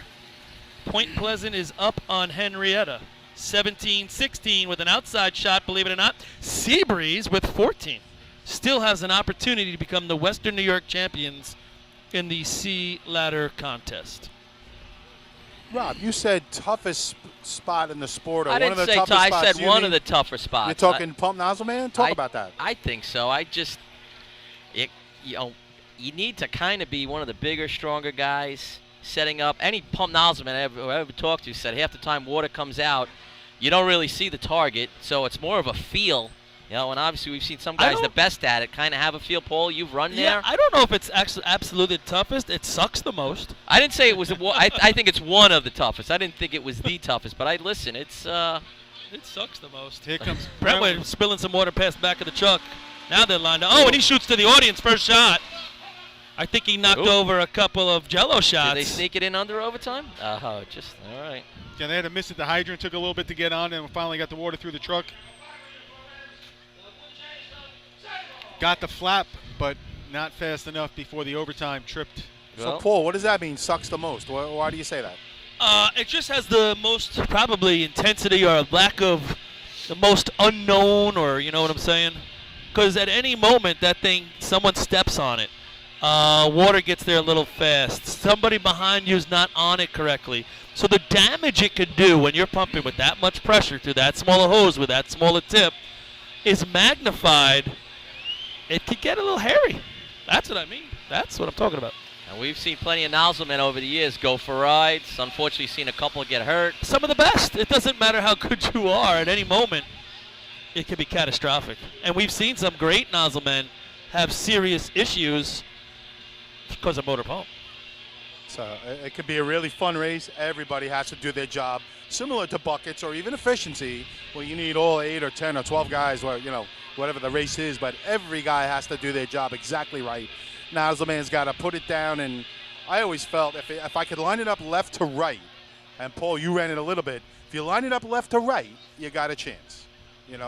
But you better put it down good left to right, and it better be straight for 8 or 10 feet behind you, or you don't have a chance. Right. Yeah, there's a certain way to run it, and I mean, everybody, that cat's out of the bag, but what works optimally, but I don't know. At any moment, a bad moment. You got 5 teams left. If you can put a time on the board and no letters, you're guaranteed points. And you know what? That's a great point. If you're somebody like who's running, here's Sable for an example. You can't get overtime right here. Put water in the hose. Hit the target. Even if you wait a split second, you got to know the score. A couple of tenths on one side. It's worth it on the other if you know you're going to potentially get points, maybe even big points, depending on how it goes. I don't know about you guys. Did you always know what the scores were? Did you always know the score? I did. I liked to. Yeah, okay. I I'll won't agree say with I that. always did. I liked to. That's a good point. I just said, let's run our run. Let's go. Here comes Sable rolling in. See what they do here. Off the side. Water is through the truck. Nozzle man puts it down. On the flap. Oh, he lights up the target. That was impressive, That is guys. going to be That's going a out on a nozzle limb. man. That's a team record. Oh, yeah, that's a team record. Woo-hoo! It's something the Sable Blue Jays have been working on, getting that corner man out to the corner so the nozzle man can get to his spot under control. A 6-0-6 for the Sable Blue Jays. Where was their team record before that? I mean, no disrespect to the Blue Jays, but I don't even think it was in that virginity. Really? All righty then. Seriously. I mean, have they run better than a 6-4 in their days? Let's that go was back. incredible. 6-0? I mean, they did a nice job. Just what they talked about, getting that guy to the corner and gets the guy up the track. He set it down on the pavement thing, and it works out. It's going to happen. 6-0 for the Sable Blue Jays. I had 5-0 water route, which isn't even a great water route for this track. Normally we see 4-8, 4-7, 4-6. But a nice job. Didn't blap the target, but pretty damn good. That's the best target hit they've ever seen in Sayville. He didn't put much water past it, Rob. No, again, if you've watched them again this year, that race has been coming along for them. They haven't just finally it came in sync. It finally came all together for them. But you could see the bits and pieces of the race all year coming together. I don't think you run a 6-0 by mistake, unless you're the West Islip Raiders and you run a 5-6.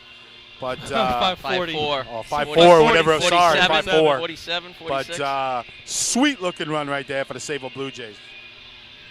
Yeah, I mean, technically, like we were just talking about running the run, I thought technically it was sound. Came in with good speed, good water on. The hose lay was excellent. The corner man got up the track, which allows then the nozzle man to get up the track. Now the nozzle man's job, place it at the target. He did a nice job. He hammered it. You're not hitting the target. The truck's hitting the target. He hammered the nozzle down in the right spot. Good things happen. Guys, is Bayshore not running? Did we miss something? Yeah, Bayshore had the hood up back there. They bowed out a turn. It looks like they went to the back of the line.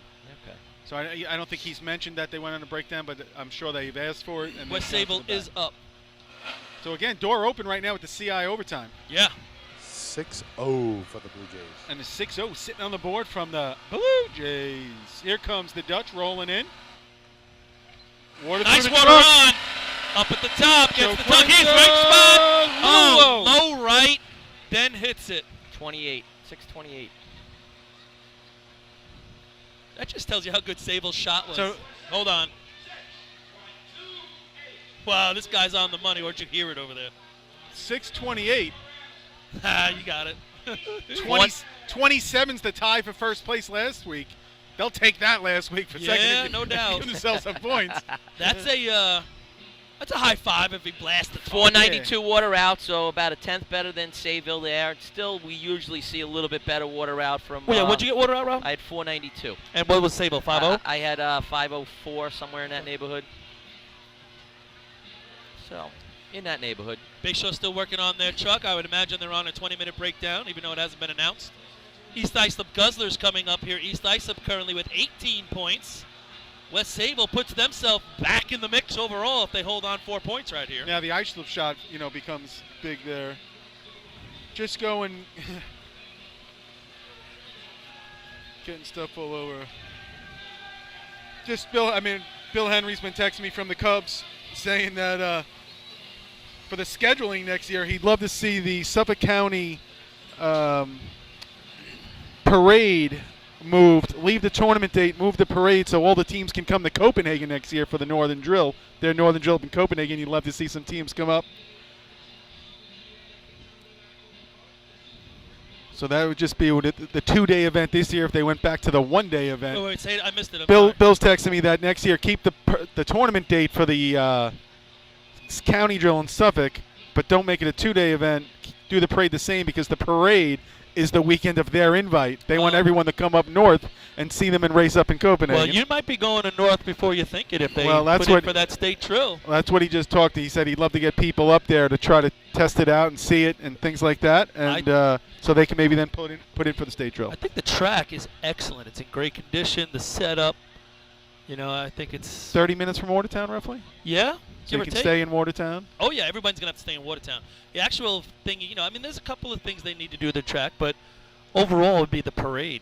Optimally, you just parade around the block and right there in Copenhagen. Or do you parade in Watertown? I think that would be the way to go, especially because all the teams are living and staying there. Right. A little bit of chatter on the group of me the last day or two about the 89 Watertown drill or state drill or non-state drill, whatever non-state drill, Lenny.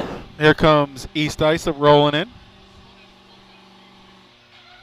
Orders through. See what Pat Dunn does if he can put it up there.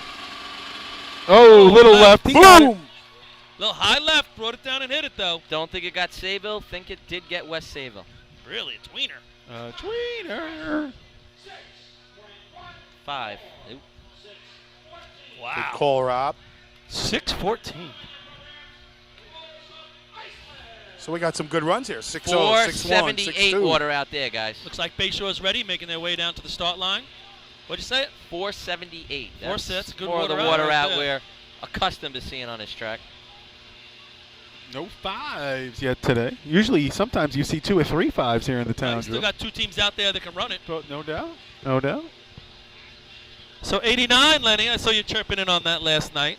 Yeah, very interesting year. Anybody that was around and watching in those days, the state that wasn't, the one that we can relate to, that we did not crown a New York State champion, but the drill was still run. There was no sanction on the drill.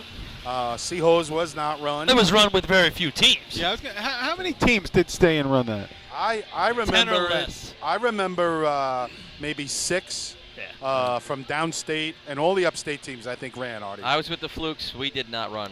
Yeah. I don't know if there was even 10. I thought 6. Like I said, mostly Tanner, Brookhaven, and upstate teams decided to finish out the day per se and put on a show. And I think again, it all depends on what your perspective was. We thought we were already upstate. We made the commitment to be there. We had a lot of fans there, and we said we're not going to run Seahose because it wasn't safe. plain Yeah, and the simple. track was deemed unsafe. Yes, it was it in was the park. not I believe safe. it was the Utica Blue Sox Stadium, and that was the parking area and the dust that covered that track. And then Yeah, they I remember tried to there was a sweep ball field, right? It was down. the Utica Blue Sox. Yeah. It was like a single-A, Class A baseball team, and the track was a mess, and all they had was snow fence, and the people sitting right there, and the trucks in Sea Ladder were getting all over the place. And Chance for Islip to jump out big on CI here. See what they can do here in Motor Pump. good speed coming in. Gets off late. He got off Scoops some earlier than he did in the state drill. Oh, Yeah. again, no one's really got the target today. 6'5". Yeah, he's going to put it Sayville in did. 4th. Yeah, I don't think Sayville put much water past it. No. True. All right, so that's your 4th time, and we have 4 6s. 606, 614, 628, and Islip 649. So how many nails do you think Sayville Blue Jays are going through right now back at the camp with one team to go, and they're winning Motor Pump here? They're chewing them nails down to nubs. You know, I saw Wally right before this. When I went downstairs, and Wally Jr., and I was like, "You guys looking good today? You know, you're running well." He's like, "Yeah." He's like, "We just got to keep going for it. Go for it in every shot." And so shows right there. They did. 6-0. Question on the group from Darty. Lenny, did you really say virginity? Because he's still laughing. Yeah. Because Darty's around 6, and he's laughing.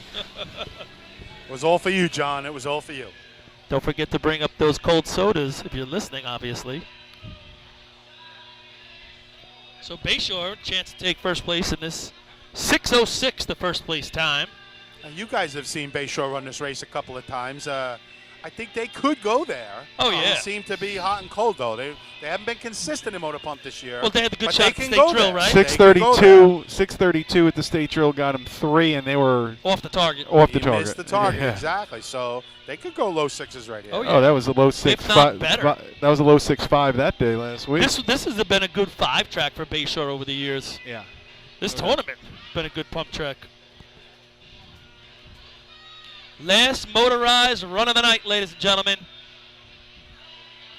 As we approach 9:20 here on the East Coast. Feel a little cooler, didn't you feel like just get a little cool? Might be a sweatshirt night, no? Not that cool. What do you got, a UFO? I don't know, Paul. Somebody's Something looking coming at over. us. Yeah. Drone. Is it? No, too high. I had a drone land in my backyard the other day. I walk out in the morning, there's a drone sitting in my backyard. Stop. I swear to God, it's in my basement now. No camera on it. Like, what's that mean? That's a Meredith keeping an eye on Yeah, you. right. I don't think so. No camera. Great drone video of the Hamptons. Guy took a drone out to the Hamptons and did a video thing. Awesome. Really? It's through Newsday and News 12. You can see it. Check it out. Awesome. Really cool stuff. Here come the Skins. 3 planes almost crashed where he's doing it, but Probably, but hey, helicopters out there. Here they come. Skins a cruising little in. cautious coming in. Remember, Mole's usually the Oh, pump time. scoop Scoops some into water. the hydrant. Mole. Nozzle down. Oh, he's Oh, pointing this way. He got it. Gets it. I tell you, he got bumped a little. He got bumped a little. What do you got there, Rob? I'm looking at 6-4. It's going to be the water coming in. It was real slow. It might be a tweener, which will knock Islip down another scooped point. at the hydrant. 6:41. That's going to knock Islip down one more point. Yeah. So again, and again, we got right on there with his thumb. He's a good man there. No mole here. I think Tommy Coyne driving tonight. Oh, there you go. So there's a little bit of a difference of maybe the speed coming in. Kyle had to scoop a little water, and then it looks like Skippy got a little bumped. As he said, the guys behind him might have bumped him a little bit, but he still managed to put the flap up. Nice recovery, Artie, and he pretty much got the first water on the flap. Nice job. So Islip doesn't jump out as much as they would have liked to right there with the overtime from Central Islip. First place in that contest. Congrats to the Sayville Blue Jays. 5 points. Solid run. Second place, 6:14 for the East Islip Guzzlers. Third place, West Sayville, 6:28. Fourth place, Bayshore. And fifth place, Islip. Your total points with 3 contests to go. Islip, 34. Central Islip, 32. West Sayville, 29. They're within a win of a contest from first place. Fourth place, East Islip, 22. And currently, fifth place, the Sayville Blue Jays with 17. But the Bayshore Redskins are lurking. Tough overtime for Central Islip there. They could have put themselves in the lead with their low 6 or their normal pump team, and they would be could be winning the drill right now. Sayville quietly having a good night. Yeah, just give you some Sayville Blue Jay numbers. 683 3-man, 458, 573, 1006 C ladder, 13-9 with a miss, and C hose, B hose, nothing they would be happy about with a 1339, 1868 in combo. 2032 Motor Hose got a point, and the 5 points with a team record 6.06 in Motor Pump. You guys watching what I'm watching? No. These hobos are running down the track, warming up for efficiency. Just unreal. They're full sprint. Look at them all. Look at these guys. They're practicing their spin moves, everything. It's also Jay Newhoff's not going to be in his. Jay Newhoff's not in his spot, so they're telling the guy where to go. Because Jay usually runs that middle lane. Hobos getting ready Jets for their take the best lead. rates. Jets take the lead At halftime, 16-14. Really? Is that where we're at? Preseason I Jet think it's football, 16. really? It was 14-12. How do you get a 4-point play? Double safety? It was 4, unless there's safety in the hell out of them. You're really asking a question about the Jets? Fred, you want to do a commercial here? All right, we will be back. Coastal Fire System is the official SCBA dealer for New York State drill teams. Coastal is your one-stop shop for all you SCBA and fire equipment needs. Scott Air Packs, cylinders, RIT packs, refill compressor systems, gas detectors, Hi-X boots, Protec and Dragon fire gloves. For more information, check them out at coastalfiresystems.com or give them a call at 631-661-7515. Whether you've been a FASNY Credit Union member for years, just become a member, or yet to take advantage of our member-friendly products and services, we have the tools you, your family, and your fire department need for financial success. From low-rate auto loans and free checking to shared branching and mobile banking, when it comes to your finances, we are fully involved. To learn more about our products and services, visit us at www.fasnycu.com. Attention fire chiefs and commissioners, you already know New York State has mandated that your department supply your members with bailout rope systems. Coastal Fire System is also the exclusive bailout system distributor for New York State drill teams. The friends at Coastal are equipment dealers for Petzl, Scott, CMC, Colorado Systems, and can walk you through the state requirements to ensure the safety of your members. Your bailout system process starts and finishes with the folks at Coastal, a family-owned and operated business. Check them out online at coastalfiresystems.com or give them a call at 631-661-7515.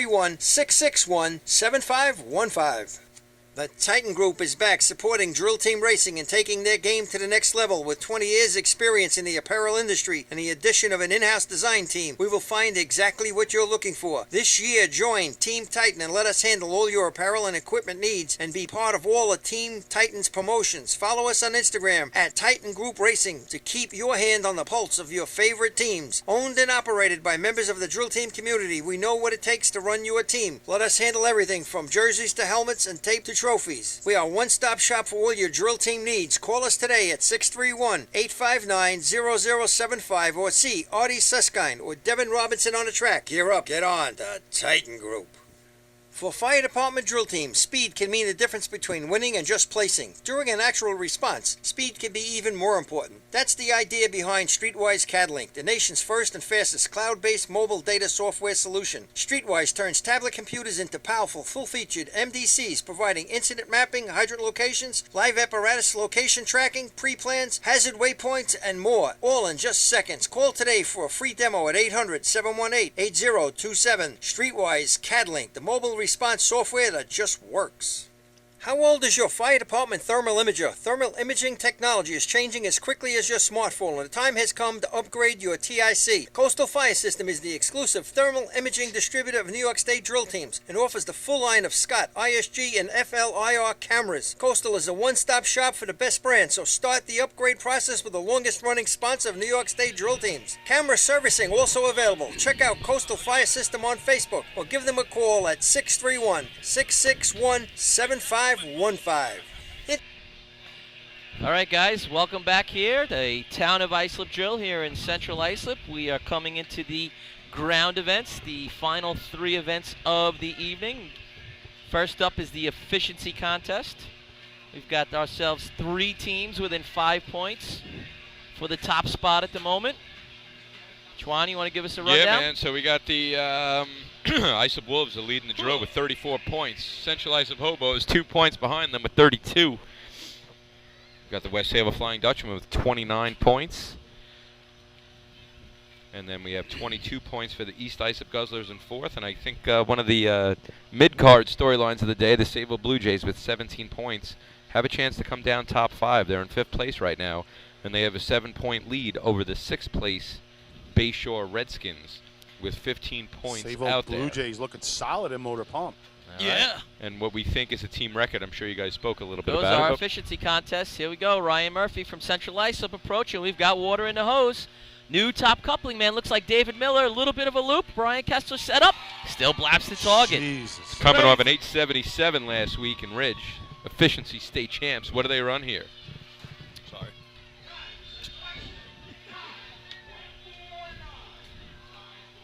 $9.49. So that 9.49 leaves the door open. Mila, is that you? Is that you? Is my pen on the floor? Oh, yeah, here it is, guys.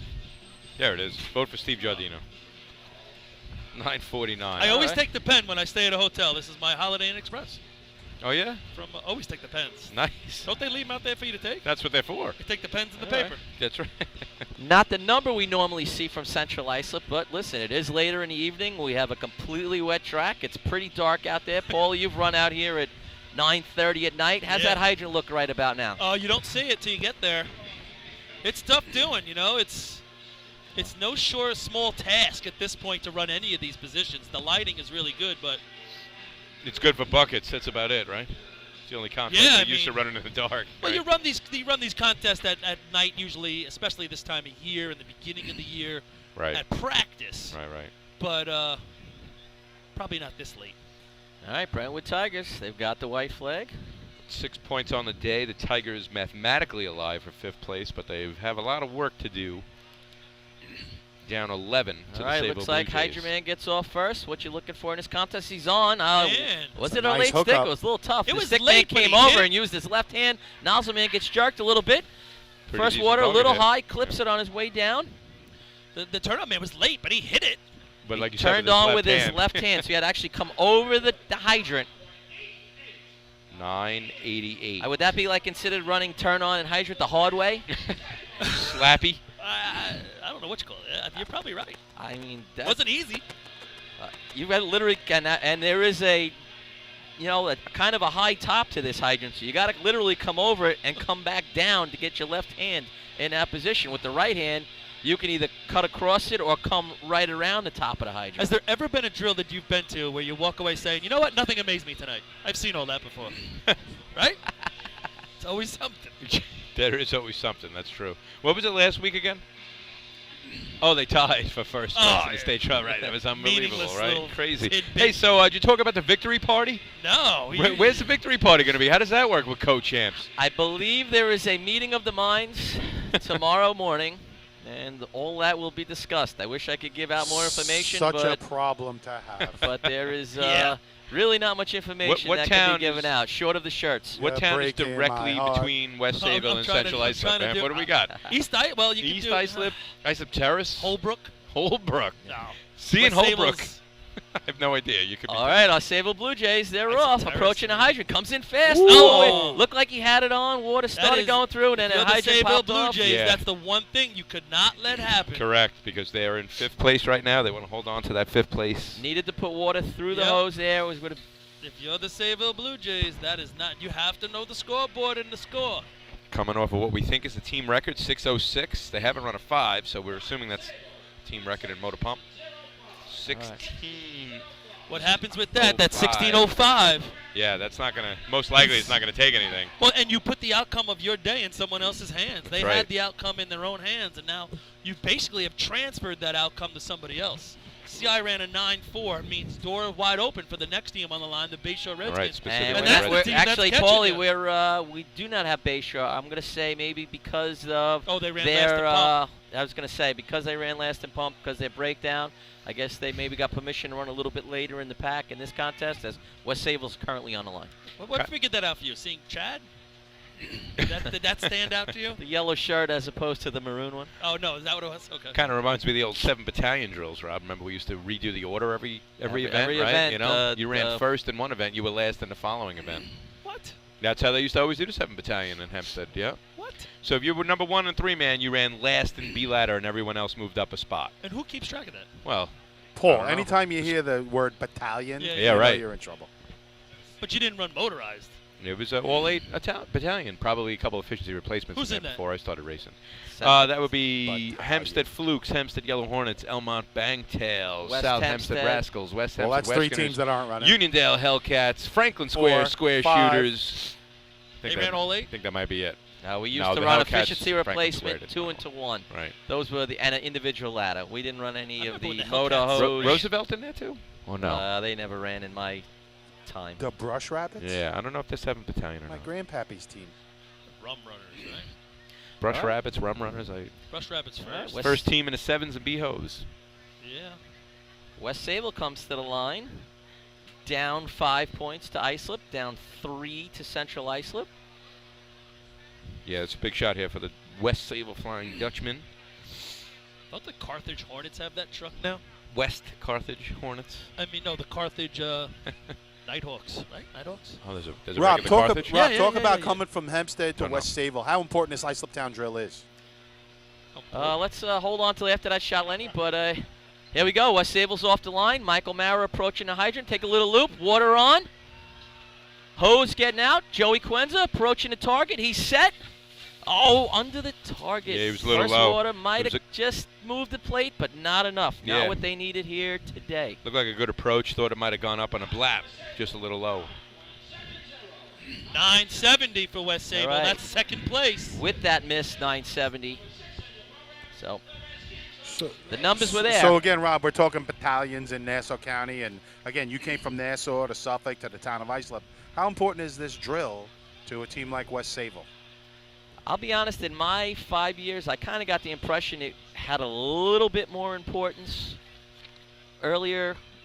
I think as from my time on, the team's been a little bit older. There's been a little bit more concentration on the Big 8. A little bit of reluctance to run some of these additional contests that you see here. Like I mentioned earlier, coming to practice on Tuesday, we just practiced the additional events, and then Thursday night came in and ran kind of one of everything.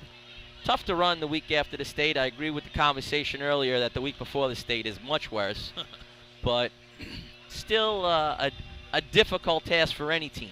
You know who this is really important to? Go ahead, Paul. Sable Blue Jays. This is the type of drill, honestly, that makes or breaks you going forward many times. It did it with the Bayshore Redskins. When the Bayshore Redskins, when we win this tournament, I guess it's 88. 88 and 92. It changes the fortunes of our team. It really, it made us say to ourselves that we won, not coming top 5. But you know what? We're legitimate. We just raced against CI, West Sable, the best teams. Yeah. It changed the fortunes, and it gave us confidence. The same thing I believe a top 5 would do for the Sable Blue Jays tonight. It's that middle of the pack, the team trying to get into the pack. The low-end teams, if they can scratch something out, Yeah. Well, of the town tournaments and the battalion tournaments, I mean, probably your highest skilled teams are here in the town of Islip. Oh, it's crazy. All right, Bayshore on the line with a great opportunity to get a little back on the Sable Blue Jays. Bayshore 10 points, 7 points out of 5th, but with 3 races that are right in their wheelhouse. They're going to need to finish strong to get in that top right 5. In their wheelhouse. All right, looks like a pretty clean start. Approaching the hydrant, kind of looked like he Smart came in a move. little bit on the slower side. Yeah, they would put water in the hose. Looks out, Skippy's set. Little high, not Put first water. in the hose. Close, Smart move. close to Central Islip. Thought he was right. Just off, 300s off. So that'll be a second place shot for the Redskins. Yeah. Sneaking in between West Sayville and Central Islip. Yep. Look at their approach in that contest. They were going to put water in the hose. They were going to get down the track. They were going to hit the target, and they were going to score points. If they want to come down the track, which, let me tell you what, you want to come down the track every time you're racing, obviously. They were going to do it methodically, and they did. 327, kind of. It's tough from here to see, Paulie, so that's a roundabout number. And but that's probably not the number we would see week in, week out on a Saturday of their normal stick time. I think a lot goes to the conditions and, like you said, an adjustment to be made. We really got to put water in the hose here. The Bayshore Redskins are going to know the score when they get to the line. If he blaps the target there, he's in first place right now. Same with West Sable. So. And in East Islip, Islip's going to be in the same boat. Islip's going to go for the win. They have to do the same thing. Put water in the hose, run your run. East Islip, what are they up to now? 22. Outside chance, but they're kind of slotted in. Yeah, in that fourth slot. You know what? You can't give up a race here, Paul. You cannot not score. All right. I mean, yeah, you're right. Mathematically, yes, the 5th and the 6th place team could pass them. Right. I mean, East realistically, no. Got the white flag. Going through their call-off. All right, they're off. Approaching the hydrant. A little bit of a loop coming in. Pretty deliberate there. 322 on the handle. Pat Dunn approaches the target. Oh, a little bit of a came back on it. He got a little bit of a slip.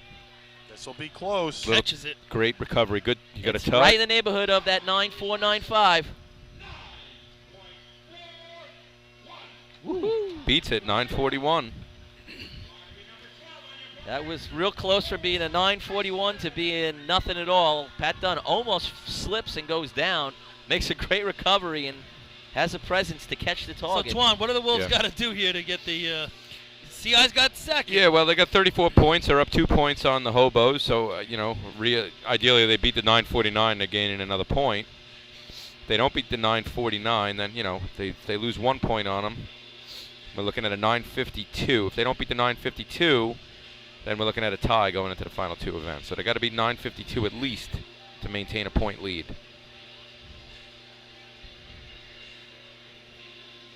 Rob, you talk about West Sayville, making maybe this tournament meant something more. I don't know, when they were a little younger. They won this tournament every year, 1995 through 2006. That's what it says on the scorecard. And I'm not looking to minimize it. No, I know. Just kind of, my feeling, like I said, I knew for a long, long time they won this. They won this tournament year in, year out. Here we go. Islip approaching the hydrant. Oh, boy. Just what they almost could not afford to happen. A miss at the hydrant. Josh Cation set, looking to finish the shot. He does. It's going to be out of the money. It's going to allow Central Islip to pass them and go into first place going into the last 2. 1096 will not even score a point. Doesn't beat the 988. Water across the track for the Wolves. Not going to work for them. And I had 308 to the wash there. So we had seen a couple of 3.2s run a 9.4, a 9.5. So we're going to have the Guzzlers win the contest with a 941. The Hobos second with a 949. That 952 by the Bayshore Redskins is going to take 3. Then we got to go to a 970 by West Sayville. That's going to grab them 2 big points. And then 5th place, 1 point. That 988 by the Brentwood Tigers. Yep. All right. So with 2 to go, it's tightened up, and actually CI takes the lead, 36 points. Islip's going to have 34. West Sable creeping in with 31. Then you got East Islip with 27, still a puncher's chance. And the battle for 5th, 17 Sable, 13 Bayshore, 13 gaining 3 points right there.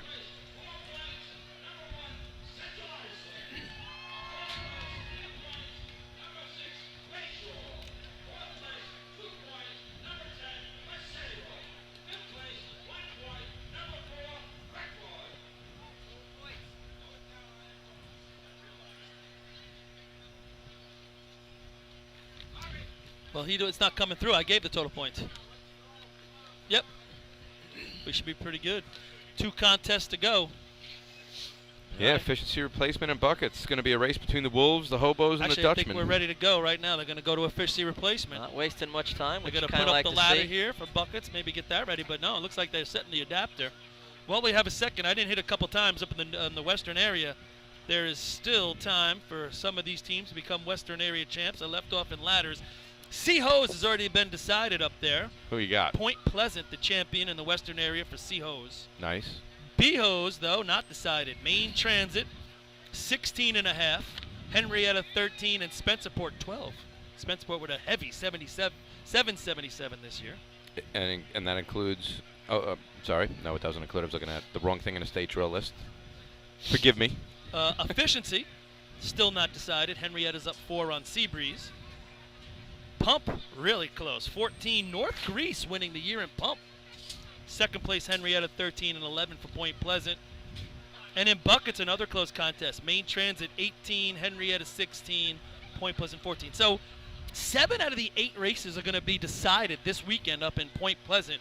And how about Seabreeze? Seabreeze in 2 of those contests this year for the win in the western area. And how about North Greece winning Pump going into the final drill of the year. So good luck to all those teams tomorrow. Out west at Point Pleasant. Yep. I was looking at Main Transit's bucket time from last week, 25:09. I don't think buckets has been their big. Yeah, they coming up that 21 flat from a couple years ago. That's why I go and jump to the scorecard to go give it a look. Yeah, they haven't quite been the same bucket team they were a couple of years ago. You look at that day for the western area teams, though, whether it's Henrietta, Point Pleasant, Main Transit, and then now you're looking at Seabreeze doing what they're doing. I mean, positive stuff, moving in the right direction. There was a bunch of, I think, 6th or 7th places with some of those teams at the state drill. Yeah, Henrietta and B-Ladder. They wanted to get on the scoreboard, obviously. Of course. Closing the gap time-wise, definitely. Henrietta was in there, and they ran a 5 and a 9 in B-Ladder and C-Ladder. And I think a motor pump. Clayton took a top 10 in motor pump. From North, 772, yeah. I think it was top 10. Yep. And a big congrats to 2 northern area teams. The Great Bend Cobras winning best appearing drill team in the parade. Nice. And Clayton winning, I believe, 2nd place best appearing drill team. And that makes a difference when those teams go home to their department. So that's big true. ups, congratulations to those guys. No small victory. You're a state champ no matter what anybody says, you know? Yeah. That's a state Great Bend championship. running a 652 in B-Ladder. That's, decent. Find more time on that. But best shot of the day, probably the 2640 in buckets, which is a good number, and a 982 in efficiency. So been running some good numbers. They were Great Bend Cobras. They were actually disappointed in that bucket run. You can see it in Barry's face at the top when it was all over. They expected better. Yeah. Isn't that like an oxymoron, though? Best appearing drill team? Like, is there such a thing? Yeah. How was the parade? How was the Battle of Bands? I wasn't there for it this year, Lenny. No? Anyone go? Lenny, I know you were there. No, I had to check out. I had to go up. I was there. I heard it was all right. No cellar savers for you this year, man? Come on, man. They were there. I wasn't, but they were there. Bob and Diane, right? They were hanging out? No? I think that's a Woodlanders record. Yeah, 21:34 by the Woodlanders. So the Hobos on the line, co-state champs. I'm looking at Mr. Noonan's shirt standing in front of me. He's got the Titletown shirt. Paul, I'm sure you saw it. Twan, you probably saw it too. Yeah, it's Central nice Islip and West Sable going in together, I guess, on these shirts. Looking really good. We got a Dutchman up here with his fresh tattoo. Yeah. Showing off his arm over there. So. All right, Hobos with a 2-point lead. Sporting a new ink. About ready to take off. Big shot here for the Hobos. Starts our efficiency replacement contest. Approaching the hydrant. Oh, miss at the hydrant. Don't recognize the hydrant man there. Oh, look, a little time to get himself set up. This is going to hurt the overall time. Looks like All right, first target's been tripped.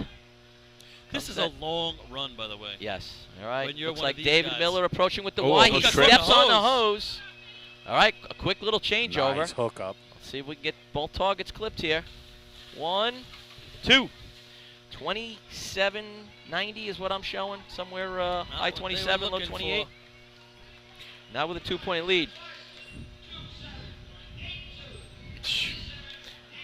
You think with a team like Central Islip, you know, they run this event enough. I mean, they got to be able to play with that 21-34, the Rockwell Center Woodlanders, this is a big right? junior event, right? Yeah. If you had good juniors, Yeah. they're used to running this. Right.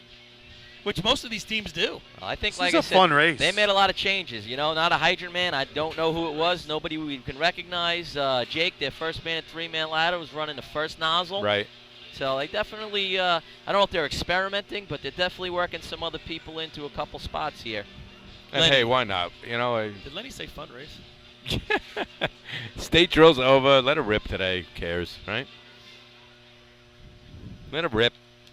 Of course, the hobos might have to say something about who cares. 4-time consecutive champs at the Islip Town.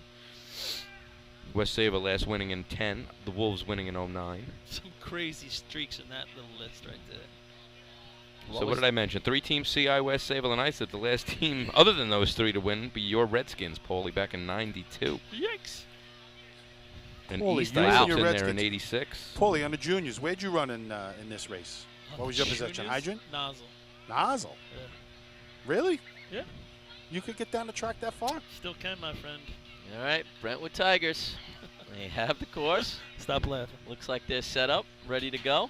Tigers need to get 10 out of 10 to come in 5th and hope that no one else scores points. So They're going to need a lot of help. Yep. All right, they're off. Approaching our hydrant. I'm still in scenario mode. I'm All sorry. right, we got our left-handed turn-on man again. He ripped it. All right, we got a big loop there. A little bit of a long target hit, buddy. Target But hit he of the clipped day. it. They got something going on. Late start. The second What was that? evolution almost didn't even The middle know the person target was hit. is having a tough time with the hose. Now she drops it. Now she's at the top. All right, they got 2 long target hits. Oh, which, we have a little water early. The weenie. table broke. The coupling closest to the Good hydrant was table. not connected when they turned the water on. All right, we've got both nozzle people set up kind of further away than you'd like to see. It's going to be tough to hit the On their targets here. knees 1, like firefighting. 2. That's a unique style on the second nozzle. Firefighting, person there. Leonard. Yeah. What is that? I think it was firefighting. A who? Yeah, Leonard. Water travels faster on the ground, guys. That was in the mid-37s there, guys. 37-43. Not what you're hoping for in the this contest. Tigers. Fun contest. And that will mathematically eliminate the Tigers from the top 5. Now, we talk about big shots at the state drill. This is a big shot That was a big shot. in the organization shot. of the Sayville Blue Jays. Yeah, of course it Because is. Bayshore Redskins are going to come back and probably win buckets. So you're going to give them 5 there. Right? Right, okay. That's the stands the reason to what's going to happen. Right. And the Sayville Blue Jays are not your best bucket team. So they right now have, They got a 4-point lead. They need to point out right here. Well, you think about it this way. The Magic, you know, you assume the Redskins go 10 for 10 and it'll give them 23. Right. So the Sayville Blue Jays have 17. They need 6 out of the final 10 to clinch it. Right. If, obviously, there are a lot of ifs in that statement, but, you know, they need to run a shot. They got need to race. to put water Let's in the go race hose. them. They need to finish the contest. So you don't think they've ever placed top 5 at this tournament? I Or you know for a they fact? haven't. You know for a fact. I know that. All right. But so you know what? They're really excited right now. I believe and they Islip know they Terrace, got a shot. quite honestly, I believe Islip Terrace did once or twice. Okay. West Islip once or twice, maybe Bayport once. I never, ever remember Oh, the the Sable Blue Terrace definitely did in the But late 70s, early 80s. Well, I'm going Right. back to my time racing, like 86 on. Right. right. They won Labor Day a year or two Sayville ago. has That's the right. track. Oh, back in the day. Yeah, they were Terrace. good. All Right, right, right. they're off. We're approaching hydrant. The hydrant man Drops drops the the coupling. And someone else looks like he pulls a hammy. You cannot Exactly do this not if what's you want to going on. try and take top 5 in a drill. We're still trying to get water in the hose. That we is still unbelievable. don't have water in the hose. That is unbelievable. All right, the hydrant man just can't get it on. He might have egged the coupling when he dropped it. And now you got to try to find the. She's fighting with it. Can anything worse All go right, wrong we're for at them? we're at 30 seconds Rob already. Noonan So all over the announcing here. Rob, you totally called it. Drop I the coupling. just Guy with a bad I'll be hand. honest with you, I feel Everything's awful bad. for him. He's Right. stepping away. He doesn't even think it's going to hold on. All right, we're looking to complete the contest. Oh, it There blew is no off as soon as overtime. it came out of the nozzle, like you did said, blow Rob. off. This is when you got to call a day a day. It's All right, it's, they you have, know, Now it's going to be a no time because the target over here never went up. And these guys yeah, are running it's a no down. time. You got to call it a Right? day. Or did he flip it back down? Oh, I'm No, sorry. they flipped it I'm back sorry. down. My bad. Yeah. That's yeah. okay, but Yeah. they still got to get the hydrant. Okay, looks like they're Couldn't all connected. It's a be more fight to catastrophic. finish the Oh. shot, which Are we they bringing do. out the colon? We are breaking out the colon. Yes. 1 colon. 0-4. That'd be over I, 60 seconds. 103, Oh, 103, 32. 6303. Let me translate. 1 colon 03.03. Things you don't hear in racing. The colon 6-3. is coming into play. If you're going to go down heavy. Well, they just opened the door for Bayshore to get themselves into the top 5 here. Bayshore salivating at that shot right there. How unfortunate and bad luck can you get? Now, Yeah. I'm wondering if someone stepped on the hose, Yeah. that it like pulled it out of his hand. I think the guy with the hammy probably bailed out and it just jerked it out of the hydrant man's hand. That was one of the toughest first 25 feet I think I've ever seen in a contest. And that was a race that you figured They could run. they could They run, 'cause wanted there's that, a yeah, lot they of wanted that Hagerman Junior bad, guys. gamblers on that team. A great I know. junior That's team. true. It's an upsetting shot for the Sable Blue Jays, but hopefully they get back in buckets and have a shot. The Bayshore Redskins now with 13 points on the day come to the line, looking to get into 5th place. Sable Blue Jays have it And right what's now on with the 17. board with only 4 teams left, first place at 27. 27-82 It would is have to first. be catastrophic, right? We got a 27, a 37, and a 63. So he's 5 points is right there. And this is helping out Central Islip too. Right. A couple teams that could have Tweened. probably very easily beat a 27 running a clean shot, and neither one does run a clean shot. Now you got 4 teams left. Essentially all have to beat Central Islip to come up or climb up a little bit closer to them. All right, Twan. I know you know the song. Who's singing it? Oh, come on. It's an Wild easy Boys. Who's singing it? Paulie? Are you phoning a friend? Yes. Duran. Duran. It's Duran. Nice. Yes, it's Duran. I actually didn't hear the song. Somewhere John Simone's listening saying, Twan, you let the family down. He's like your 80s music trivia king, that guy. I love it. Him and Baba Booey. So Wild Boys bringing in All right. the Bayshore Redskins here. Bayshore has been given the track. Once again, it's just put water in the hose and they're going to have a first place shot. Yeah, shooting to beat a 27-82. We've yet to see a shot we would consider clean. So we look to start there. Bayshore wants to be in the top 5. They need to put up a number here. Looks like they're ready to go. They're off. Kevin Coyne coming in nice and easy. It's going to be click and turn. Yeah. Water's on. 332 on the handle. Just Cuts hit it. Just hit all it. the way across. Little kink behind him. Still a pretty good target hit. 9-5 on that first evolution. Second evolution coming down the street. Now you just He taking approaches your the time. 2 connections. Make sure they're both on. Both nozzlemen trying to stretch out, shorten up that target hit. 1 up, 2 up, back to back. All right, I'm going to say in the 24s, guys. They were a little 24, meticulous low on the 24. changeover, guys, but it was enough, and that should be a first place shot. That's actually a good shot at the Islip Town at 24. Hard to beat that. And now what that does also, not only does it move Bayshore into a potential 5th place on their own for the day, it also helps the Islip Wolves if they want to gain back those 2 points in Essential Islip Hobos. Yeah, they could beat it. Can they beat that 24-27? That'd be your 2-point gap. We'd have a tie score going into buckets. I So think the Twan, Wolves that look was like a lead, that was though. a 24. Yeah. And it was meticulous. What is the record in this contest? 21-34 21. by the Rockville Center Woodlanders when they were motoring back in the early 2000s. I know. I mean, how do you find 3 more seconds off of that shot? I mean, it looked pretty smooth. I think your water on, your changeover especially. Right. Second target, You it's come gotta in a be little bang, faster, bang. right? Where But I'm 3 curious seconds. I don't know if we just got 3 where seconds. That's what I'm saying, where right. was that 21 also? I mean, if we're in That's a good point. Hempstead, maybe you're 880 on the first evolution. You picked up 3/4 of a second there, and that'll translate over. All right, West Sable, 5 points down. They can beat that 24. They can bring a couple of points closer going into buckets. Yep, 31 points on the day, sitting in 3rd place. Again, Rob, you're a good guy to talk to. Do the Dutchmen just practice this one night? I mean, this is just one night this this was practice week? Tuesday and Thursday Tuesday and Thursday, okay. So kind of in lieu of efficiency, you know, kind of. Right, I was going to say you don't run everything, right? Didn't you run the new efficiency, ones. ran this the extra time, and you know, you go through that second evolution. For us, we didn't see too many changes in our team. The second evolution is guys who aren't here. It's like West Sable's ready to go. A little bit of movement on the line. They're off. Michael Mara approaching the hydrant. Water on, 312. Yeah, that had to be the fastest Joey hydrant so Quenza far. making his cut over. Needs a good target hit here. And he does. He gets it. Lights it up, 9:48. Rob. He lights Just it a up. little bit better than that base short It's gonna time. be the changeover. It's all in a changeover and a 2 target hits. Casey Quinn approaching. Water on. Go. He doesn't have it on. He doesn't have it on. He doesn't have it on. He doesn't have it on. The table broke. He doesn't have it on at the, what would you call it, the Y? Yep. The Y was not connected on the first to the Rob, first I nozzle. thought the second nozzle man pulled a little too hard. He didn't have to go quite that hard. He might have tugged the guy on the Y. You not got what to they look over needed. your shoulder and just there's no reason to tug him. And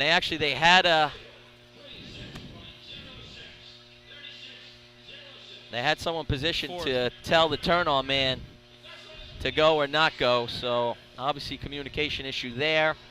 That's going to hurt West Sable and kind of take them out of any chance of winning a drill. And what it might do, I mean, it gives the East Islip Guzzlers now a shot to potentially gain some points in the battle for 3rd and 4th right now.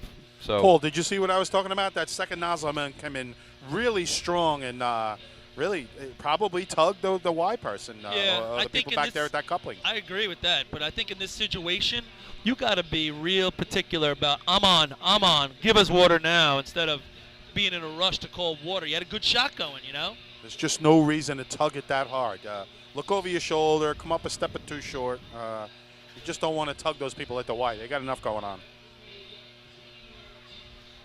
All right, you're right, Twan. East Islip. yeah, they come in with 27 points on the day. West Sable's at 31. Their shot at 36.06 is currently 4th place. Excuse me, 3rd place.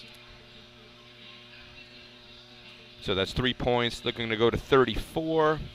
Yeah, so I mean the Guzzlers have work to do. They got to overcome 4 points if they want to come down 3rd. They pretty much have The scary part is 5th that locked. 36 is going to get a point. Yeah, it's guaranteed at least one with only 2 teams left to go. So East Islip really needs to win this contest. Yeah. Yeah, if they win and That'd be Hobos take 1, they'll gain 4 to be 31-31. They go. Yeah, Tie okay. for 3rd going Thank into you. buckets. All right. All right, we've got the East Islip Guzzlers ready to go. All right, going through their call-off. It's just about off the line. Approaching that hydrant. A little bit of a loop. 318. One of the better handles we've seen so far in this contest. Ryan on the Dick, good run. target. 957 Great right in that recovery. Bayshore area. See how they handle this second evolution. The Y has approached the connection. Oh, that's a looks nice like one. one of the better connections we've seen so far today. We got a little bit of kink in that second hose, a little bit of a long target hit. I don't think it got the 24-2. It's the tough time getting water through both those hoses after they connected, right? 24-91. That's 2nd place right now.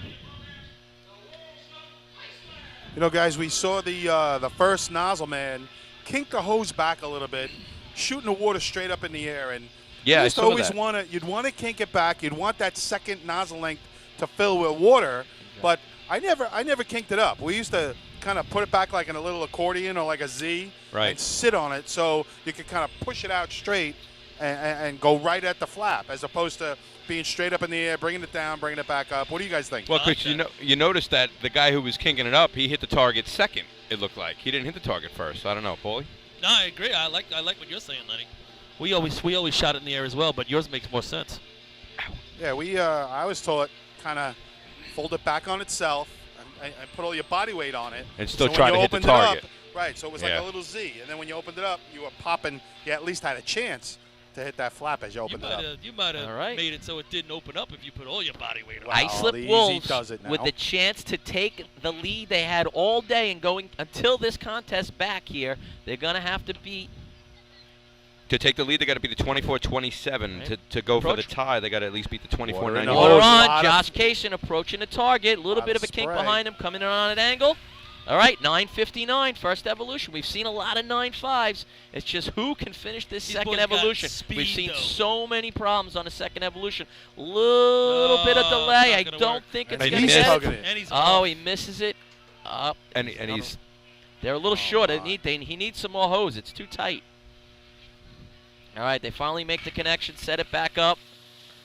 I think This they is could have gonna recovered allow a little bit quicker in It's that. going to allow Central Islip to increase their Yeah. lead. Instead of Islip getting closer, CI is going to be ahead by more. 33:08. So Bayshore, huge 5 points. They'll still right get there. points with that, but 4 points is going to be East Islip, second place. There's no 3 spot for total points. points here in the I scorecard. know. What's going on? oops, somebody forgot a line on their Excel spreadsheet. CI's going to have 39. They get 3 points here. 2 points is going to actually be that Islip shot. Is that what you got? 24-27, 27, the 30, yep, 2 33:08 is points. 2, yep. So they only lose a point on them. And 5th place is going to be Brentwood. Nope, it's going to be West Sable, and they're going to go to 32.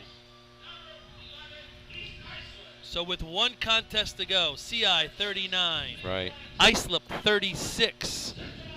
right. West Sable 32. East Islip 31. Correct. And then Bayshore has creeped in with 18 and Sayville with 17. Brentwood holding behind with 7. Sayville must beat Bayshore in buckets, and they must hold out for at least 1 point if they want to take 5th place. Not So you got to fight for first and second, even though it's a 3-point lead. You have a fight for third and fourth, Yeah, now you're doing and it you right. have a fight for fifth. All right. So a little bit of Excitement. interest. Yep. Interest is probably So better. either the Hobos or the Wolves can win it. That's it. So that's the battle for first and second. And Think then, about like the you day said, the yeah, Wolves started out with. The Wolves were rocking and rolling Yeah, at the beginning they- of the day, right? 15 out of the first 15. Right? Oh, I'm sorry, 14 out of 15, including a state record in individual ladder. Tom Abramski texted me back, by the way, saying, "Congratulations, Josh. You're in good company." Again. How about the whammy? Again, he said he was throwing his Malerkeys. But yeah, no, time of the year in 3-man ladder, 6:15, then a 4:13. Heavy ladders out of the Wolves this afternoon.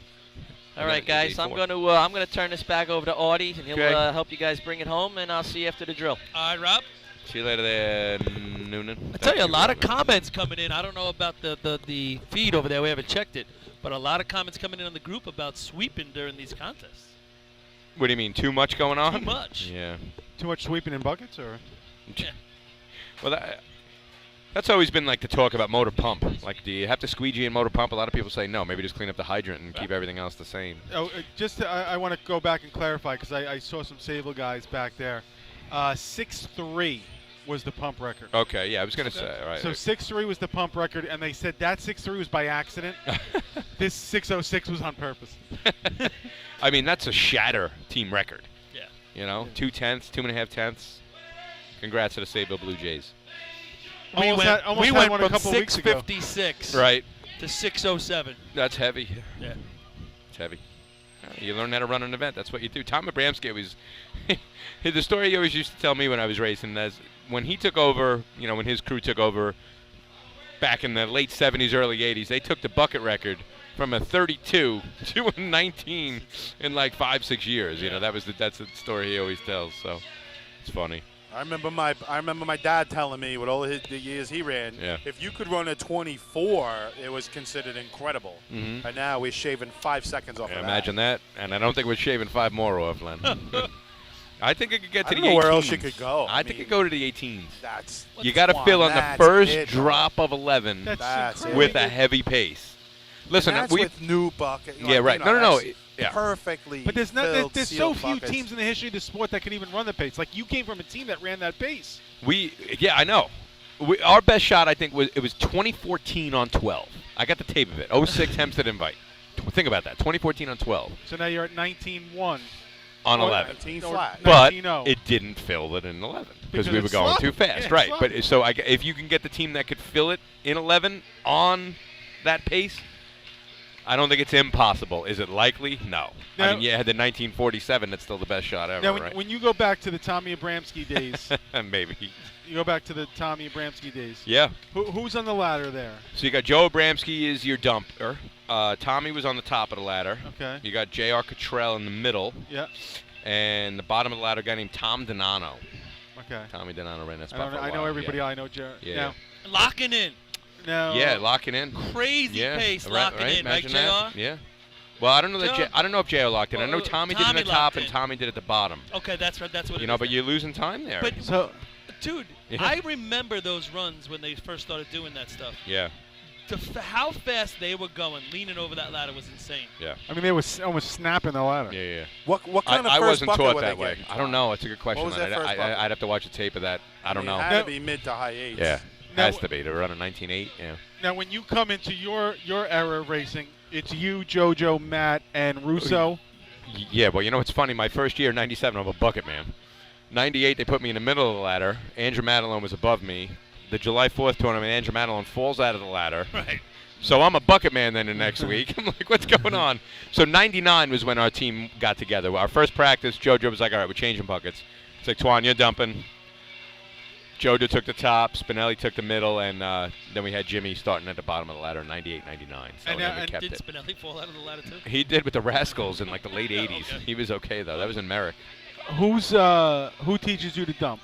Like, is it? Honestly, no one.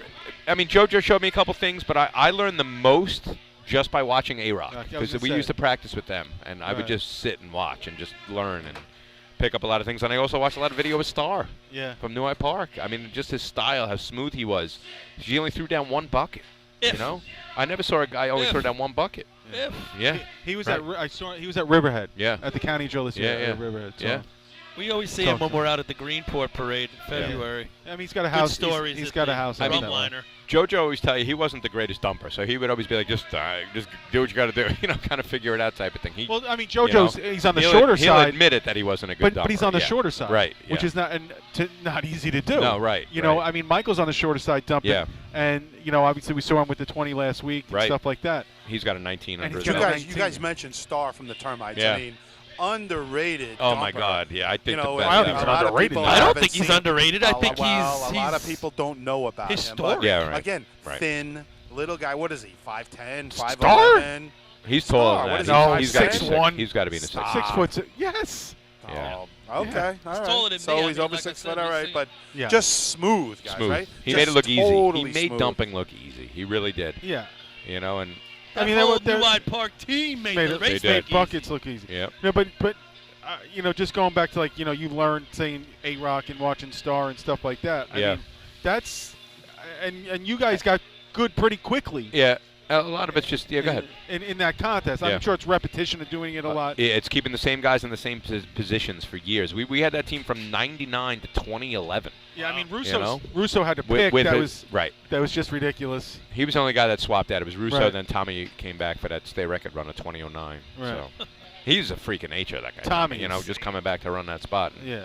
putting in the 20-0s. Liz is the guy that could do Yeah. anything you need him to do. Yeah. He just did some things. I always said great. But Russo was great. Yeah. Yeah. I always say Tommy Abransky, one of the best sloppy ladder climbers I ever saw. Yeah, you Climbers know, sloppy I ladder. wish that the Yellow Hornets in the 80s would have run B ladder a little differently and C ladder differently. They got off at the top of the break, completely out of control. You watch Dude, tapes of that's them. how you, legs everybody would- was, I was taught like that. nuts. No, it's not the way to run it. Ever. I mean, and he ran 5-0s.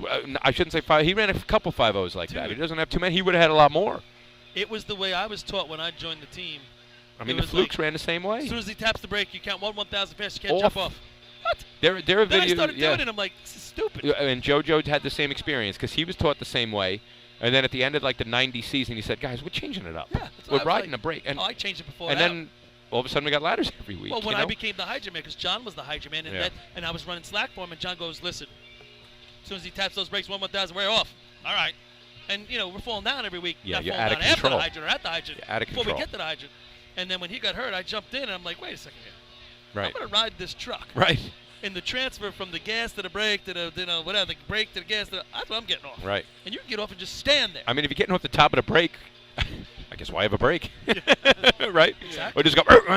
You know what, guys? Let's get back here to Central Islip with Central Islip on the line. You think they're going for it right here? I No, think they don't have the guys. They don't have the guys. Game on. Yeah, well, that's the thing. I mean, Yeah, you're right. They don't have the guys, so they're not going for it. They're going to run a shot. It looks like I see David Miller probably going to be dumping. It looks like is Ricky McCarthy going to be bottom man on the ladder? Yeah, so he's taking.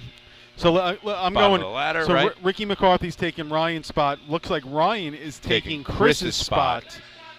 And then David Miller's spot is taken because he's moving up the ladder. And so that looks like Jake, their first man, is going to be top of the ladder. So it's a totally different unit here.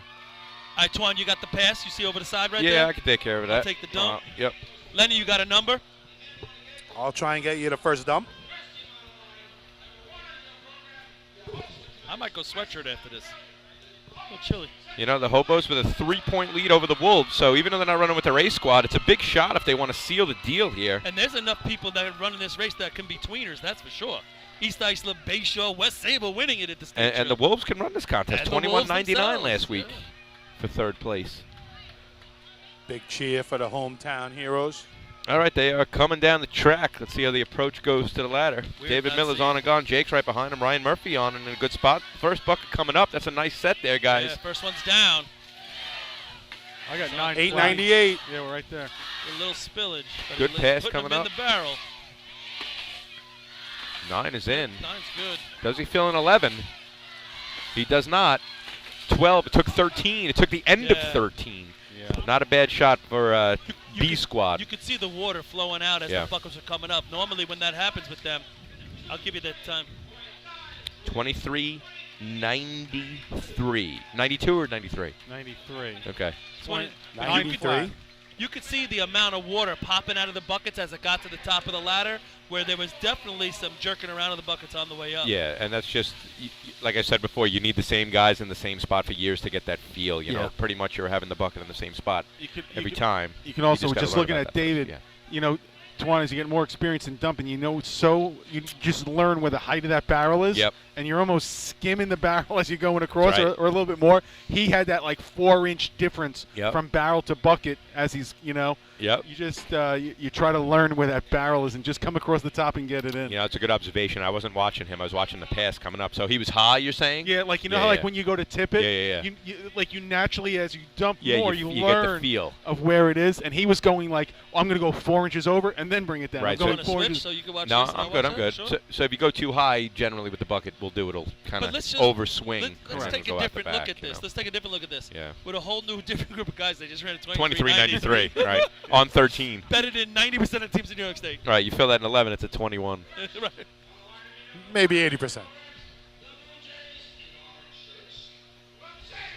Oh, Bill Rouse loves it when teams mix up the shirt colors. Getting to the end of the year, he's just feeling it. Listen, so the Sable Blue Jays are on the line, so they need to beat Bayshore and hope that their shot takes a point. That's what they got to do. Bill gets flustered when he can't identify Sable's what goal team's right on the here line. is a mid-20, 25 to 27. If they can put it out in that time, then they're just crossing their fingers and watching. I mean, Sable has got something to prove coming. This is Sable's first year running buckets Here in comes years. the approach. Yeah. Oh, there's a slip by their top man on the ladder. He's help. coming up slow. The first, Now they need the no, first the set. top guy is still not set in the right spot. Now I think he's good. He's got it. He's Okay. doing a nice job of putting whatever's 1182, in the buckets Art. down. 75 on He's mine. going to have to finish it in 11, which probably, I think that's 4. Now they're slowing down a little bit. 5, 6, I could be off. 7, he spilled a lot on that one. 8, 9, 10, 11. 11? It looked like 11. I could be wrong, but Beginning at 12. 12. Beginning at 12. I'd like to see these buckets a little bit more full. I'd like them not to turn on the bucket trough. 29.80. Well, they would need an absolute catastrophe. Bayshore could probably drop about 4 buckets.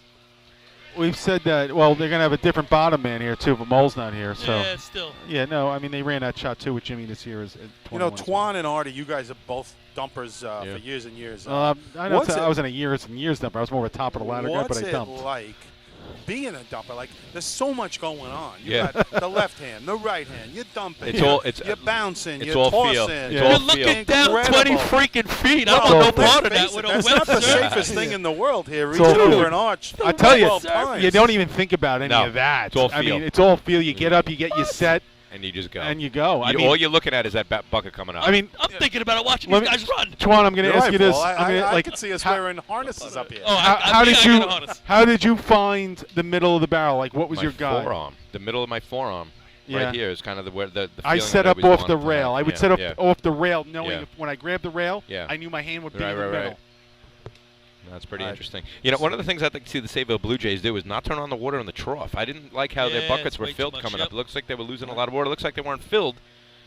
And that might be Comes one of the reasons skins. why. They're trying to difference- bounce back from a tough day. The difference with at the this state arch, drill. this arch being so tall is, you know, they're just not used to running, you know, on an arch like this, just for Bayshore. So Bayshore Redskins looks like it's a clean set. That first Yeah. bucket's coming up real nice. Nice. First one's bucket's out in, the little back. out of the back. 916. He's out the back. Now he's got it Good going correction down. on He's right three, down yep. the middle. A little bit out the back. 7 is now in. he's got it. Good pace going on. 10 Nice is in. bounce. 11. Perfect run right here. Good finish. That's End the of way to do 12, it. 2187. Yeah, and you know 2187 beats the 2199. Pretty run last for week. the Skins. Gives them a tie. Whatever, 5-5. Okay, I was late there. whatever 7 times 24 is, that's how late that run is. 21:55 for So the it's Redskins. like 11 and a half.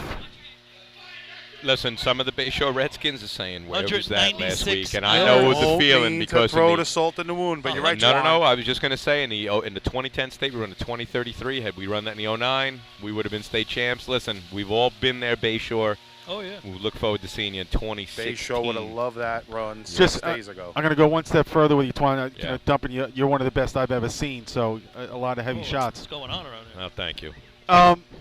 Do you when you got to 7 or 8 Mhm. dumping? Yeah. Do you find yourself cheating? Uh, Looking like a little peripheral vision look. No, I think I just tried to be a little bit more deliberate and maybe keep it in the barrel a little bit longer. You never maybe? saw the water rising? No.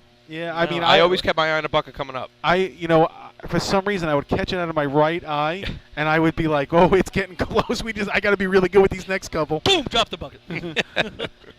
No, once I start thinking about that, then it's like if you say you got it, and then you don't got it. Get you that know? Paul, he would catch it with his right eye. Yeah, I know. I wish I knew that then. I'd be screaming from the middle ladder, "You looking at the barrel!"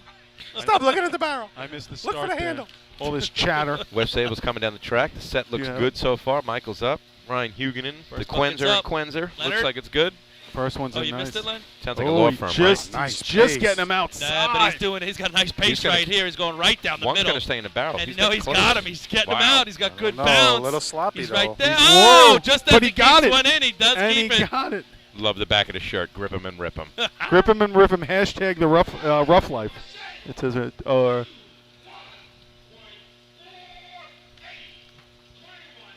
First place shot right there. 21:48. That's Trying to good read the back. pace.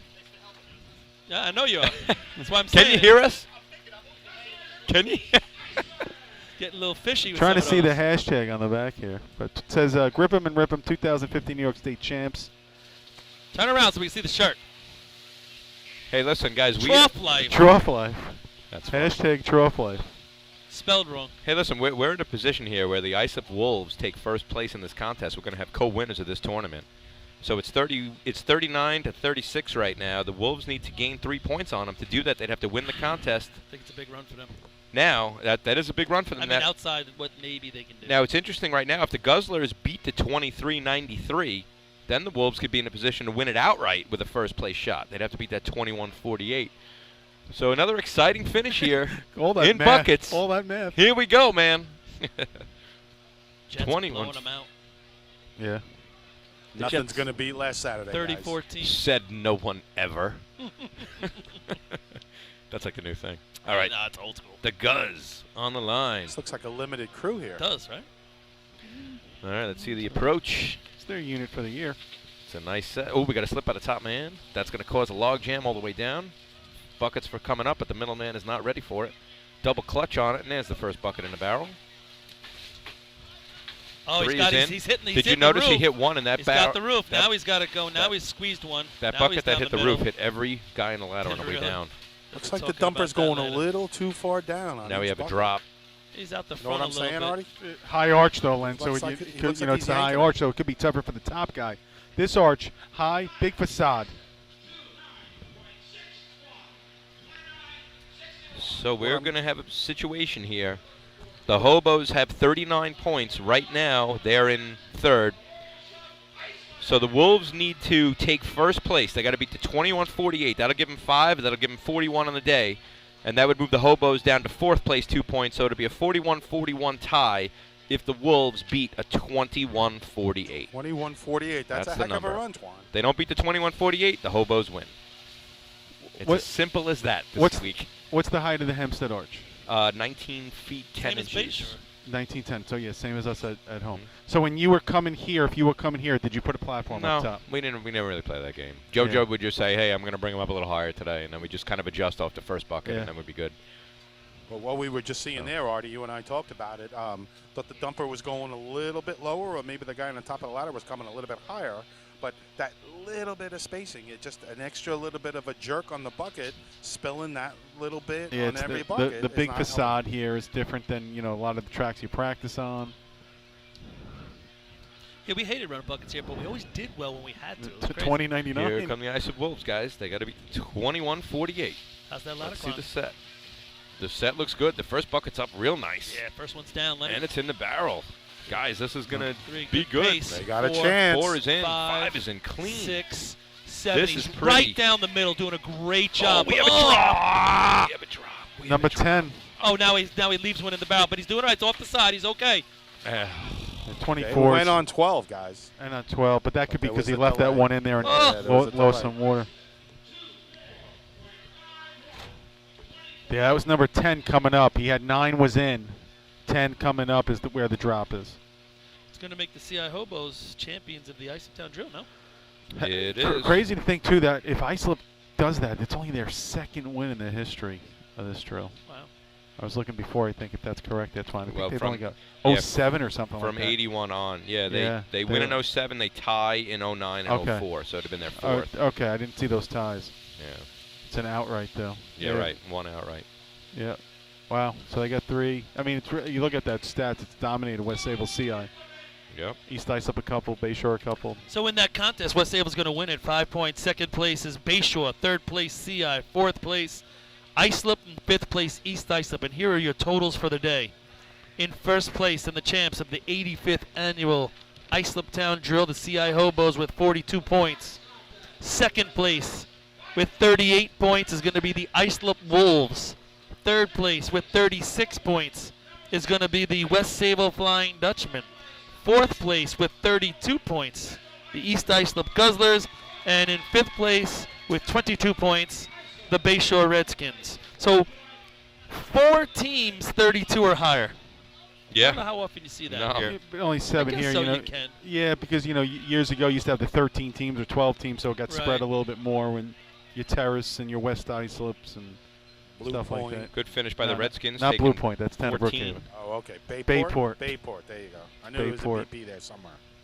Could have the Suicide Squad. 14 out of the last 20 points for the Bayshore Redskins. It's a good way to finish the drill. And listen, they didn't score in the first 4 or 5 contests. Yeah. It's a good comeback to get down the track, which is always important. For 6. You don't want to come here and not go down the track. Right. For sure. So the Redskins find the track here at the Islip Town tournament. Yep. In no way does it compare to the state drill, but good finish on the bucket run by Bayshore. Yeah. Definitely the bounce back. Yeah. Still have another tournament to go. Bayshore's in it for a bunch of individual contests this year, too, so Oh, yeah. they have to be looking forward and being focused on that. Funny to hear. Second place with 38 points. It just doesn't sound right. 65 available. Hey, I give the Hobos credit. They mixed up a lot of races doing it tonight, without Jay Newhoff and today, they right? win the drill. I mean, Yeah, but they also mixed even other things up. They took, they have such a deep squad, gave guys a chance to run. Chris Murphy stepped out of some contests and stuff like that, gave other guys and some of the younger guys a chance, and they still found the way. So I see them taking apart the guardrail over here. It looks like we're going to have the B trucks turn around, go on to the pavilion over there, I guess. yeah, like they're we going to usually go do. into the pavilion area as they